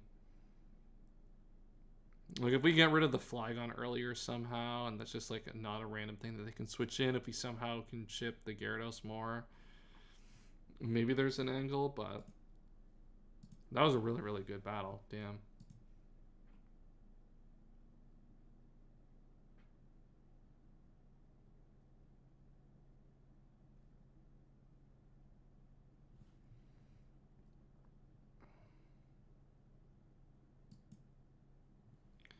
All right. As I said, we also have two more games. We got, are we finally at the Cinnarath game? The Cinnarath top 16 or top 128. That's my goat. Cinerath will be up next here on the stream. We'll get to watch and see what he is up to. He's playing against Charizard, a little Scar and Bliss action versus our Starmie team. This looks like it could be a tough matchup for Sin. This is like, in terms of like playing with an offensive team in ADV, this is one of the tougher type of teams you can come up against. So here's to see how Sin plays against this one here. Obviously someone who plays a lot more modern gens than any of the old gens, that's for sure.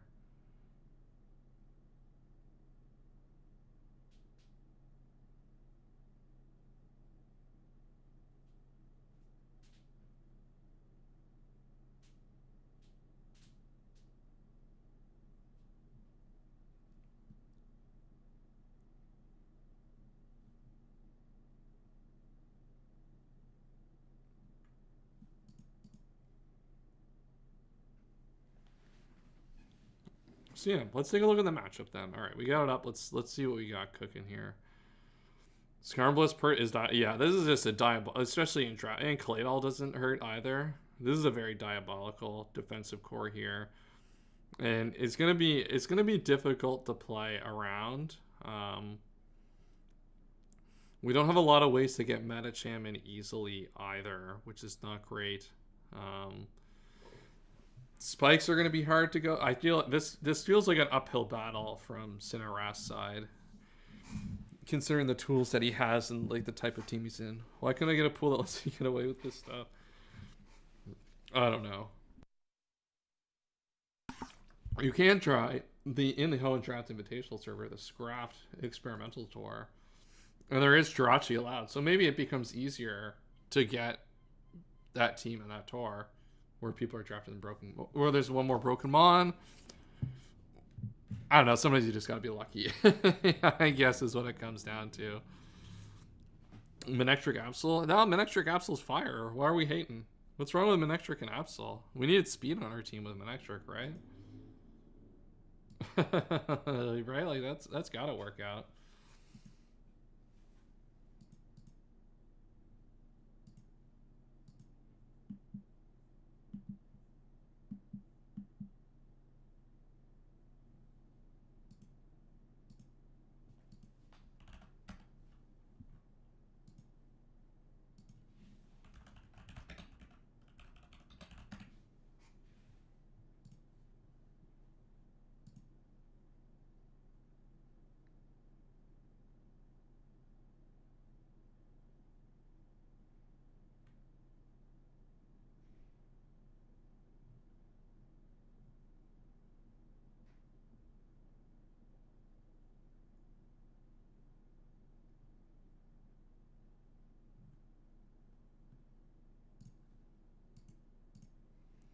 Spot 5 is far from what I call lucky. True. Alright.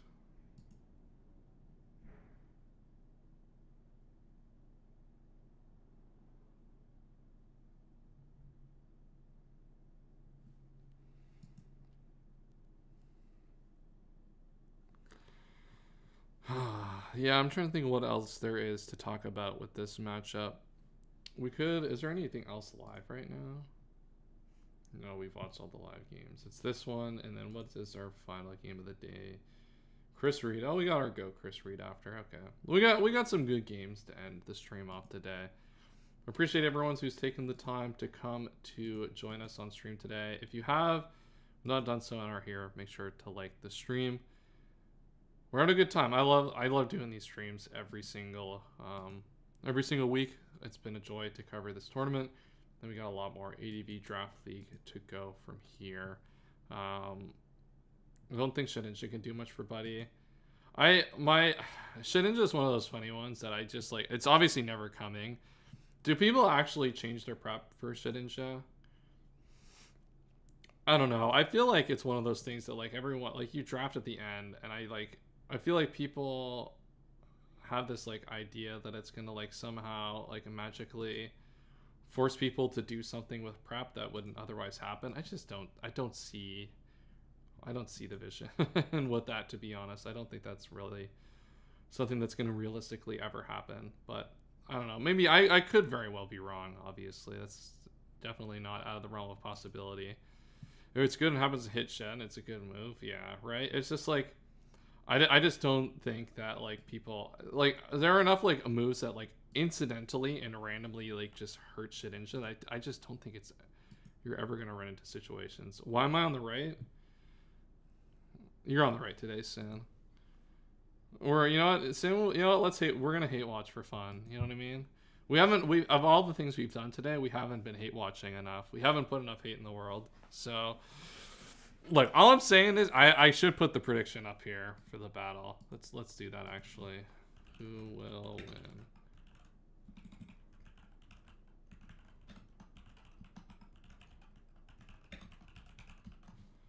Versus Sin. Look, all I'm saying is, Sin, is this matchup is a little cooked. I think you might be a little cooked here, unfortunately, in the matchup department. A little bit of an uphill battle to get through. Hey, I just got here. Who's winning? Cinerath is about to be losing. If that gives you any, if that helps a little bit.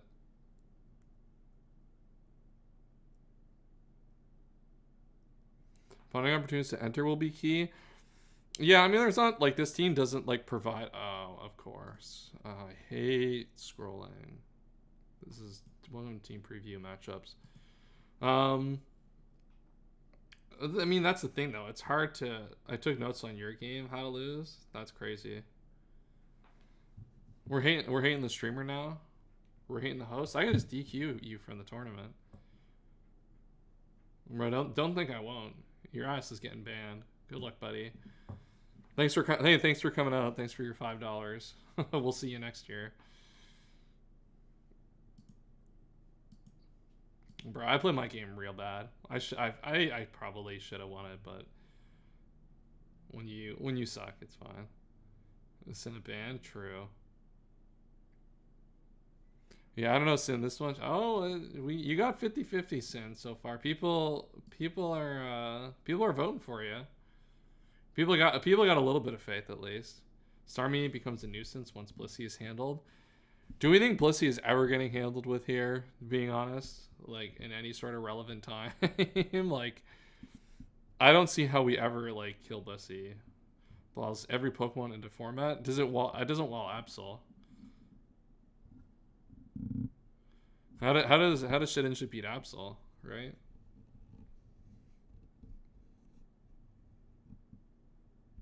I bet you didn't think about that one, did you? King L5. That's what I thought. Yeah. No reply. Yeah. Cooked.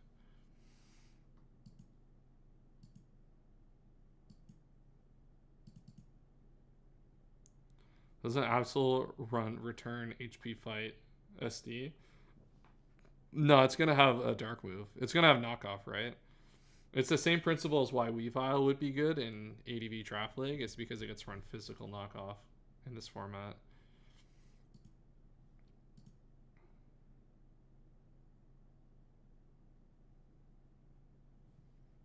Alright. Sin, your opponent's adding you. Come on, let's get this game going. This game might take a minute, so let's get it. Is this Mega Absol Z?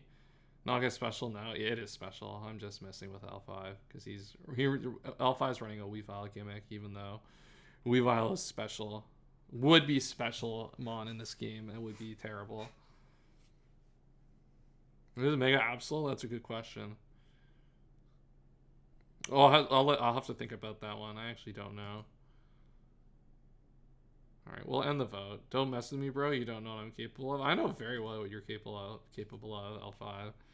I think that's definitely it's definitely not true that I don't know what you're capable of. Of all the things that we may have lied about on stream, that one would not be the case.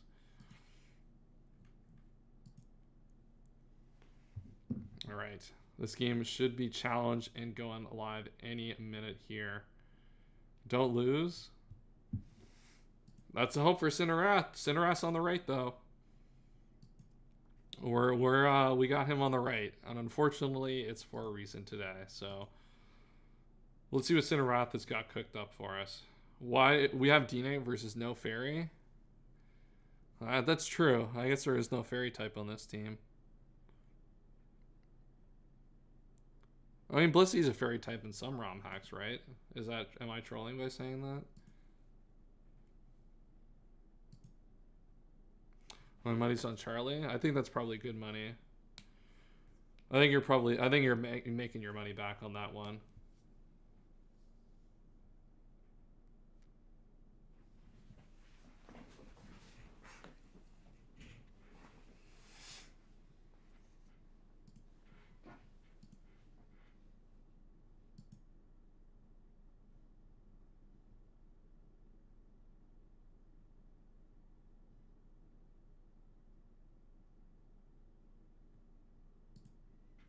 All right, live battle: Charizard versus Sin of Wrath. Why does Mini not just 6-0? I swear it does. I mean, Medicham is like one of Sin of Wrath's like best ways to actually like push offense in this battle. There are like some things that like make it hard to click with here in this battle, like between like Skarmory, Claydol, Swampert, and stuff. Yeah, he has a custom. It's so over. Dude, this is a drip custom, by the way. I don't know. I wish there was a way you could see like where this custom came from, but this is a drip custom.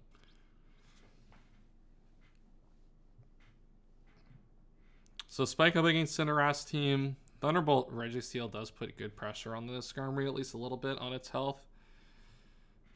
I assume Swampert, yeah, Swampert now comes out here. I would have expected Sin to try to go to Starmie there and pressure that way, because like you could get a spin that here. Now you have to take a lot of damage to take a spin here, right? Registeel Brainworms, yeah. Oh, it's Misto Flip. There we go. HP Grass. Problem is you're gonna take. Oh, you just die to the earthquake, bruh. Do we not EV for that? Uh-oh. Uh-oh, Cinerath. Uh-oh. Uh-oh, we're in danger time now. We're getting the rest of these spikes up. You better come and at least revenge this guy. I mean, I guess this is Medicham, right? Technically, maybe. This is huge for trial. Yeah, no spinner. This might be cooked.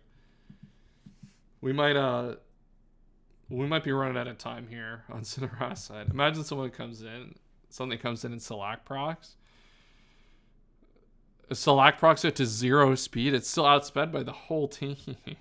What do you mean? If it comes in and Select procs. Yeah, that would be super epic.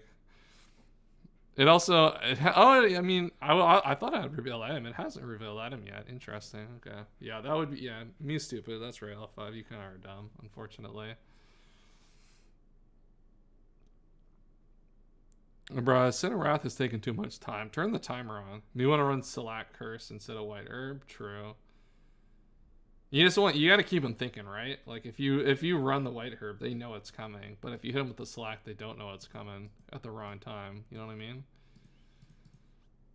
You gotta be tactical when you want to reveal it.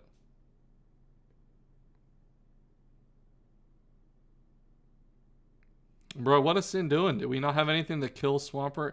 Our whole team yeah, I was gonna say, why does our Michael not kill this?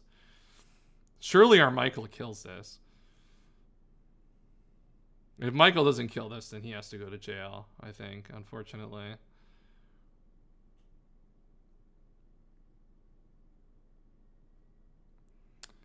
The question for Sin is, do you aggressively click here? Man, I don't know. That's tough.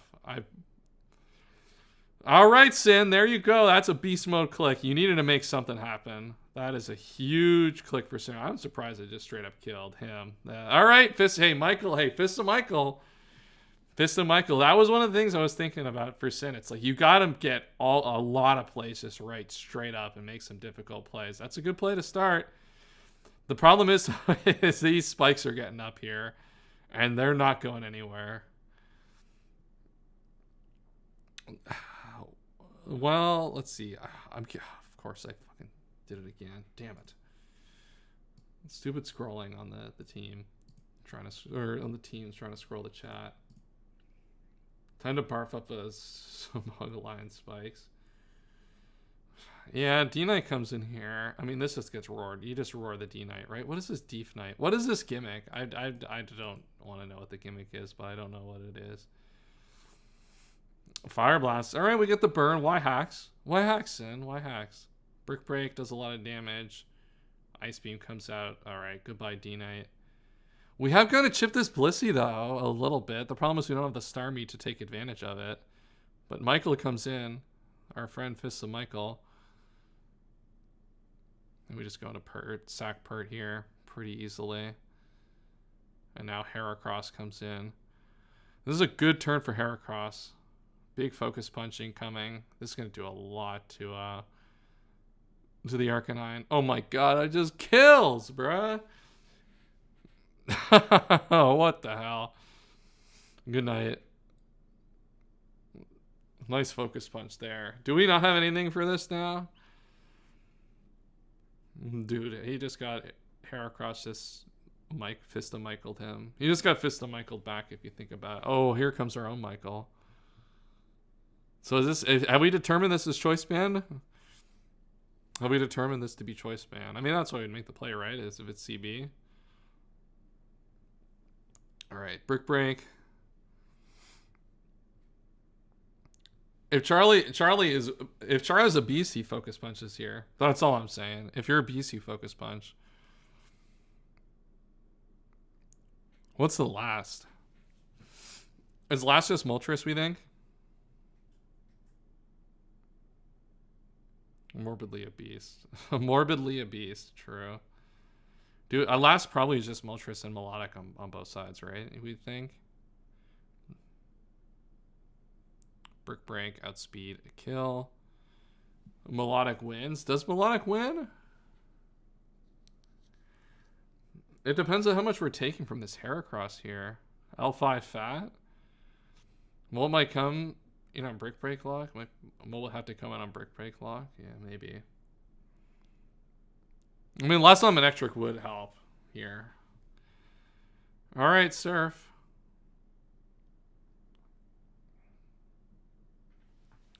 Can you ever stall this out of search? Probably not, right? It's only got 22, but...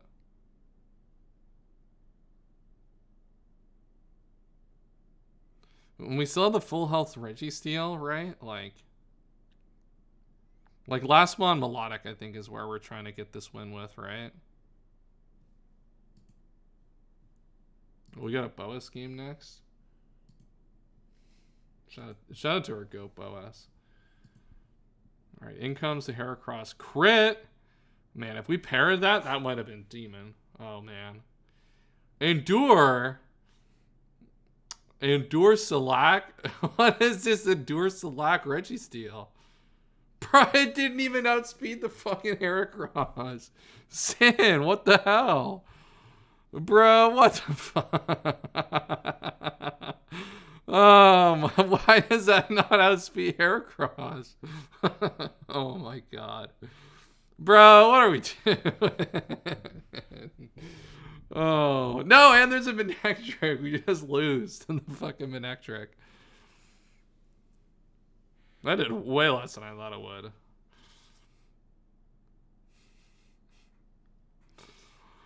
Oh, my fucking God. That's so funny. Bro, what are we doing, Sin? There's no way that shit was slower. Come on, man. Like, what the hell? Bruh, you gotta explain yourself in chat. You gotta post a Registeel set. You gotta post a Registeel set. Sin's got a game. Oh my god. Bruh. That's so funny.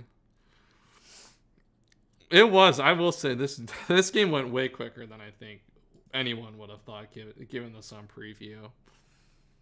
I will say Sin, I think, made like good plays to like make offensive pressure, and like a lot of like the early click on the Claydol was really important to giving him a shot, right? To allow his Medicham to more freely click fighting move.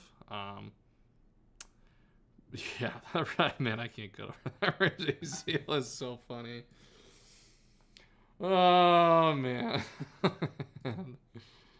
Right, we need Sin back in the chat.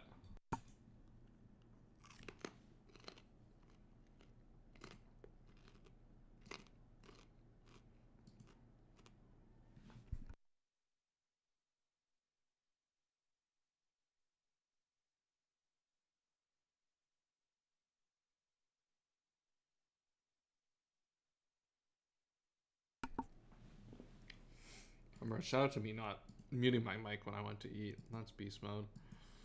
All right, what do we have for our final game of the day? We got Boas playing. We'll watch Boas. A little bit of live gameplay. Let's see. Boas is playing against London. Okay. Uh-oh, Ninjaskin.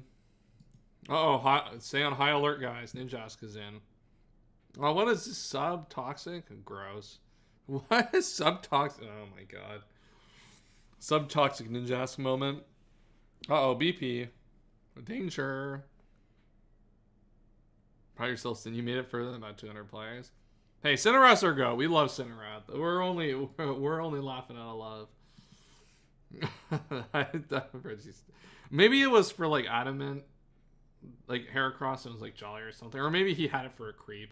I don't know. I'll give it the we'll give the benefit of the doubt. Bro, Sin, you gotta explain yourself, man. What's a Registeel set? Post it in spectator chat. What the hell was their speed?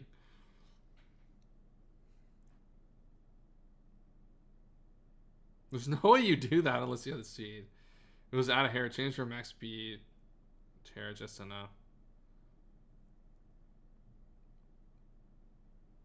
Okay, so it was just fast Heracross then, is what it was? Okay.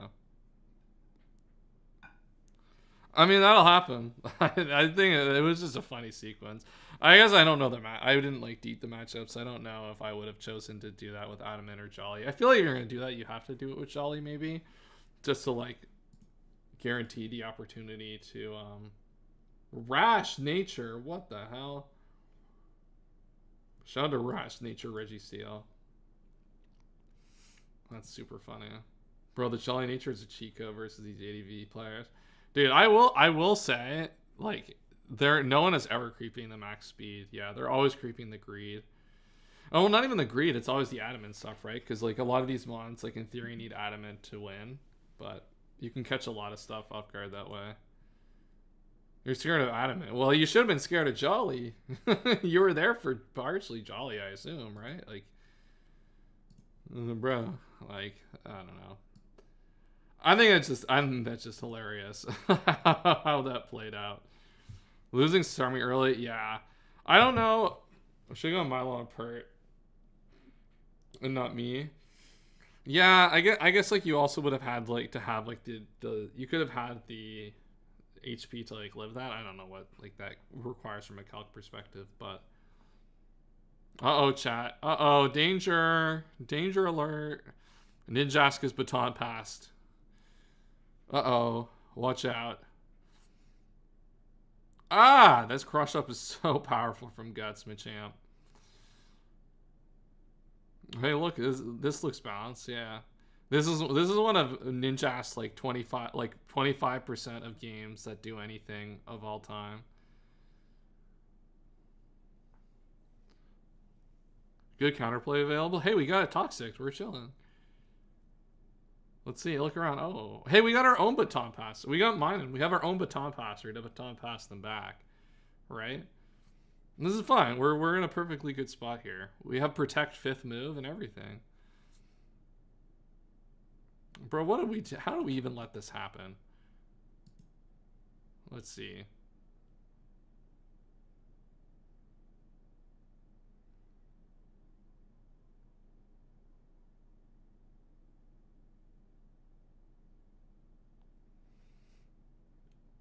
BP. Okay, so we just switched out. Warriors are dead and no other phase. We also switched out of the guy. Oh, look at this. Hey, look, where's our counterplay? Hey, Regirock's the GOAT. Regirock living that is crazy, by the way. That mon is so super nasty. There we go. It's free for the GOAT, truly.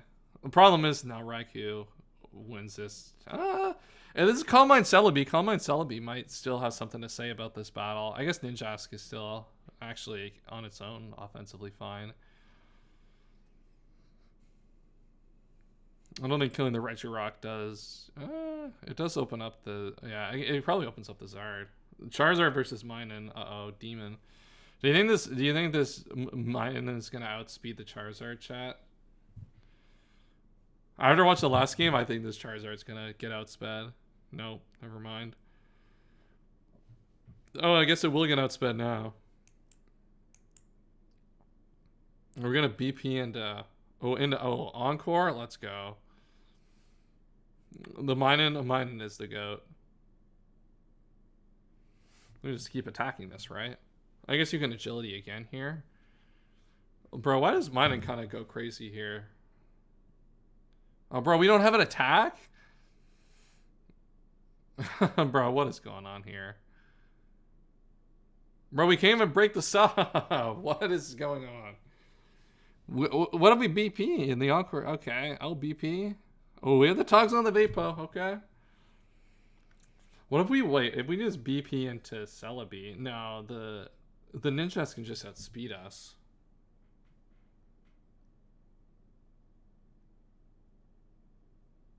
Yeah, the Ninjas always just like outspeeds. Leonard forgot Boas has 0 attacks. No, this is Encore revealed final move. The Encore, we hadn't seen Encore yet. I figure it would be reasonable to think last move Thunderbolt there, to be honest, but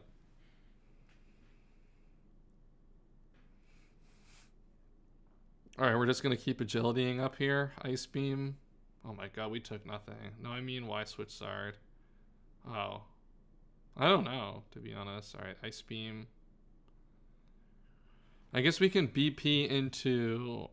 What does BPing into Miltank get us here? Not a lot, right? Does Miltank kind of just, like, wall this team now? Vaporeon's pretty low. Ninjaska's not doing anything.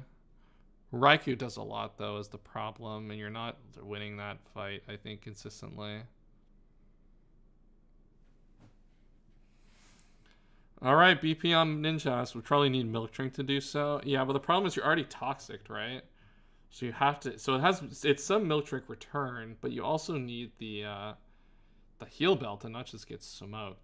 This thing not having Protect is also kind of a problem for it in this spot.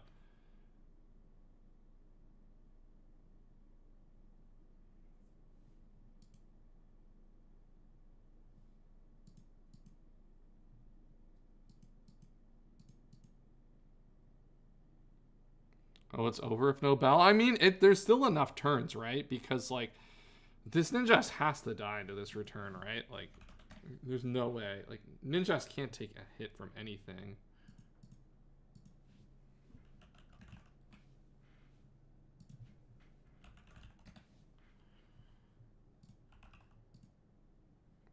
I mean, it has to actually be really invested to kill. Never mind.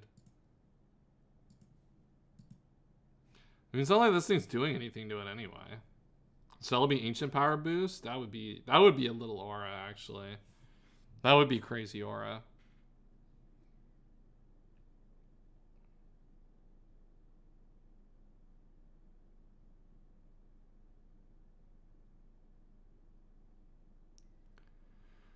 Or return, we get a little bit of chip on the Raikou. So Ninjask obviously doesn't want to stay in. The problem is that this Raikou is just going to do too much damage. Like Thunderbolt. Oh, Thunderbolt does a lot less than I thought it would. And like you don't even have a chance to high roll this Raikou. Yeah, no Milk Drink, no Heal Bell is a little annoying. Okay, that's tough. Goodbye. All right. Minun, are we just trying to do the same thing but go for Gimmick on Celebi then? You just go Ninjask here, right? And protect against this?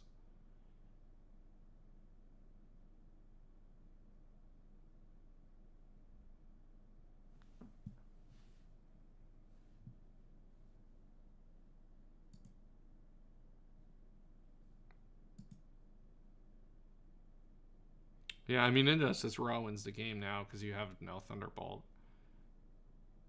Wow. Chat, Ninjas won a game of Pokemon. How... the world has truly hell has truly frozen over here today, chat, with the Ninjask win and Emerald Open. Okay, it looks like the Chris Reed game is about to get started here in just a second. Fuck. Hit my elbow on my desk, of course. And that will be our final game of the day, chat. Thank you to everyone who's tuned in so far today. As I said, we will be back again next Sunday. I don't know the full schedule of when I will be there because it is obviously going to be Easter weekend. So that stream, we will figure out a little bit later in the week what the plan is. And then the weekend after, I am away for a little bit. So we'll probably do a late night stream that time as well. So a little bit in flux on the schedule. We'll see what happens as that goes along. But otherwise, thank you for tuning in today, enjoying the games, enjoying the streams with us. We'll be back over the next couple of days. But let's end it off with a good one here. Lighthouses, Chris Reed. I love this custom. Every custom is so fire. I feel like having the custom is just like such an aura improver. Celebi comes in. We just see Reflect Starmie. Okay. So we got Celebi Arrow on the left versus Starmie first round pick on the right. Interesting. Feels like we picked like the best guy from the next round. No, this seems actually pretty good. I think it lacks a little bit of like a true number one, like crazy offensive guy, but like Starmie's really, really good. Looks like we're just going to trade spikes here. Obviously, this is going to benefit Chris Reed in the sense that like Chris Reed actually has a spinner here to like get rid of these spikes. So that's obviously going to be beneficial from his perspective. I assume this Glalie just wants to boom here. The question is does Chris Reed have Endure? That'd be pretty beast if he did. Doesn't he get his own Endure boom off and try to get a situation to spin with Starmie? Because Starmie can't spin against like almost this entire team. Oh, we see the Protect and the Shadow Ball come out. Nice. Okay, so Shadow Ball here just to protect against the... Oh my god. Wow, 1 HP. If this is Select, this is crazy. Shadow Ball to protect against the Starmie coming in. Now Glalie at 1 HP. We haven't seen an item on this yet. If this thing is Select-Berry, this could get real. This will be a potential just free kill here.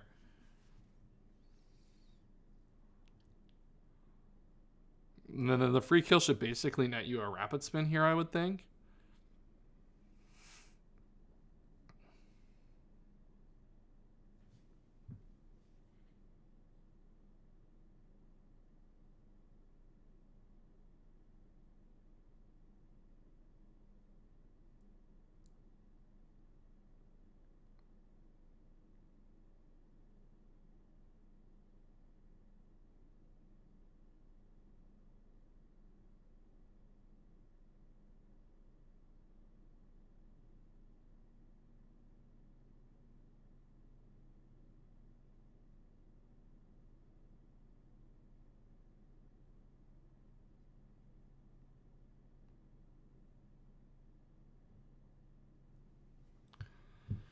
All right, so you Glalie, go for the Protect here. So it is just leftovers Glalie. Okay, so no crazy Select free boom here. It looks like there's just going to be a Glalie going down here.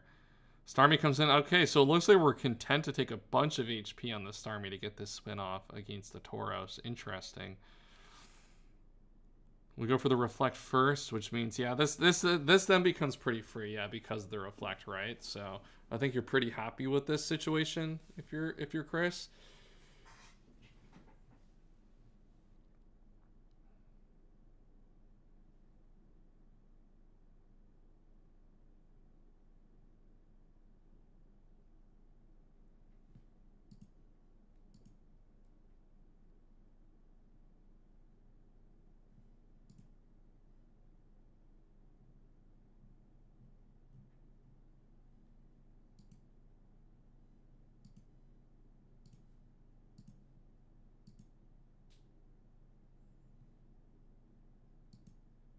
All right, we see the Recover come. We're not going for this Rapid Spin at all here. I mean, this has to be the turn we go for the Rapid Spin, right? Like, surely, like, the way we've set this sequence up is we get to Rapid Spin now. There we go. Spin, done. Starmie staying at pretty good HP, and you're going to get another Recover off here. And now Hazard done. You've got 3 on the other side. You have none on your side.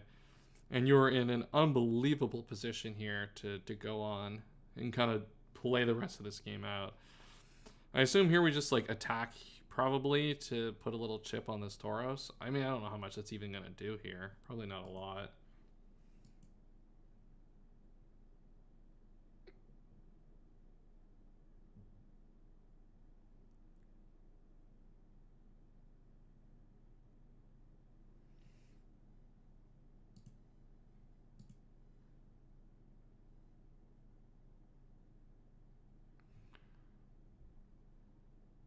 We see the recover, reflect, go back out. Are we just trying to stall this thing out? Like, I don't know. This doesn't feel like... I feel like we're just risking a crit for no reason. Okay, now here comes a Seraph.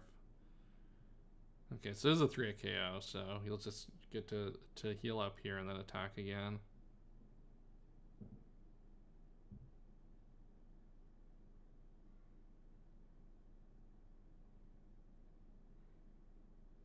I assume this attack here, you probably don't need the reflect up. Yeah, and Tauros is gone. Okay. Celebi will come out here. We still have Kangaskhan. Kangaskhan should, in theory, be a really good way to manage the Celebi. You do have access to Roar, which will remove it. Remove any Baton Pass shenanigans, and kind of just, like, take any of, like, the real powerful hits that this thing wants to throw it at you.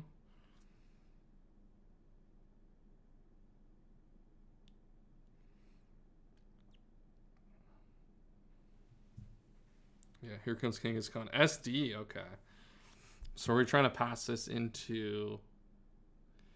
I have to take a hidden power fighting to do that. We get the Roar out the way, though, but now we know this is physical. What does that give us information-wise?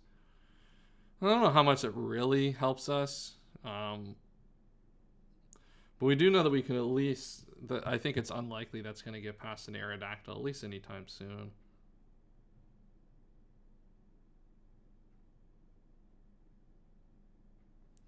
Well, we do see the rest here too, so that means that's going to make this a lot more reliable of counterplay against the Celebi, because you're pretty fine just to be able to take all of those hits from Celebi to roar that out if you can just rest it off every time.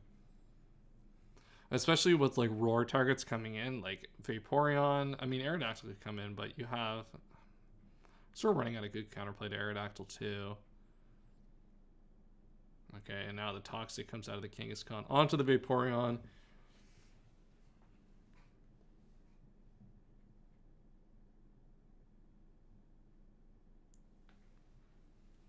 And I return, yeah, just trying to put a lot of pressure there. The Toxic comes out, that's probably fine. You can just rest that off. At some point. I think you can probably attack here. It's gotta be Steelix last, right? It might not be. It could be Espeon. That's probably... I don't know. It's hard to really say.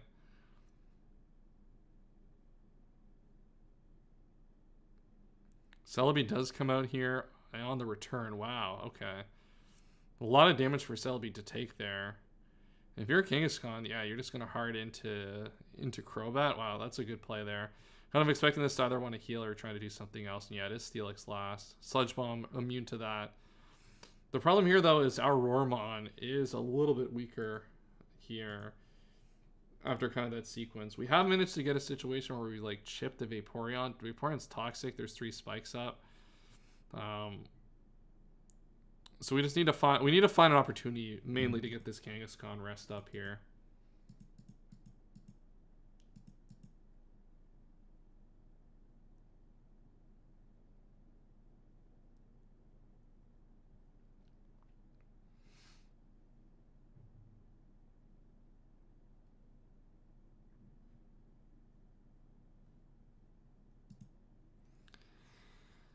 And we get our Starmie in here. This does mean Celebi gets a free turn on the recover, though. We could make a double here. The problem is we don't actually have a good double that punishes everything. Oh, I'm surprised we stayed in and Earthquaked here. I feel like that this was like such a free turn to just go Celebi and try to like push the advantage. The only thing this thing has is Surf. I mean, it has Reflect, I guess, which holds back some of the setup, but that doesn't... I don't think that matters. The Kangaskhan's in a position where it's going to be difficult to roar anyway. You just ST and HP fighting that, right? And it just dies? So this is like the perfect scenario to get Celebi in.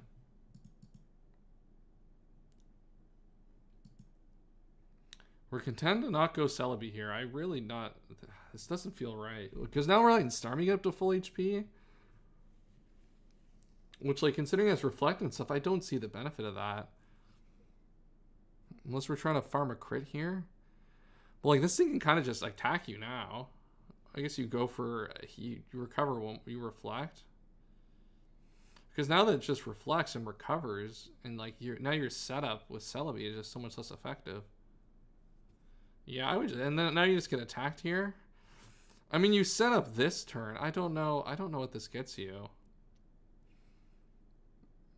I feel like we just let the Starmie get like 40% more health when we didn't have to. Crobat comes in and Celebi just recovers. I mean, you totally just double Starmie here, right? Why not, right? Yeah, just double Starmie. And you get some more HP. The sequence is kind of annoying in that, like, you actually do not... You need something else besides what you have right now to help deal with this. Because, like, you can force this, like, double situation every time a little bit, but... I mean...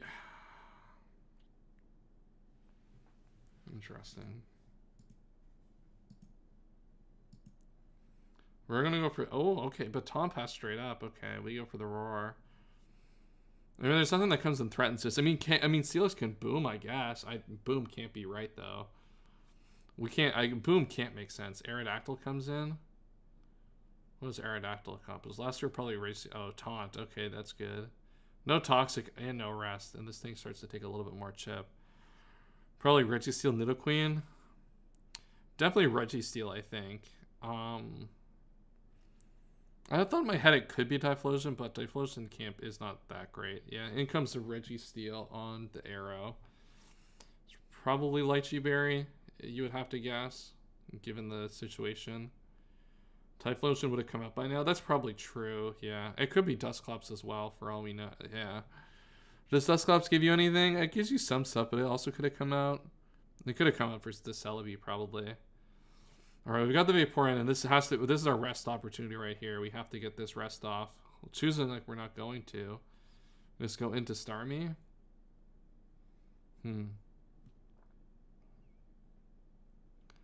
Celebi comes in here. Like, we have to catch the Celebi at some point. I would think, but...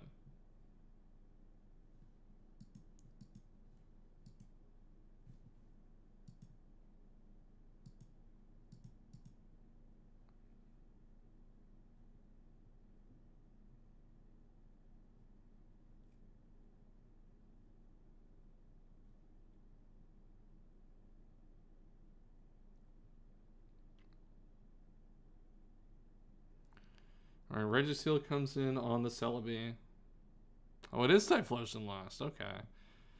I'm surprised that we haven't tried to make this sequence happen before, because, like, there's no real good switch into Typhlosion at all in this team, especially with Vaporeon being toxic, right? It's just such a difficult mod to switch into. Like, even Flamethrower, like, Vaporeon can't take that well, right? And, like, set up a Wish turn, because it has to just eat an HP Grass. Yeah, I mean, you just Flamethrower or Fire Blast here every time. This is looking really good for Chris Reed. The initial sequence, like having this spinner and getting that spin off earlier and getting all the spikes up, just super powerful. All right, Chris Reed not going to overplay. It is a speed tie, or I assume a speed tie probably. So you get the SD, which means we're going to try to SD into Arrow. I mean, if I'm Chris, I have a substitute. I might click sub here, actually. That prevents Arrow from catching this, which is nice. Arrow catching this is a little problematic right now, actually. You probably don't want to risk the speed tie.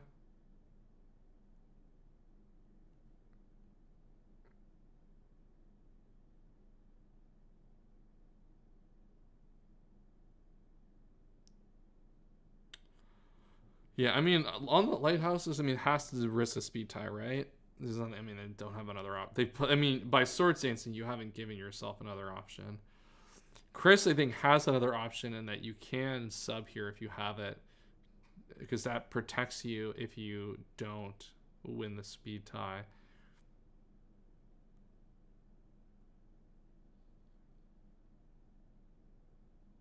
I think that's what I would do here.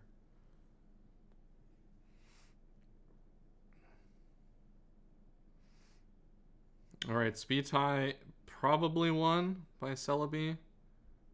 Arrow in. Wow, raw Thunder Punch. Let's go. That didn't kill though. Oh my god. That is crazy. That is a good click. So don't have sub, but predicting the arrow, which is huge. So maybe this is just slower than Celebi then. If you're making that play, and we stack Kangaskhan here. Goodbye, Kangaskhan. Crobat tie. What other option do we have? Registeel lives, probably then. Registeel should live +2 Earthquake from non-choice band, right? That's good crit, I guess.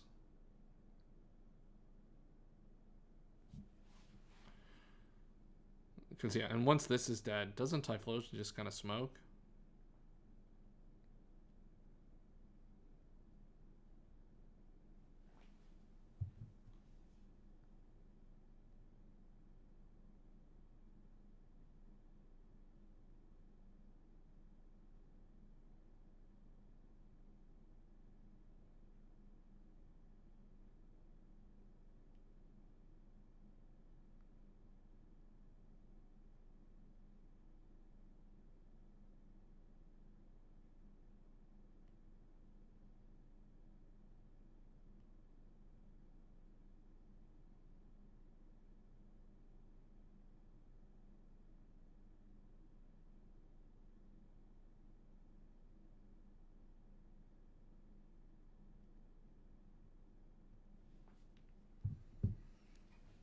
Rock Slide? Oh my god. Is this not... So it's not in range and we have the Rock Slide flinch it into range? That's super funny. I mean, do what you gotta do, I guess, right? Wow, that's not even close to being in range. Wow, alright. Goodbye, Aerodactyl. And I think this has to be Typhlosion's game to win here, right? Surely Typhlosion has enough in the tank to win this one. I assume Registeel, like if Registeel is boom, right? I guess you go Steelix. That's fine. You can just go into Starmie. Starmie holds this thing back. Or I guess you can just S-Toss, S-Toss, S-Toss. Yeah, just sack and go Starmie. Or you can sack and go Typhlosion, right? Yeah, Typhlosion's just better here. It's the same thing we talked about against Celebi. It just forces such a bad situation. Like, if this is just dead, yeah, like this just dies. The HP Grass here. Or it should come close to at least. Or Thunder Punch, yeah. Thunder Punch is what you have.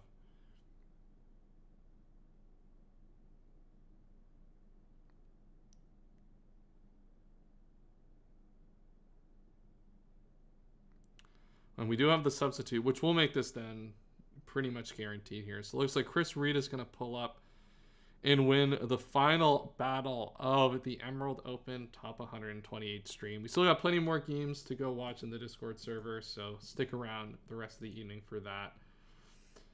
Gonna be fun. This has been a good stream. We had a lot of good games played live here today. Next week's stream, don't know exactly what it's going to be structure-wise. We'll all figure that out midway through the week. But definitely stay subscribed so you don't miss out on that. I will try to do one more stream throughout the week because it is the long weekend. I am going to try to do one more stream. I'm going to tell you guys what it is yet. But we'll work towards a fun stream on Thursday or Friday here. So stay tuned for that. It'll be Mons related. It'll be Mons, but it might not be Draft League related. So stay tuned for that. But yeah, Chris Reed just has to click the buttons here now and Thunder Punch the Vaporeon and attack both the Celebi and the Steelix for the victory.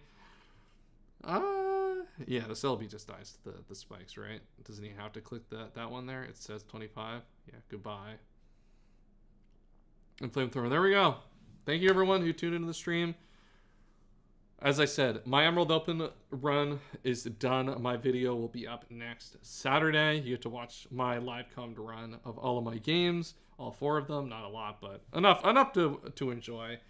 I think it'll be a fun video. Got a bunch of streams coming the next little bit, and then obviously Pokemon Champions. So a lot to look forward to. Thanks for tuning in. We'll see you on the next one, and have a wonderful day.